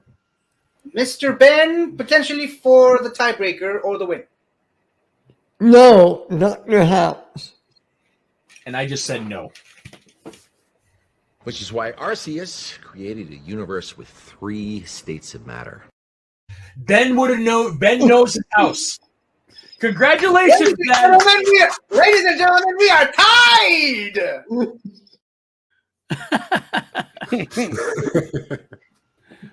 He took such pride in things like that. Yes. Wow. Yeah, he did. Yeah. He was when it came to trivia, like he wasn't the most confident player, but he's actually sneaked out some pretty good wins for sure. Mm-hmm. Yeah. He beat me and Soda in Inner Geekdom, by the way. Yeah, he did. Yeah. He loved those matches. He used to Oh, tell me he- all the time about them. Was he an Inner Geekdom guy? That was his shit. Yeah, so over on Roka's Patreon, there was a Patreon Movie Trivia League that myself, 50, Ben was involved, Raiko, who was on there earlier, and yeah, the three of us were primarily Inner Geekdom for sure. Nice. And then 50 and I were a team, and because he's Israeli and I'm Canadian, we named ourselves the Allied Powers after Lex Luger and the British Bulldog. Nice. Nice. Okay. Okay. We got less than 400 to get to our goal. Yeah, we're getting there, guys. Just another 5,000 impressions for Kaiser. Come on, let's go. Yeah, no kidding. Listen, Come on, guys. I got Come on. I got a video. I got all kinds of shit I can put out there. Like, I don't know. These impressions aren't easy. Can you do celebrities? Oh God, no. Oh no, he can. As we found out once about him did doing I, all the math I ate Morgan Freeman's lunch once, and I kind of like. Sometimes I do him getting mad at me. So that was. Let's go. That's good. So I have one, and I know you should be able to do this because you paid homage to the guy in your Schmodown promos there, Kaiser. I want you to do Road Warrior Hawk.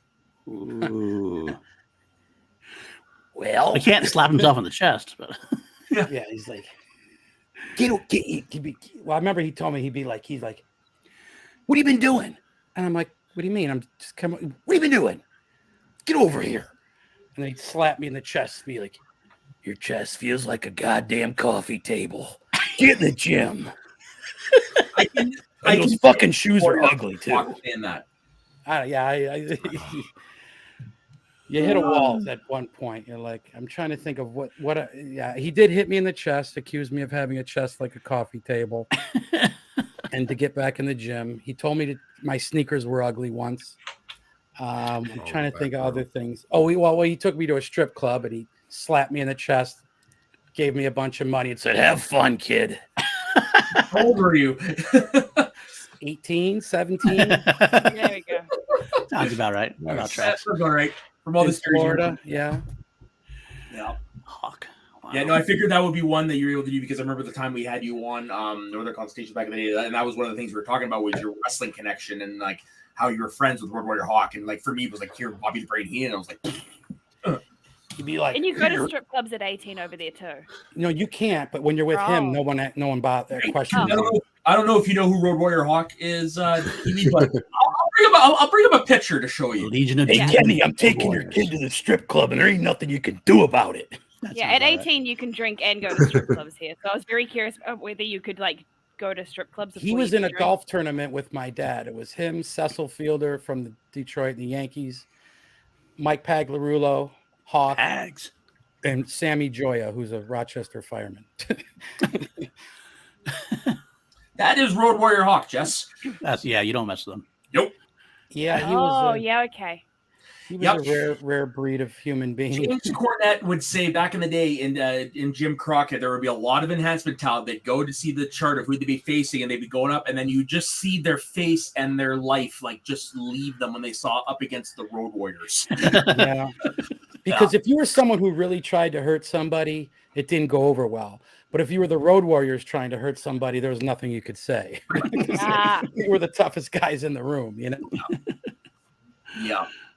I told you once that I saw him and Hawk at a club, or him and Animal at a club, a 3-story club, throwing lawn chairs off the balcony and keeping score of who could hit the most cars. Who won? That's what I want to know. Yeah. I don't remember, but they had to cut the owner of the club a check. I remember that much. Wow. Man, there's nothing Yeah. like old school wrestling stories like that, man. Back that was. What's such a up, different Ryan? Good to day. see you, old That's boy. why I love right the territories was a lot of fun. I don't know if you guys saw that. Yeah. And like my favorite wrestling podcast right now is Mick Foley's podcast. Yeah, I got to listen to that, man. It's worth it. Yeah. I listen to episode every now and then.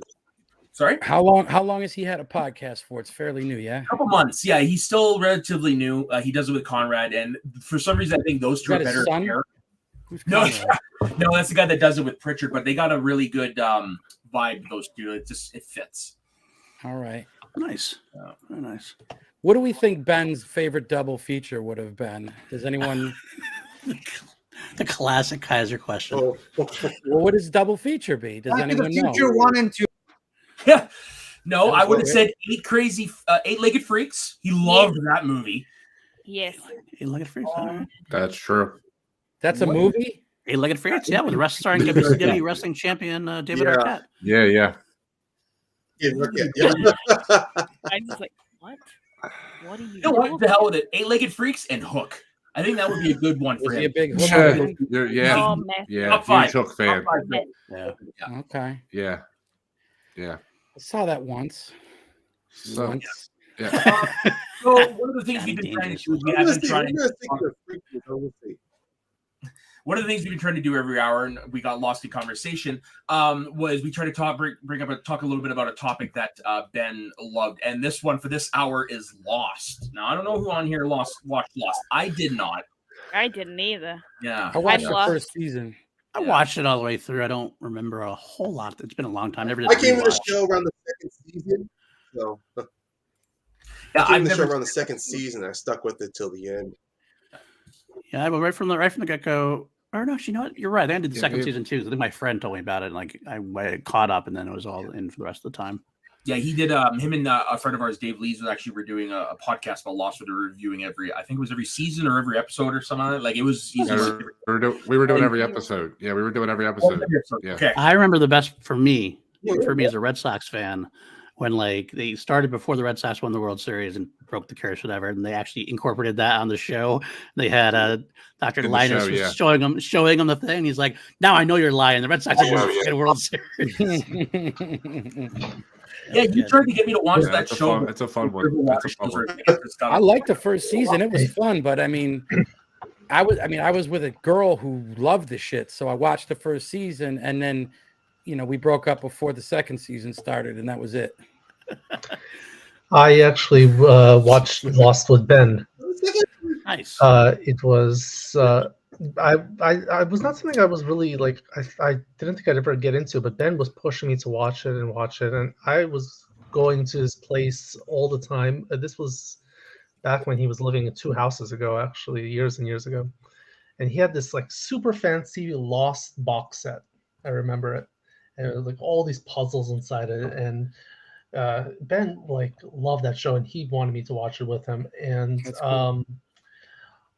I always remember how shocked he was because I was playing around with that box set of his, and I just like I grabbed the lid and I noticed like there was this like loose piece that was on the underside of the lid. I was moving it around and all of a sudden it falls off and I think I break something. Then we both find that there's a secret disc inside he never watched. Whoa! And we got to watch some extra scenes that he never had a chance to find out about until then. And it's like we both got a gift out of that. How many seasons did that show go? 6 Not seasons. Too many, to be honest with you. It was 6 seasons. Yeah, I wouldn't say it because around the time the 4th season came out, I believe the creators, I think Lindelof and Hughes, they said that they weren't sure how long they were going to keep this going. And then after the reception of the 5th season, they said, the 6th one's going to be our final one because they wanted to tie everything up. They were worried they were going to get canceled after the 5th season, so they're like, no, 6 will be our last one. We're going to try to tie up as much as we could. So a lot of hype was put around that last season for everyone's going, oh, we're going to get all our answers. And then so it's like, you're going to get a third of the answers. Is that how it ended? Right, they only right. answered a third of the fucking questions. Yeah, they didn't bother with some of the things that explains some of the Yeah, things. it's not. Lindelof. Yeah. Well, Like, they basically, said It's a not lot of the stuff. best. basically it's purgatory. The whole Yeah. show is them That's being what I in always heard purgatory. about it. Whoa! No, Spoilers. it's not. No, it's not. Dave would say that's not true. Now he's sabotaging. No, Rob's that's one thing I agree with Ben too. So just because we're already around the around hour, I've been asked to play another clip. This one is a clip that was sent to us by a good friend of our shows, Adelia. So here we go. Hey guys, Adelia Chamberlain here. Sorry I'm not with you tonight, but I am incredibly sick right now and just not up to being on camera. I wanted to share a few thoughts on Ben and what an absolute sweetheart he was. I didn't know him as well as some of the other people that are on the stream. He and I had only really started talking over the past, I'd say 8-9 months or so. And it's really hard for me to think about the fact that he's not here anymore. I'm gonna miss just him sending me a message, sometimes on 2 or 3 different social media platforms, because he didn't know which one I'd answer on. Just saying, hey, hope you're doing well.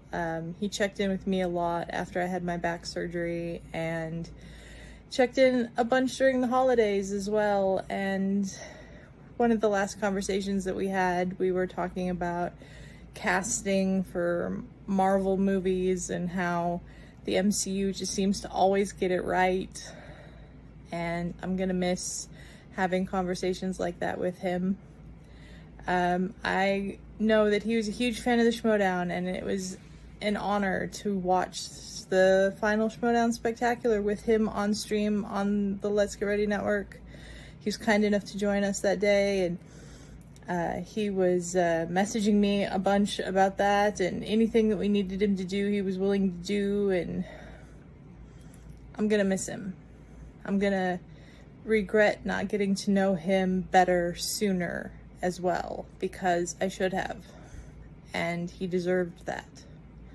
He was a pillar in this community, if you ask me, and the fact that he's no longer here is something that's still kind of unfathomable to me. But I just want to send my best wishes out to Ben's family and his friends and everybody that loved him, because he was a very special person.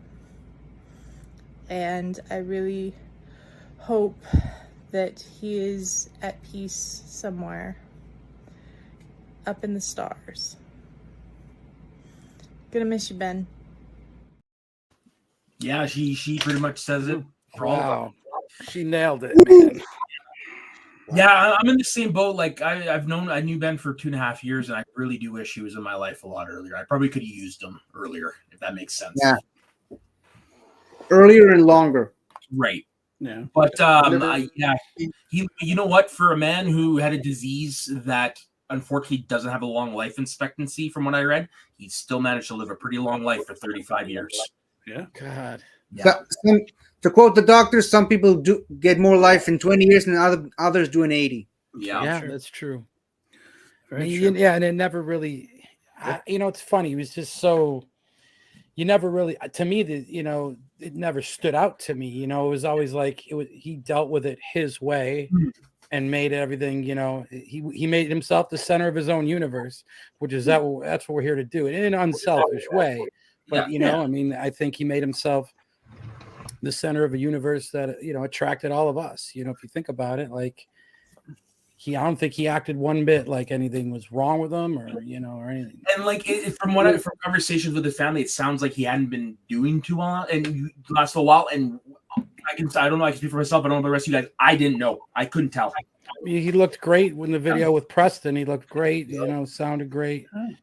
So no, he never let on that anything was going on. I think he felt like he didn't want to I would be the same way, Paul. I mean, he just took it on the chin and was tough about it. Stood up to it. His mom said to me was, to us, he wasn't the sick guy, and it's true. Like I knew, but I mean, it only came up if he ever talked about it, and I only recall twice that happening in 2 years.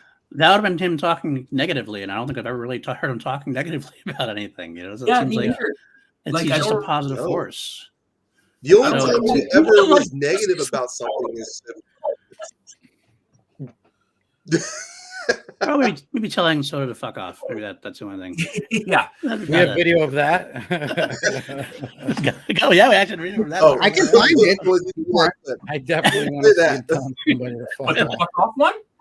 Yeah, fuck off one's there, right? Okay, yeah, I'll play that again. That was a classic one. You didn't see this yet, Kaiser. So basically, we were giving Ben shit. They were giving Ben shit in the chat, and then let's leave it at that. Well, Ben's got advice for all you guys. I know we saw it. We said thank you. Yeah. Well, he spelled Schwartz wrong. There's a T, isn't it? Isn't it T? It's also not Schwartz. And also it's Schwartz, not Schwarz. But okay. Sorry, Ben. I wanted to show him appreciation. Instead, we just tear him apart. So mean. We love you, Ben. We still love you. Hey, Ben. Hey, we just had no viewer there for a second because he Yeah, that's to me is a clip that'll never get old. That was actually one of the rarest times Ben actually stunned me. He actually shocked me because even then when they were dogging him, I'm just like, I'm just gonna be training thought here, and then all of a sudden he pops up like, "Fuck you!" I'm like, wait, did you just say that? He's never ever said that when I've ever been on screen with him. That's great. Classic, man. There's nothing like it. Kaiser, you're busting balls. Yeah. You know how that is. It shows you really love somebody when you're busting their balls like that. Right. That's like, that's how I always try to tell people. It's just like, if I'm making fun of you, it's because I have a legit. Yeah, I mean, everyone's got to get that at this point. Like, yeah, especially around here. Like, we're in this community. Some of the shit that we deal with, it's always good to have a laugh. Now you just roll with the punches, or you just like you're. Seriously. I mean, the punches are one of the best parts about it. You got to laugh at yourself, and I think Ben was happy to do that. Ben always seemed like he was happy to laugh at himself, like just for everybody else as well. Yeah. Whenever he saw the opportunity, he definitely would take a crack at himself. He always went for the jokes. Yeah, usually sometimes for the jugular too. You ever sometimes he went for the jugular? I mean, I have another clip that I can show that expresses exactly what you're just saying. Yes, roll it. So. Everyone who knows me and my love of Doctor Who, everyone knows that there is one thing I don't like, and Ben never missed an opportunity to bring it up, as he did in this clip right here. I mean, honestly, it makes sense given that they're like the Daleks are in a jungle environment. Like last thing leaves to be grinding their gears, You know what grinds my gears? I'm sorry. Oh my god. What is happening? Oh, I know what grinds your gears. I'm not going to say it, but I know what grinds your gears. Thank you very much, Ben. Yeah. Yeah. So what do we do? Zone. Joey, you set me up, man. You set me up. I don't No, think man, you're just determined to bring that up whenever you feel like it. And just like last time, Oh my god. Oh my god, Mothman. it's That wasn't me. That wasn't. well, all I'll say is what goes around comes around. Oh boy. Yeah, no, Dagan said it right. We had a lot of fun trolling 50. You gotta take it like a champ. I did not have fun with that, but yeah, you did. Yeah. Yeah. Yeah, no, like 50 and I, we did the show with Ben on Saturday mornings, and obviously, like, that's not going to continue, but we are going to be doing some different, and the title of the show is actually in honor of Ben, so. Oh, cool.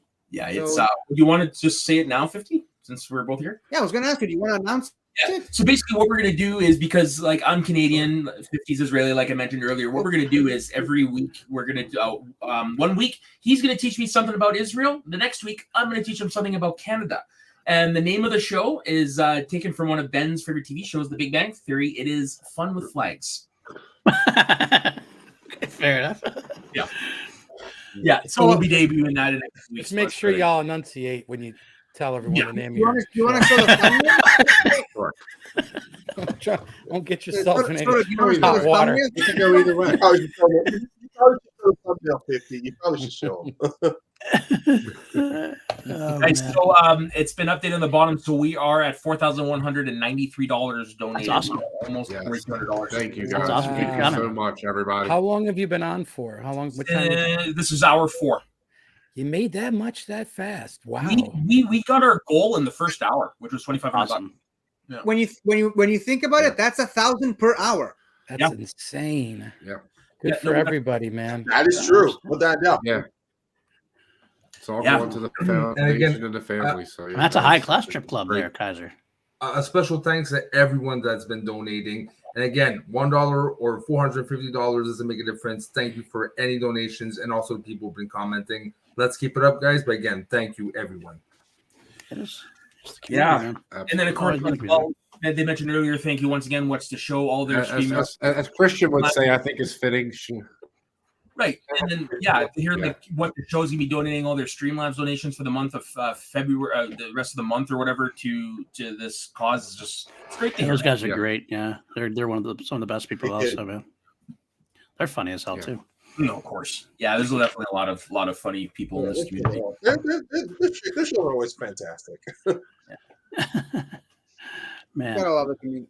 So earlier in the live chat, Ben's mom asked if you could show the full picture of Ben, the one right behind us. Yeah. So I took the liberty of uploading it to the brands. Here you are, Mrs. Rayner. This there you go. Photoshopped by my mom, and she also made 2 more, like this. Yeah, that's a great Oh, and that's we cool. also have That's really cool. this one as well. That one. That's the one. Yeah. That's the best movie of all time. Number 1. That is Fuck what the AFI tells you. Back to the Future. Number 1. Yeah, I said, Kaiser, you'll appreciate this. I said it earlier, since Ben's passing, I had a framed Back to the Future poster, and now it's sitting in front of my computer, so he's as a reminder whenever he's around. Right. Nice. I was worried you're going to turn it around and have a girl in a cage or something, but thankfully, Hey, get back in there! Thankfully, you weren't bluffing. Well, at least you don't have Lindsay Lohan in the trunk of your car. Not like Tom, no. Yeah, knowing my luck, it's Ken Jeong in The Hangover jumping out of the trunk of the car. Kaiser auditioned for that role, didn't you? Mr. Chow? Yeah. I would love to play that character. That's the best character in movie history. That is the first time I'd ever seen Ken Jeong in anything, and the first thing I saw was this tiny dick. That fucking character Oh my God. is in my top 3 all-time characters. Oh, for sure. Oh, for sure. Yeah. That absolutely makes sense. I could totally see you loving it. I watched that shit and I laugh the 30th time like it was the first. Yep. When I watch Ken Jeong play that character, it's just so good. So fucking Dude, them money. waking him up in the third one. See when they wake him Makes up me in the want to watch toilet this is shit. one now. of the funniest. We definitely have to get that. Oh trick my out. I would god, have it's so that. good. Might have to. Might have to. I have to rewatch it. Do you watch Will Arnett's show on Netflix where he's like a detective and the actors don't know the script? Yes.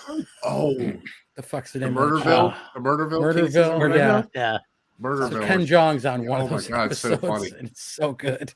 Did you 'Cause see the holiday these actors, special, the Christmas one? Yeah, that was great. That was probably the best one they did. But Nice. it's it's like an improv show to a degree because like whoever the special guest, Jason Bateman, Maya Rudolph, Ken Jeong, whoever, show up on set with no knowledge of the script and just have to roll with the punches. And then Arnett is kind of low key directing them Okay.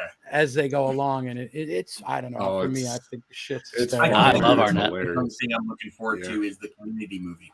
The what? The Community movie. Community movie. I never watched Community, but I saw Workaholics yeah. got canceled. Yeah, they got canceled. What, 2 weeks before they were filming? Someone will pick that up. I mean, some streamer, That was somebody another has to have great enough show. brains and balls to do that movie. All right, Jake, man. Yeah, Thank you another very great much for show. joining. I look forward to Jake. seeing your design.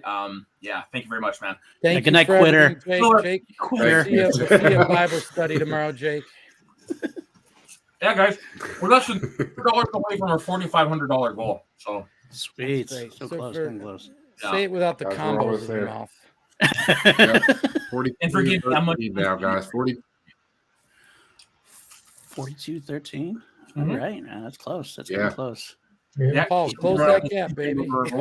That's Got that checkbook down. right. All right, baby. there goes Dagan. Hanging. 50. You want to play another clip? Yeah, let's see. Yeah, sure. Keep 'em rolling. So What we got?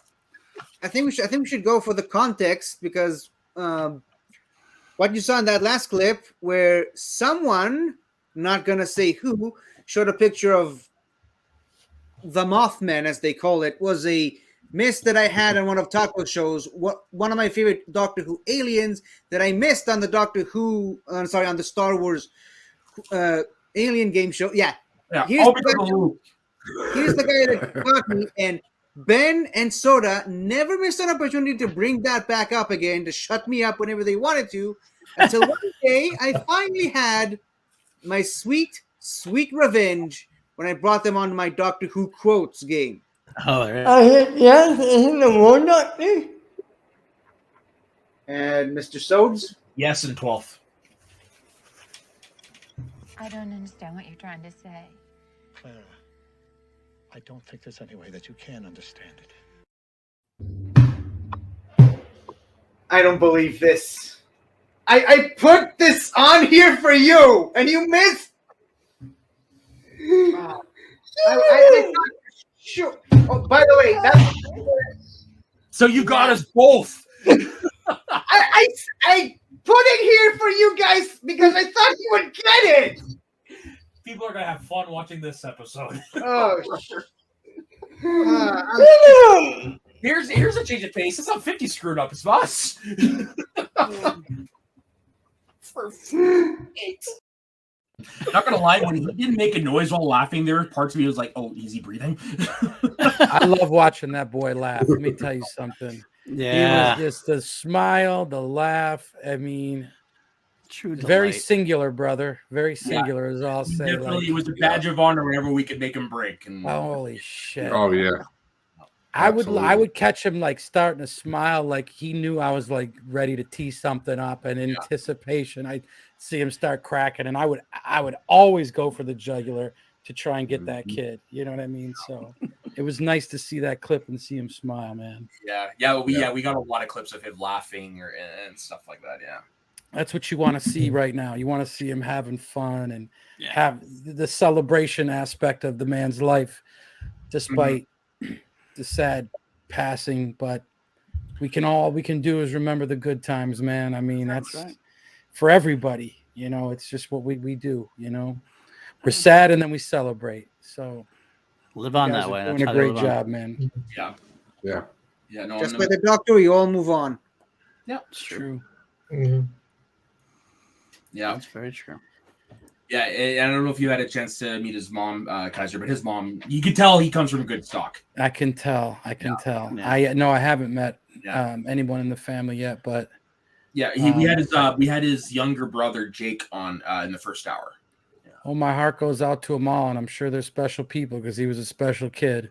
Oh yeah, so I'm gonna just speak a little bit about his funeral here because I watched it. 50 watched it, like a bunch of us gathered here in StreamYards and watched it. And one of the things that was brought up the most was how much his family had no idea just how important he was to the community, and to see the love that was outpouring for him after he passed for like 2 days. They didn't know. So that literally, I'm pretty sure every speech at his funeral was that was a point that was made that we made him. We were there for him when he needed us. Mm-hmm. Yeah. We will. I never said no to the kid. Yeah, me neither. Unless, obviously we all have conflicts, but I mean, if he asked me to do anything, I was there. Absolutely. I'll probably have to call it soon. I'm actually got work to do tonight before the 49er game tomorrow. So. Oh yeah. Oh, nice. Yeah, I got the Bills Sunday, the 49ers Saturday, so I got to get all my work done.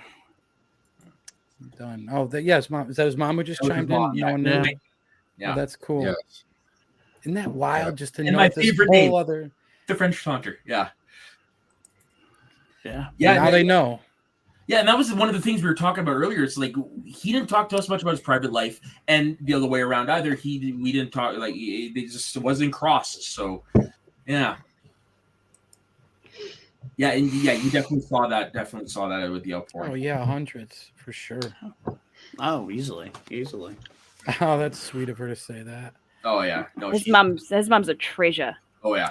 She keeps being like, "How are you doing?" I'm like, "Why are you?" It's like it's feel like I'm not doing enough for you. After Ben's passing, she finally joined Twitter, and she was having a hard time navigating it. But now she's getting the hang of it, and she's been sharing pictures of Ben as a child, and it's really wow. That's because sweet. we didn't know he did karate. Yeah, he'll fuck you up. He was keeping that under his belt until we met him. That's the thing. Is he was like, "I've got all these things hidden that you're not Wouldn't going we to know all just about." love to see him like roundhouse Jake Icavetta in a bar parking lot? Oh yeah. Just go straight I down. would have paid him. LaRusso. I would have paid him for that I'd be one. handing him just a bit of chain, be like, "Go for it. It's fine. We've got your back, buddy. Let's go." Yeah. I mean, Jake could be an easy target at that point, but Fair enough. He was a brown belt. Brown belt. Wow, impressive. Wow. That's impressive.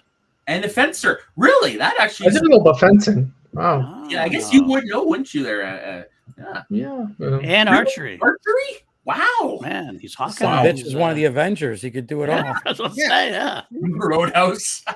Yeah, he was a bouncer too. You didn't know that? He was a bouncer at the Double Deuce. Yeah, no kidding. Remember, guys, be nice. Yeah, seriously. So he can kick your ass in so many different ways at once. Pretty much. None of us Also knew. a ninja. No wonder Really? he was like, "We should meet up," and I'm like, "Yeah." Now I'm like, wonder he was just gonna be like, Yeah, that's why you wanted to have me over to get a sparring partner. "Oh gosh, he beat me. He beat me." I've got enough chatting. Or a punching bag. Was he into kung fu movies and all that shit? Karate Kid. Adventure more than Eastern cinema. Oh yeah. Really. Swashbuckling, Yeah. sword fights, Adventure movies. a prince in disguise. Those sorts of ones. Yeah. Ah, okay. Yeah. Oh. Yeah, that is I'm just sure. something I've heard a lot. Yeah. That's great. He's one of us. Because I don't know if this is true or not, but I think I heard at the funeral that no one really knew about this alter ego that he had online Yeah. until very close to his passing. I mentioned it, and yeah, his mom commented like they literally knew nothing. Like his brother Jake had mentioned, like he talked to him a little bit, but it was two separate Bens. Oh wow. Isn't that wild? He really was a superhero after all. Basically. There you go. Yeah. That's kind of like PLD and his crackhead friends. His family doesn't, his wife doesn't know about. That's true. Where he goes right after work at 8 a.m. when he breaks shift. It's usually with Gucci, actually, but it's. Yeah. Oh, well, yeah. I mean, he's probably the guy opening the front door at the crack house at 8 a.m. He's the bouncer. Mm-hmm. Yeah, 100% Haskell. And some of you guys weren't on when I said this earlier, but he is buried at Mount Sinai Memorial Park Cemetery because he is a person he's of Jewish descent. So one of the things when I found that out is like, okay, let's go see who he's buried with. So first off, he's shares the same graveyard as Bob Saget, which you would love. Sid Caesar. Nice. Yeah. Mr. Roper, Mama Cass. Bonnie Franklin, Carl Freund, director of Metropolis. Who else would I didn't realize he was an LA boy. I didn't realize that. He was an LA boy, yeah. That's news to me. He was a star. Don Rickles. Oh, there you go. The GOAT. Father of the Sherman Brothers, who did like Mary Poppins and stuff like that. And this one tickled me. Wendy Jo Sperber, Marty McFly's sister from his favorite movie. Yeah. So he's definitely with some good company there. Yeah. Oh wow. Yeah, no, I can when I saw Don Rickles and Bob Saget, I could just see Ben like front row at the comedy show going on right now. Because I mean, who else could get away with calling you a hockey puck? Yeah. During the funeral, someone also Bell. mentioned. I think I let y'all take it from here. Okay, Kaiser. Thank you for Thank joining. you very much for joining us, man. Thank you for all the laughter. Thank you for remembering to spend with us. This was a good time. It's always good to see you, and 50, bless you, and your 600 millimeter lens that we're all looking at you from. Bless your soul. Jess, we'll get up soon. We'll try and put a show together one of these days. Paul, you can help me move a refrigerator tomorrow. Okay, just about 11 a.m. All right, I'll be over. All right, cool. I'll see you all sooner than later. Lots of love to Ben, man. He was a sweetheart. Yes. Take care, Kaiser. Thank you very much. Take care, y'all. Sure. I think I'm actually going to have to step off as well. Fair. I do have to step off as well. It's 10:30 for us on the West Coast, and I don't want to see it. It's almost 1:30 here in New York, but I'm you're in New York. I thought for some reason you were West Coast. Nope, I'm an East Coast guy. I went to a lot of West Coast events toward the end, especially the Showdown. Yeah, he was just at everything. That's why people thought that. Yeah, that's true. That's true. I'm everywhere. I try to sneak in. I'm very stealthy, but then I get there and yeah. But love you guys so much. I really appreciate being asked on. It was an honor to be asked on to this. Yeah, you were one of the first people I wanted on because Ben really respected you guys that called to action, and he really respected you as well. So it was just so natural to have you on. That feels great to hear. I mean, I knew that he was definitely always in every one of our chats and and he talked to me all the time about different things. And I wish I could have been on it. I wish I could have been on his show. It's one of the biggest regrets I'm going to have now. But God, I love him. I loved him. I love the family. Much love to the family and much love to you guys as well. We're all here together. Just don't cry gets over smile because it's happened. I know that's a cliche saying, but it's true. It's really true. So yeah, take care, guys. Much love. Right. Thank you very much, PLD. Thank you. Yeah. Thank you for coming. Okay, who should we? Before we move on, do you have could you just make a mental note of how many impressions Kaiser owes us still? I think I'm at 198 so far. So Jess, can you hold on to that? Well, I'll follow him up on that. he has to do a show with me, so I'm going to make him do all 200 in a show. Yeah. Oh, that would be great. Ugh. Love it. Yeah, it kind of seems we're kind of. Yeah. What do you guys want to talk about now? We've been going on for 4 hours. Before we go on, I just want to say a special thank you for the whole crew and also Andrew and his brother for making this happen. This was a lot of work. Last 2 weeks, we've been putting a lot of work into this. So I just want to personally thank you guys as well to put energy for Ben and Ben's family. But we're doing a great job, and it's because of you guys, okay? Yeah. And I think we should bring all of us on for that one, right? 7 of us, we might as well just all be on because thank you guys. Everyone here worked with Ben for quite a while, so it just feels right. You want to play another clip or something? Sure. We're about to get emotional if we sit here in this. Yeah, I know, right? Yeah. Feeling coming on, we're all going to start. Yeah. So. Here's a good one. Now we all know. I talked earlier about how much Ben loved his backgrounds and doing special effects during the show. Oh my gosh, yes. Here's one that I really enjoyed. Oh, God. What's the matter? What's the matter? Why are you don't shaking? know you don't know why I'm face palming. Okay, so since you mentioned chaos, let's bring in the harbinger of chaos on this channel. Whatever the hell this is. Oh, I've seen this, but this is the most awesome thing ever. Love it, Ben. Love it. Yeah, hi. You have my money, but you don't have my mind. Well, we do have your headphones, apparently. There's, I didn't see that one. That's so great. there's actually a sequel to that so one. great. There's actually a Yeah, sequel there to is. that one. Should I play it Oh. now, or should we save it for Yeah, let's another go. discussion that we were supposed to have by now? What? No, bring it. The other clip involving that one. Play it. Yeah. All right, so We're here to Can- celebrate Ben. Let's just watch Ben. Absolutely. I kind of wish someone who was supposed to be on right now was on here by this hour, but guess we'll just have to do it without him. So here we go. Am I the oldest person on this panel? Even with all the timey-wimey stuff? I'm 22 years old. Okay, yeah, I am older because I'm 25. Yeah. Yeah. I'm 35.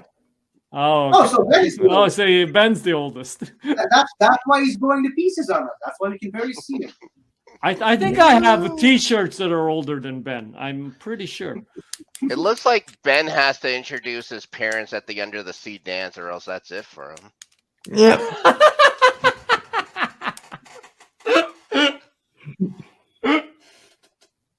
All right, that's the line of the night. That was awesome.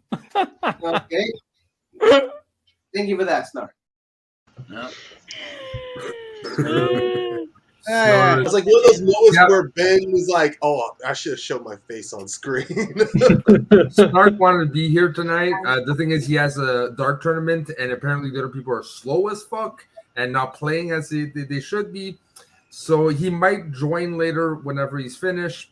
Can't promise anything, but he does says his hellos to everyone and wish he could be here right now.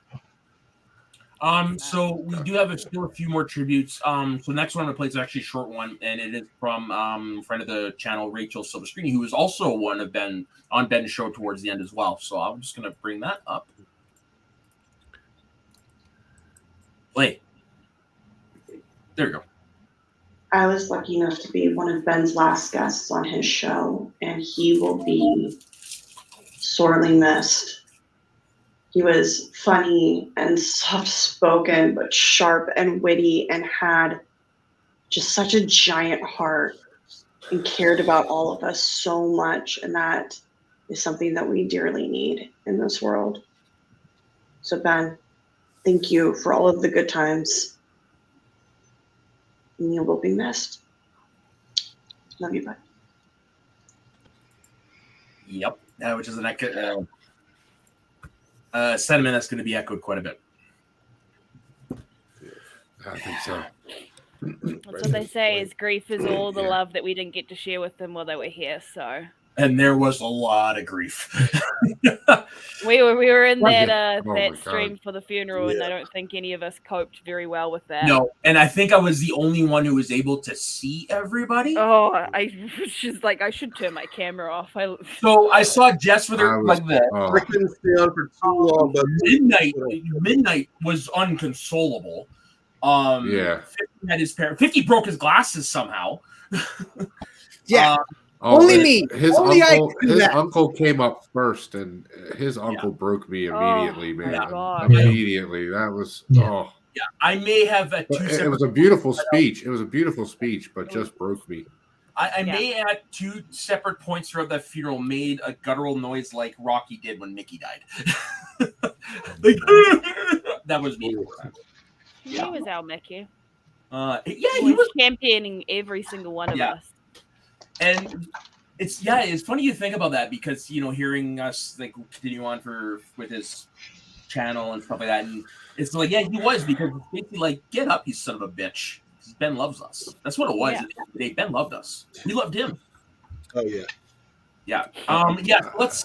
We got someone hopping back onto the stream, so we're gonna bring Dagan back on to join in the fun. Nice. Hey. I'm gonna trim down the guests then. Yeah. Hey, Frenchie, fuck the Canadians. There it is. Yeah, there we go. We're gonna trim the guests. Might as well circle Perfect. Oh, I'm not done. There you go. Now it feels like old times. Oh yeah, good times. Gotta bring back those vibes. Yeah. Yeah. One thing I was gonna say earlier is that just Ben had one of the best sense of humor. This guy like totally knew how to take a joke and how to tell a joke. And you could tell some of the clips that you played earlier. I mean, the dude, Breaking Ben. We've been talking about it all night. Like that's just great having that guy laugh and making us laugh. You know, we're talking about sense of humor. There's one thing that hasn't been brought up that I think nobody talks about is he had great timing. Yes. Yes. Yeah. Even if he didn't want to have great timing, it just came naturally, you know? Yeah. And not everyone has that. No. All right. So, again, before we continue the conversation, we are at 4,213. We're so close. Almost, guys. So close for our second goal. And so I believe the link is still going to be active for a while after the show, I believe. Mm-hmm. So, yeah, so you guys can keep donating. But I'll be reposting the link in the chat. Feel free. Again, $1, $1 billion doesn't make a difference. Even if you cannot do a donation, just leave a comment in the chat. Show some love to Ben. It's always appreciated. All right, back to the conversations. Yeah, so what's the you want to just stop into our topic right now then, I guess? Yeah, might as well. Which was it for this hour? This hour we have Back to the Future. Which is perfect. Which is perfect because of that clip. Yeah, and that was Ben's movie. And actually, him and 50 were supposed to face off in a Back to the Future trivia match. That looks like it's not going to happen now. Yeah, no, but Soda, I think in honor of Ben, we gotta do that now. Yeah, you know what? I'm throwing it now. Me versus 50 in a Back to the Future match. Yeah. Yeah. It's the power of love, guys. Damn right. It's the power of love. You go back in and time. You know what? You have to make it. You have to. Yeah. We're gonna have to double back and go towards it. For those who don't know, that is also a song from Back to the Future. No, but I'm also saying another thing that he wanted to do. He challenged me to a Seinfeld match. Yes. Ooh. I think we got to do that also at some point. But I think the soundbite. Yeah. Yeah. Oh, okay. Yeah. Okay. So Dawn wants it on that, so that's gonna be a fun match. Okay, I gotta rewatch it now. Nope. I just finished it, and I gotta rewatch it again. Yeah, Going blind. But yeah, no, like Back to the Future was something that we talked about a lot. He loved that franchise like nothing. Yeah, that was his Lion King. Yeah. Oh, I want to know what everyone's favorite one is. Oh, mine, it's the first. Ooh. Yeah. I think might be kind of controversial, but I really personally like part 2. Just because I think it does that sequel thing of hitting some of the same beats from the first movie while also furthering the lore. Yeah. It was intelligent. It was smart. It was like so intertwined. And again, like the its whole family aspect. It played on in the first one, played on in the second one in both different ways, but still played on the family aspect, which is really fun to see. The only one I don't like is the third one. I really don't get it, to be honest. I think it's interesting. The third one I think is kind of the I weakest. actually like the third one. But yeah, interesting. Yeah, I think the third one's kind of the weakest, but it's not bad. It's actually good. Disagree with That's the thing. There's not a weak one in the trilogy. I feel like. Right. Yeah. No, you're I don't right. think it's weak. Third, I think there were 3 good choices. Really feeling character arcs, honestly. Like Marty actually grows in that third one because of the mistakes he's made from part 1 and part 2. Especially those great moments where he finally overcomes the whole thing of being called. Does Retro actually fix his whole character to where in part 2, the reason why he gets fired is because he's cold chicken. Like it's something that he overcomes. Like instead of just something like in part 1 with where his dad just needed to stand up for himself, already had a whole trilogy arc of learning to. I was gonna say Don put in the private chat that he also likes number 3. That is his favorite. Interesting. It's my favorite one. It is. It's a fun movie. Like now, in all fairness, it's because I saw it when I was a kid. No, in all fairness, it's because I saw it when I was a kid, and it's a Western, and he named himself Clint Eastwood. Yeah. I mean, it's one of the, but I love the movie. I really do love the movie. Yeah, and I really like it too. It's really good. I just like 1 and 2 more. Right. Yeah. Oh, that's fair. Oh no, look, one is still obviously the best. Oh yeah, movie, it's a but classic.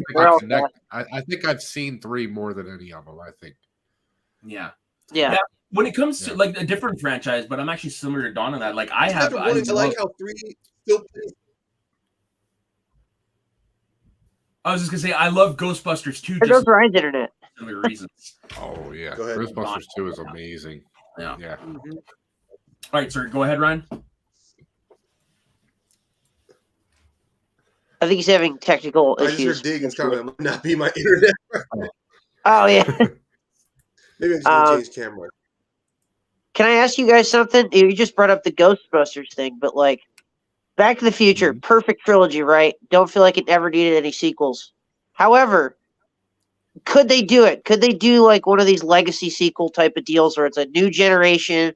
You have Doc in there, but he's like kind of like Han Solo in The Force Awakens. You only see Marty for a little bit. Obviously, Michael J. Fox can't really do as much. To be better than the Star Wars sequels for starters. Well, there's one. There's one thing going against that. The third one, so There's one thing going against that, and I'm pretty sure it's that the 2 Bobs have it written in their will.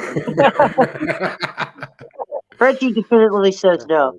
Here's the thing: they would probably have to, if they ever did it, they would have to do it very soon because Christopher Lloyd is getting up there in age, and Michael J. Fox obviously his health and everything. But that's the thing. The 2 Bobs said as long as they're around, it's never gonna. Zemeckis would have to agree to come back and do it, and I just don't think he's ever gonna do that. Which I feel like could be the best. I'm totally fine with there never being a sequel and just having it be the perfect trilogy. I don't think Zemeckis is ever going to go through with it. No. That's why I said it's the only way it'll happen is once if him and Bob Gale pass away. But I'm pretty sure I've heard somewhere that it's in their wills that they can never do it. That's maybe a good thing. Yeah. Good. Yeah. Yeah, because I mean, like, it's hard to think as anybody else as those characters. Like, I know we almost got Eric Stoltz as Marty McFly, but you can't picture anyone else other than Michael J. Fox, fellow Canadian, and Christopher Brown. Christopher Lloyd. Yeah, I think this is one of those ones where I've been on here for 5 hours. Leave me alone. Let's look a bowl. No, I actually have not had a smoke tonight. But what do you do? I don't know what you do with it at this point. Yeah. That's just the thing. Question. And I'd be worried about it being one of these generic nostalgia kind of movies. Like, they're doing the same things that they do in all these Ghostbusters, Afterlife, Force Awakens type of thing, where it's like very, fan servicey. And I don't know if that would necessarily work with Back to the Future. Apart from the fact that, yes, the second and third one do hit on some of the beats and kind of repeat some of the things from the first movie. But I just feel like this many years later, it would be really really difficult to like come up with any kind of story that worked. I feel like, you know what I mean? Yeah. Like, what do? You have young CGI versions of them, and you go back to the first 3 movies. Like, I just feel like you can't like. That's what I would think. They would do something like where he would come back and say, "We got to fix something, and we got to fix something we already fixed. Like something messed up and something we already fixed. We got to fix it again." It's like, all right, back to the enchantment under the sea dance all over again. Yeah. Fan service. They did a video game about. They may do an animated series of Back to the Future. Who knows? Right. And I like that way. I like doing going around the alternate route of continuing the story. Like I said, there was a video game, it's animated thing, comic book. Yeah, it's called Back to the Future, the game or whatever. But it's one of those like adventure-based point-and-click type games. Yeah, yes, Telltale type games. I played it. It's actually kind of cool. Yeah. It's not like horrible. It's the thing. Like. No. Yeah. But also in the story itself, they screwed up the same timeline multiple times over. Right. Oh yeah. They just can't do it anymore. No. Yeah. That's the thing.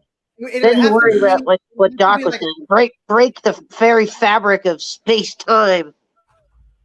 It's wibbly wobbly, timey wimey stuff, right? 50. Yeah, pretty much. Yeah. That's what I'm saying. It'll have to be Oh, we completely got different here. characters, a completely different So setting. but we're same gonna premise. make another tribute video, and this is actually from someone who we just had on the show, who's actually also in the chat. Wait, Nice. Lou. Play. The play button's on the left, bud. The triangle one. There you go. The one that looks like a play button. Yeah. It's not working. I know what a play button is. God damn it! Then hit it. You're supposed to click it, not hover over it. Yeah. All just hit the space bar. Oh yeah. What? Oh, this is. Oh. Live TV, folks. Gotta love it. Yeah, we're gonna back that up for 2 seconds because technical issues. Yay! Yay! You gotta download it to your hard drive before you play it. Yeah. It's okay. We'll fix it in post. Yeah, we'll fix it in post. Right. How did I miss you so much, Dagan? I miss you too, Frenchie. I like how sweet love it, Dagan was about it. He was like, I miss you too, buddy. What I'm gonna do is, there is another tribute I video. broke character. Sorry.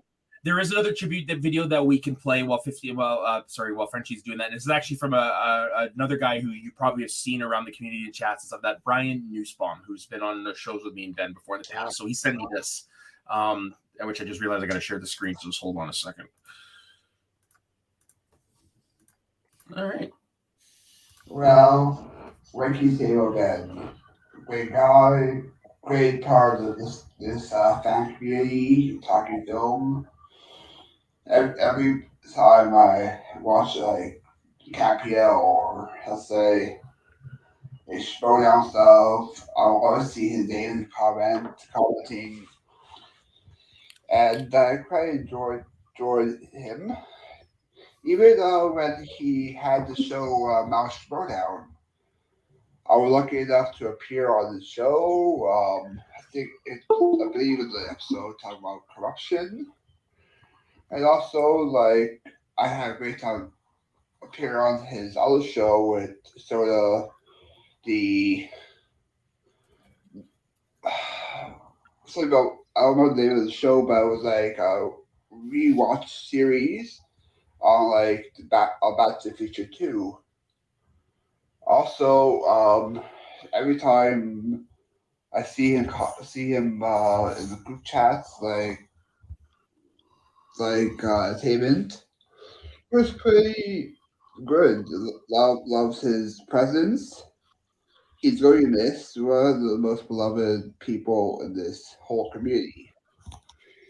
And also, plus, I appeared with him on Regional Network, talking the talk show, not talk show, I mean TV characters. And he gave some good insight on like TV shows like Lost. I don't remember what other shows there was all other shows, but it's great talking with him. He'll be missed, and here's my video doing tribute to him.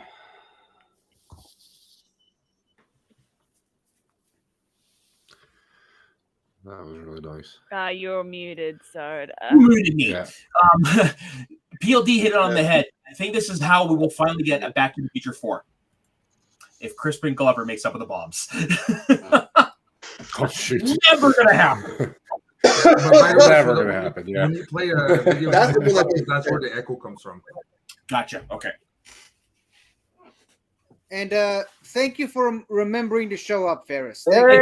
Yay! Only 4 hours and 40 minutes late. Yeah, to quote Ghostbusters 2, better late than never. Yeah. So, Lou, you ready to play the clip? My brain is like at 20% capacity. So I'm hearing yeah. At least you have 20%. I got you, It's been a long night, guys. It is 1:45 in my area, so. Same. Yeah, it I'm would right be. there with you, man. Late. 7:45 on a Saturday night here. But look, we all used to. It's We all used 8:45 to. here, and I've been up all night, so you know. Did you just say Sunday night? 11 for Saturday night. Saturday night, and it's Oh, summer okay. here, so you know. Oh, it's all okay. Now it complicated. says the video is invalid. Well, thank God the Kaiser came on, so at least it compensates. We all used to stay up very late till the wee hours of the morning with Ben. So it's all fitting we do it again tonight.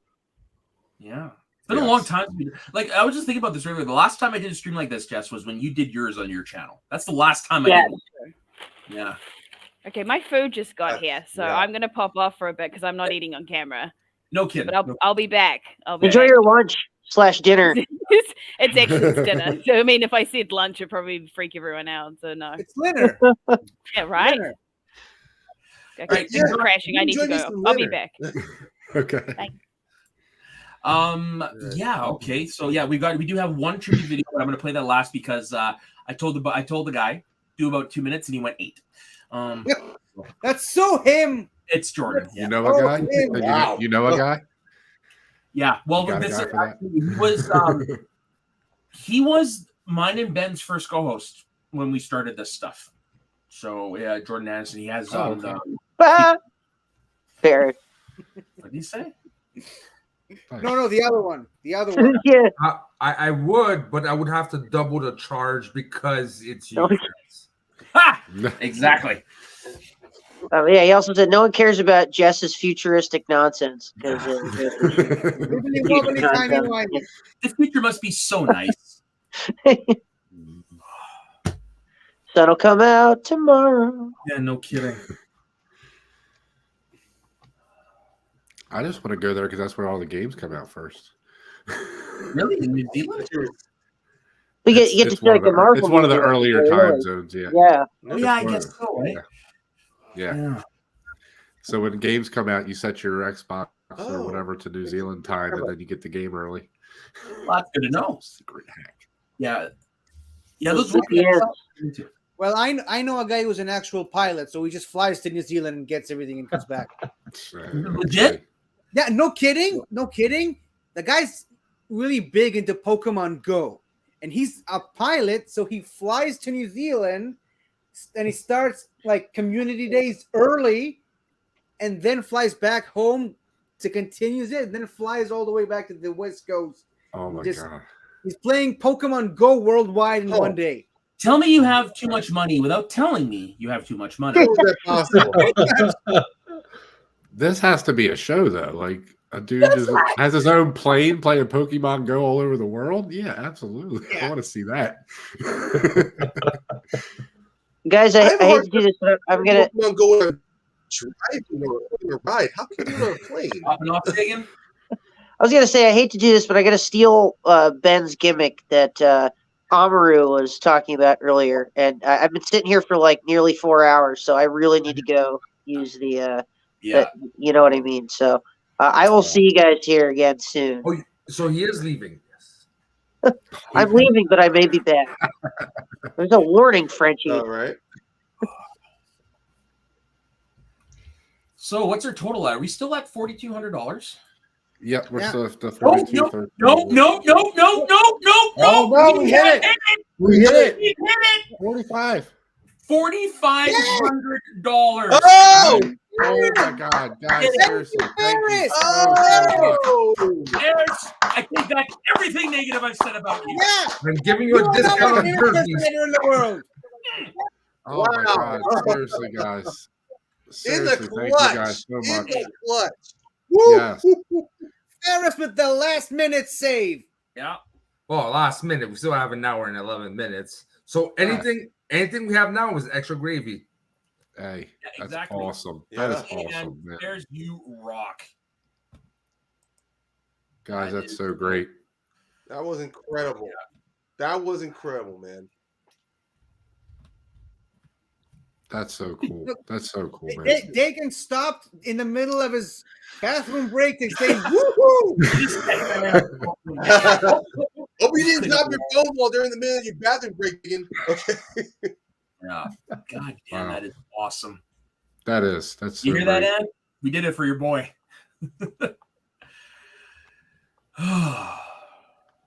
Well, now I can rest easy. And even then, even Yes. though yeah, we've broken the ceiling twice. Oh man, that's incredible. Hopefully, yeah, that money's going to go to a great cause. So that's awesome. And in the name of a great So man. great. Just put your hands up till the ceiling can't hold us. Yeah, no kidding, eh? So 50, So we got great. plenty more things here to play. You want to play one so I can run to the bathroom? Why not play Jordan's theme? Yeah, you know what? Some of us have been in our seats for a little bit. So what I'm going to do instead is I'm going to play Jordan's video. It's about 8 minutes long. That'll give us, time to go to the bathroom and stuff. So how's about that work? Okay. Just give me 1 second here to bring it up. Is it share screen or is it a brand? No, unfortunately, it's too big, so I have to do it like this. So Lou, you're going to have to mute me after in a moment here. What's up, guys?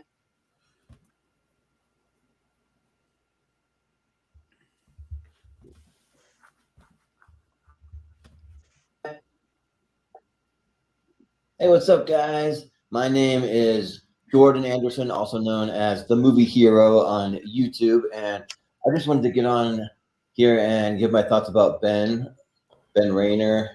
What a guy! Like when I heard the news about Ben, that was just, man, I was in shock. Probably like a lot of you guys. And yeah, he was someone that I am very proud to call a friend, someone who was one of the first people in this community to really reach out to me and be a friend to me. I remember when, I don't know if he was the one that necessarily created the Media Sweaties Network, but because I know he was such a humble guy, he would never take credit for it. But he certainly thought of me about bringing me in into the community to help be an admin for the group. Still to this day, I'm an admin, and I haven't really had a lot to do with that channel for a good while. But he trusted me and thought of me as a friend that he kept me on in that capacity, and that was a really fun channel. I know he was a big fan of the movie Trivia Schmodown, just like a lot of us were. I mean, I'm a massive fan, and we would exchange text messages back and forth talking about the Schmodown and like all our favorite competitors and our favorite teams and our favorite factions, all of that stuff. And it was a lot of fun. I know whenever we would tune into people like Christian Harloff to his channel, we would put in the Schmobots. We'd pay a little extra to do that. And then whenever I would hear one of his messages get put in there, because he would do it all the time, he would even do it on behalf of the Media Sweaties Network, which was cool, and wish people happy birthday or just give some kind thoughts. And he would do it quite often, actually, and then we would exchange messages back and forth about that. Hey, I heard your message on there. That was cool. Yeah, and thanks for the shout out, like that type of thing. And then also I was on. Well, actually, before getting into that, just going back and forth to the Media Sweaty Network was a really fun way to just have daily conversation with them, talk about our favorite things. Like the thing we loved the most was movies, TV, pop culture, all this stuff. And man, like he put together a really fun, cool group of guys that we would talk all the time about our favorite movies, favorite TV shows, have a lot of fun doing that. But then even like personal things from time to time too. Like I've even gone to Ben for a little bit of advice from time to time.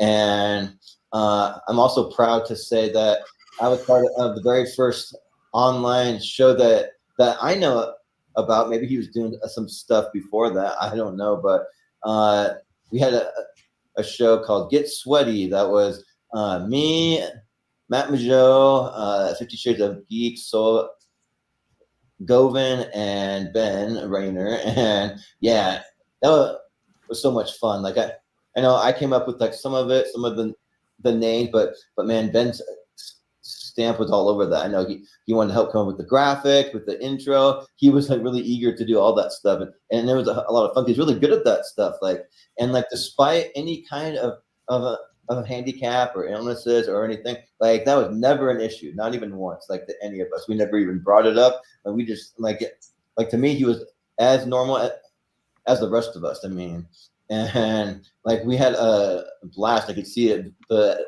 passion that he had, and he's also one of the guys that got me into Superman too. I was looking for some recommendations for some shows to watch, and he recommended Smallville, and so far I only watched the first season, so I'll eventually get there, Ben.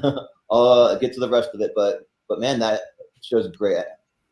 I know you would recommend it to me over and over again. Like, have you watched the first season yet? Have you watched it? I'm like, no, not yet. I've just been way too busy, Ben. Sorry. And then he's like, you got to watch it, man.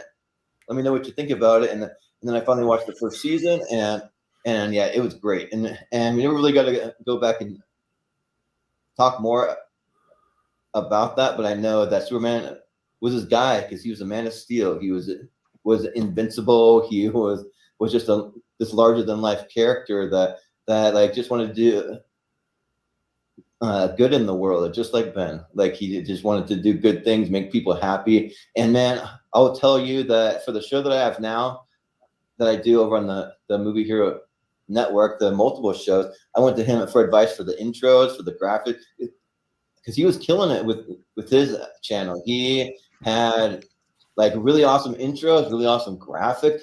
So like I went to him one day. I was like, "Hey Ben, you got to tell me how you make those really sweet intros and the graphics. I want to get in on that." And like he gave me all the advice. He told me exactly where to go, who to talk to for all that stuff.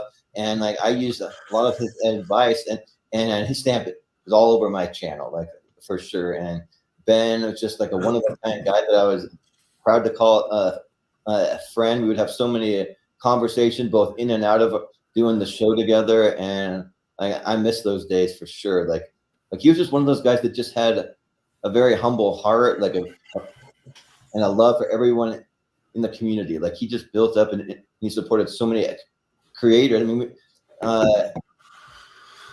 he ran the Media Sweaties Network Facebook group just because of his love for all those people in the group, and he created this community and this family. And like I don't think that I'd be where I am today without him, because he kind of gave me that spark to and have the courage to jump on and do Get Sweaty, which was my first return. I had a little bit of my own show before that I started doing that was kind of inspired by like John Campea and Christian Harloff, some of those guys, but I had an issue with my computer. My computer stopped working, and I took about a 2-year break. And then from doing the Media Sweaties group, Ben was like, "Does anyone want to jump on with me and do a YouTube show?" And like I was a little nervous to maybe get back into it, but like he's like, "Come on, guys! And, like it'd be so much fun, it'd be a blast." He wants to do it with me, and then we got to talking to Matt Majot, and then next thing that you know, like the Media Sweaties was born. Now they call it, I think, Northern. I can't remember, Northern Consult Group, or I probably totally butchered it. I had it pulled up here, but the Northern Countdown. So yeah, basically, like we would talk sports, we would talk about the latest movie news, and then at the end was the best part. We always have a top 5 countdown. We would just get on there. We talk about our favorite things. So we'd have a different topic every week, and we just break down 5 of our favorite things, and it was a blast. I really miss doing that. Hopefully maybe one day I can go back and do more of that. But Ben, you are a one-of-a-kind guy. You are a friend. You are a brother. You really meant the world to me and to so many people in this community, and I'm sad that you're gone, but I believe that there's more to this life than just this life, and that eventually we'll be reunited with our loved ones. So I hope someday, in some place, somewhere, whatever you believe, I hope we'll be reunited at some point. But Ben, you are the man. You are awesome. I love Superman because of you. Like you're the #1 person that got me into the Man of Steel, Superman. So thank you for that, for sparking that love and a love for all things in in this nerdy community of movies, comic books, TV, all that stuff. So much fun. So thank you so much for that. And yeah, I will be thinking about you for a long time to come. So thanks and stay sweaty.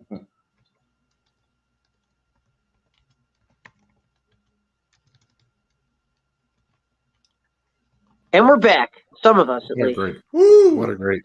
That was a good one. That was a good one. Soda, you're muted. Yeah, Soda, we can't hear you. Despite that being 8 minutes, I mean, just how much he was talking about his friendship with Ben. I'm actually kind of glad that's a bit longer because there's no way you can Jordan the way he was describing his friendship with Ben. There's no way you can contain that to 2 minutes. Yeah, and no, for sure. And I mean, I didn't know that that Ben helped him with his channel. I actually did not know that, so that was pretty cool to hear. Yeah, that was just Ben in a nutshell. Always trying to help out what he could. Yeah. Yeah. He was being kind. Yeah. Well, he was just Very generous person. Yeah. Yeah, and that actually was the last of the video tributes. So we don't have any more. I have a few clips, I think, that we haven't played. Yeah. It's getting pretty late. So how about we just finish off the clips and then we'll just wrap it up there because we are at 5 hours already. Yeah, guys. Wow. We're doing great. Yeah. Good job, everybody. He would have been proud of us. You would have been, yeah. So 50. Let her rip. So Lou, since we were at 5 hours, we're gonna finish off the rest of the clips and then we're gonna call it a night because we've already. Yeah. Okay. Right. So this is again from that one from the Doctor Who quotes game. This is another one that Ben just pulled 2 points out of nowhere and just got all excited that he was now still in the lead. So here we go. I'm going to be pissing my head. I hit yes and the night. Don't worship me, I'd make a very bad god. Wouldn't get a day off for starters. Way to go, Ben! Way to go. I think it's hold on. Yeah, he was always so happy when he pulled those out of his ass. Yeah. And that kind of thing also happens in his geekdom matches on the Outlaw Nation stuff. Like he had no idea, he just pulled a random answer out of his ass and it just happened to be correct, and he got so excited over it. And here's another Ben staple that sort of pretty much nails it right on the head. Is like every time he did like a top 5 show or any kind of show at all, Ben always somehow finds some way to cheat. Yeah, dear one of his entries. Not bad. Come on. He got better towards the end, but oh my god, every week it was. And ironically, this isn't on a top 5 show, but somehow it came through. Watch this. I don't know. I'm saying between Brigadier and Jamie. You're saying between Ian and Barbara and Jamie. Ben and Jess, what do you think? I'll go with whatever you guys say. Oh, thanks. Cool. So I'm going to have to split this. No pressure. No. Yeah, between Ian and Jamie, I reckon. Yeah, I'll say that too. I can see defeat. Well, thanks. After the fact, joining in and being like, that's definitely what I was going to do. Oh, jeez. Ben, you cheeky bastard. So that's me. it's not a show on this network if you don't try to cheat somehow. Yeah. Oh, man. And I think one final one that we can end this on properly is that simply he just liked to always remind us all that bow ties are cool. So bottom of bow ties? Low bow ties? Oh yeah, very bottom of bow ties. All right. Cool. Bow ties are cool. I like how Ben's just consistently keeping up with that every time it's mentioned. Oh yeah, bow ties. Why not? That would be my thing. Like consistently. Ben bow tie Rainer. There we go. That's me. Go ahead and change your name. And I think that's the last of them. All right. And by the way, we actually broke the goal we had 4,510. Thank you, Paul. Nice. All right. Yeah. Awesome. Oh yeah. Isn't that right, Bear? Yay. That is incredible. Look at you, how Bear is happy about that. Oh yeah. So great. Yeah. So again, the link is on even after the stream. Let's say Yeah. you're watching this in a playback, or you have to pause it and you're reaching to the end. Oh no, it's ending. No, it's not. You can donate. Go ahead. And again, $1 or $1 billion does not make a difference. Ben would have been blessed and touched, not just for the donations, but all the love he got today. So again, thank you all. Yeah, we will definitely keep sharing that. Anyone want to say some final thoughts on Ben before we leave? I We think. love you, man. Yeah. We love you. Yeah. Yeah. We all Ben, love you, Ben. Ben was the best.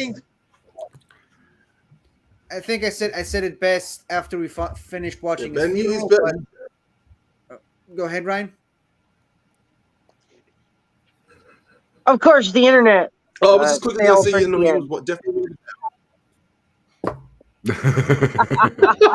I was just waiting. Classic. I thought I was good.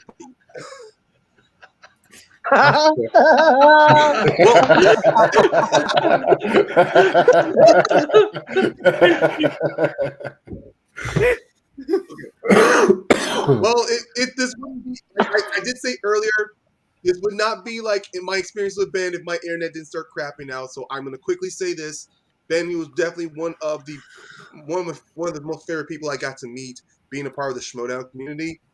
I did say earlier, he definitely elevated my love and passion for Schmodown. I was always excited either we were going to be doing a live stream or doing a prep, just talking about episodes. No matter what, Ben was always very adaptive, no matter what changes came by.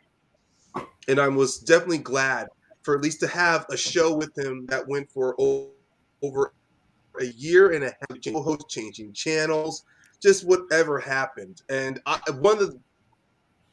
definitely want the fact that I meet him during 2020 when everyone was shut inside. He was one of someone I can definitely say I'm one friend I'm glad to have made. And if I ever went into where I would not have met Soda, Taco, 50, Jess, Dagan, Frenchie. I mean, Don, Andrew, I'm just meeting you guys just like now. But even then, Ben was pretty much that domino effect that expanded my love of Schmodown, introduced me to so many different channels out there. I would not have known exactly how much of a supporter and a fan I would have been if I had not actually met Ben. And I definitely need to thank, I don't know if she's watching, but also Ben, he loves so many different channels, and the channel that he's a big fan of, Action Army.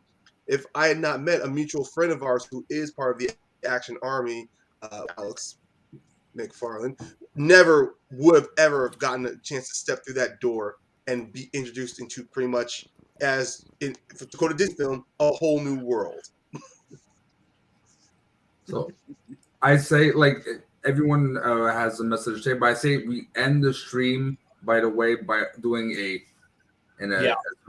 honor of Ben. So whenever everyone's done, I say on the count of 3, we do our hurrahs. I'm just gonna go next. I don't know how much longer I can hold it in, but Ben was the first person I've ever been close to who's passed away. So it really hit hard, and it's a feeling I don't like, and I know I'm going to be dealing with feelings like that coming up. But I'm going to miss my friend very much.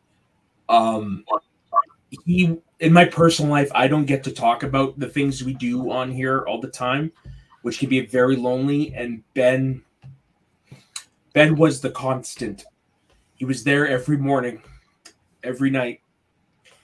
And I don't have that anymore. And it breaks my heart. And I'm never going to forget you, Ben. I love you. You are one of the best men I've ever met. And I hope to God you are able to be pain-free finally.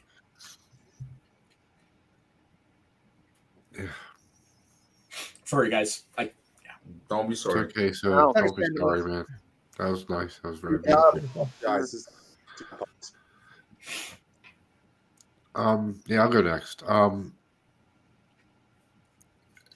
as like everybody else, Ben brought me into this world. I mean, I always knew about Ben through commenting on, Harloff's channel, Campia's channel, whoever it was, Roka's channel, whoever it was, and always wanted to do this, and I never would have been able to do it. I don't think without meeting Ben, honestly, because I was too scared to do it by myself, and he gave me a chance to come on and just talk about things that sort of like so I don't have people to talk to in my personal life about that, and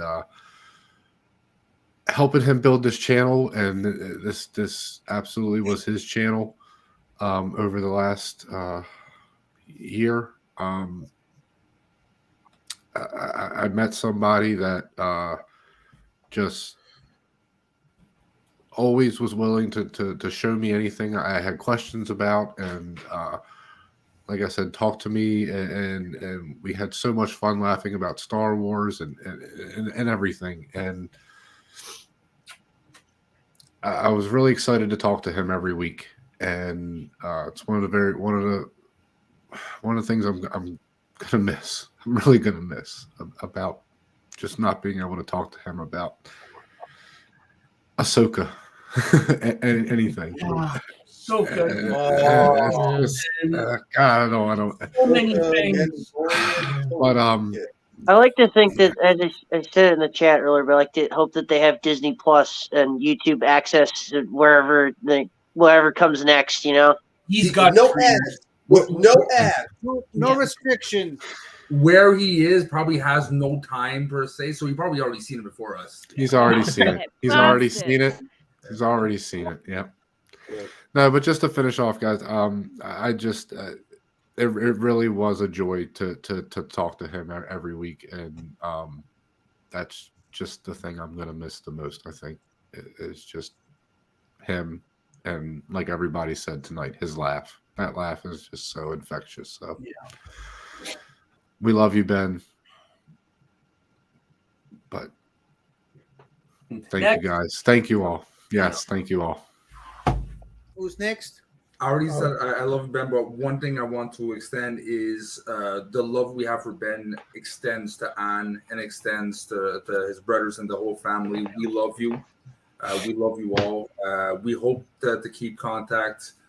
Ben was a part of our family, is still a part of our family in our hearts, and now you are part of our family no matter what, by extension. So I want to give my love to you guys as much as I would give the love to Ben. And I don't know if this was brought up, but this just shows how much Ben and his mom have a sort of sense of humor. Thank you all so much. Good night from the West Coast. Arguably the West Coast. Arguably the West Coast over there. West Coast over there. Who wants to go next? I'll say a few words. Yes. Yeah, it's the one who's known him the longest. Yeah. Oh shit. So I've known Ben since over 20 years, and honestly, my life would not be the same without him in it. A lot of the things that I truly love and enjoy nowadays is because he introduced me to it, and not just that, but that we got to interact and talk about it all the time. Sorry, I'm just reading what she was writing. Ben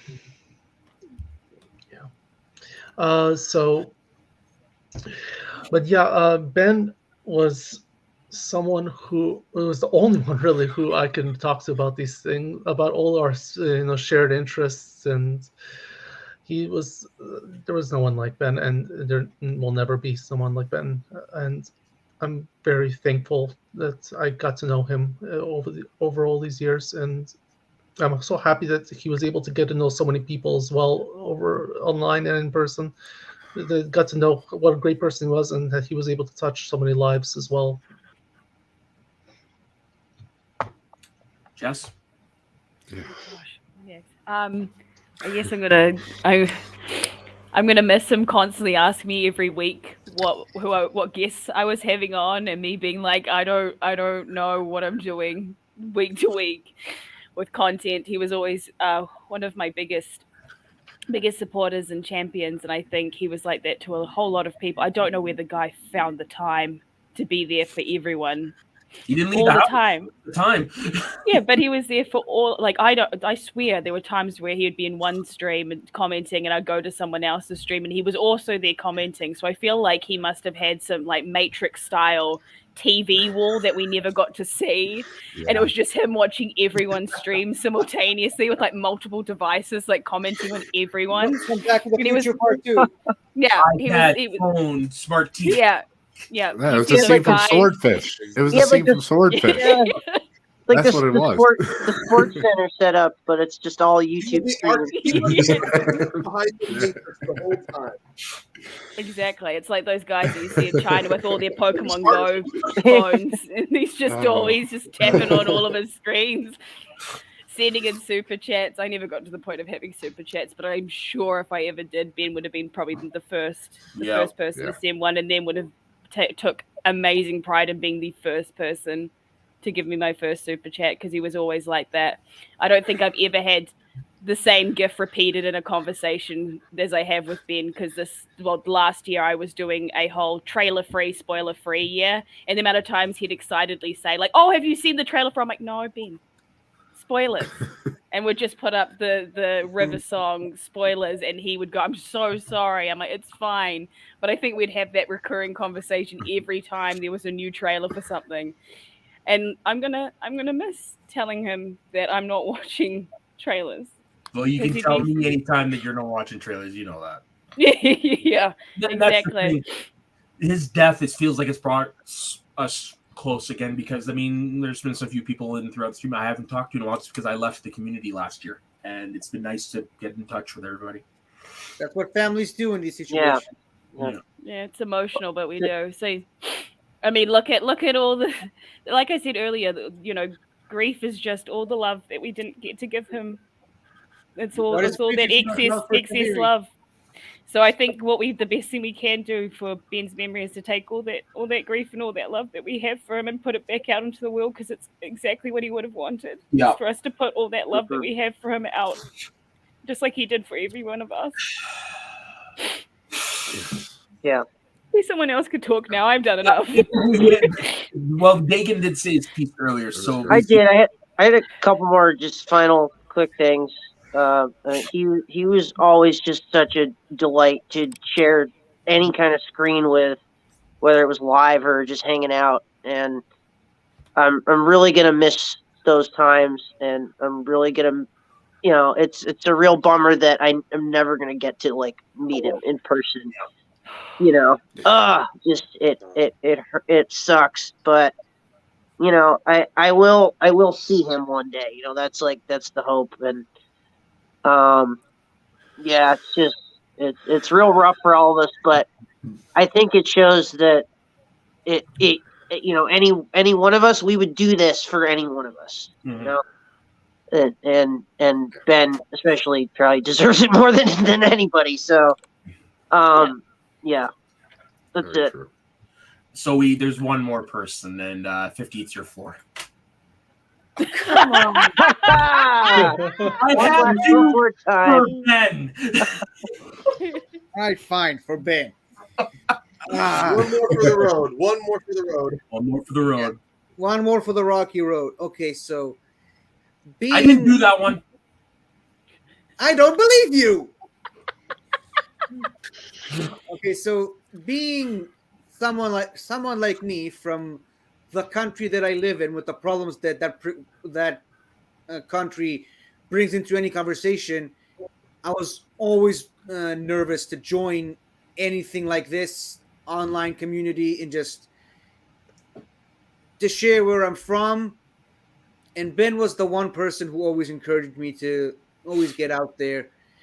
And no matter where I came from and what problems my place of origin bring my voice and add my opinions into any kind of conversation like this about the stuff we all love, like movies and TV shows and Schmodown and whatever. And I am going to definitely miss not having someone to talk to about these things. Thankfully, I still have all of you guys, and thankfully, I still have Soda. We still have that joint group with me, him, and Ben's Force Ghost. That is now continue to watch all of our silly memes and gifs that we find on the various places.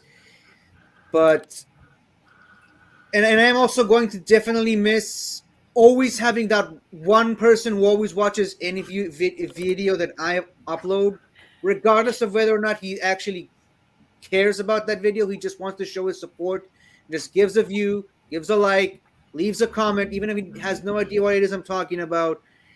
And just to think that I was ever worthy of knowing a person like Ben is like crazy to me. I never thought I deserved a friend like him. And I got him, and I had him, and I think I made the most of the time I knew him, and all of us did as well.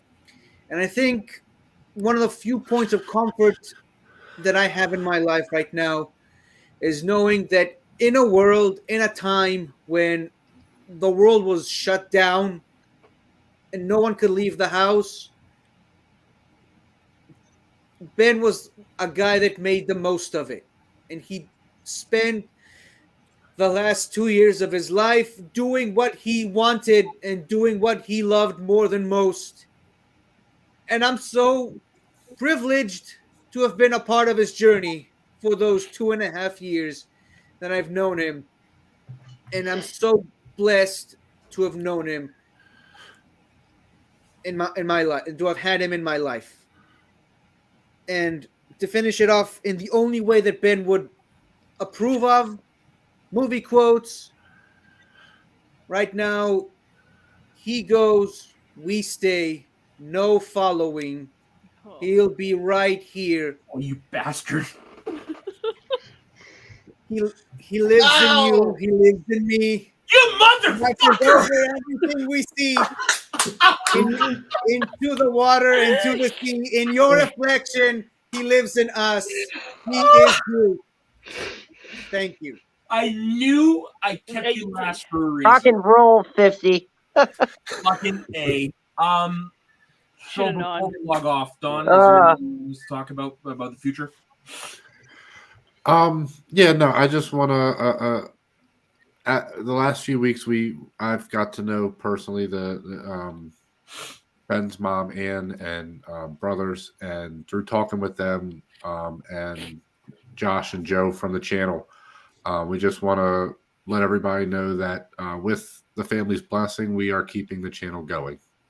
Yeah. It will be for Ben, in honor of Ben, and Ben we trust is the new motto that we were going to have for the channel. But I just want to let everybody know that we have the family's blessing to continue, and we want to do that for him. So You have my axe when it comes to the channel. I was going to say it. I'll do any way I can. You have my vote. I was going to say, do I have anybody's bow or hammer? No, I'm I need a bow and a hammer. I'm pretty much a hobbit, so Me too. No, we appreciate everybody. Yes. I was gonna say, all you have to do is. Oh, I'm gonna fuck it up. Ann wants to know 50 where your quote comes from. oh gosh, what? Which one? But the one you ended on. The one you just did. The end. Well, it was the sequel to the greatest movie of all time, The Lion King 2: Simba's Pride. Yes. Which I don't think I've ever heard him quote before, which is actually pretty impressive. It's the opening song, which was taken from the Lion King musical. Just say. Yeah. Yeah. No. I'm gonna do my I'm not. There's no way any of us can take Ben's place, but I know I'm gonna do my best to help pick up some of the load that he left behind to help you guys. So. Yeah, all right, no, you we all? appreciate any help. Absolutely. I'm more than willing to do what I can. And if you definitely need someone to geek stuff, that's More my geek stuff. expertise. Yes. Yeah.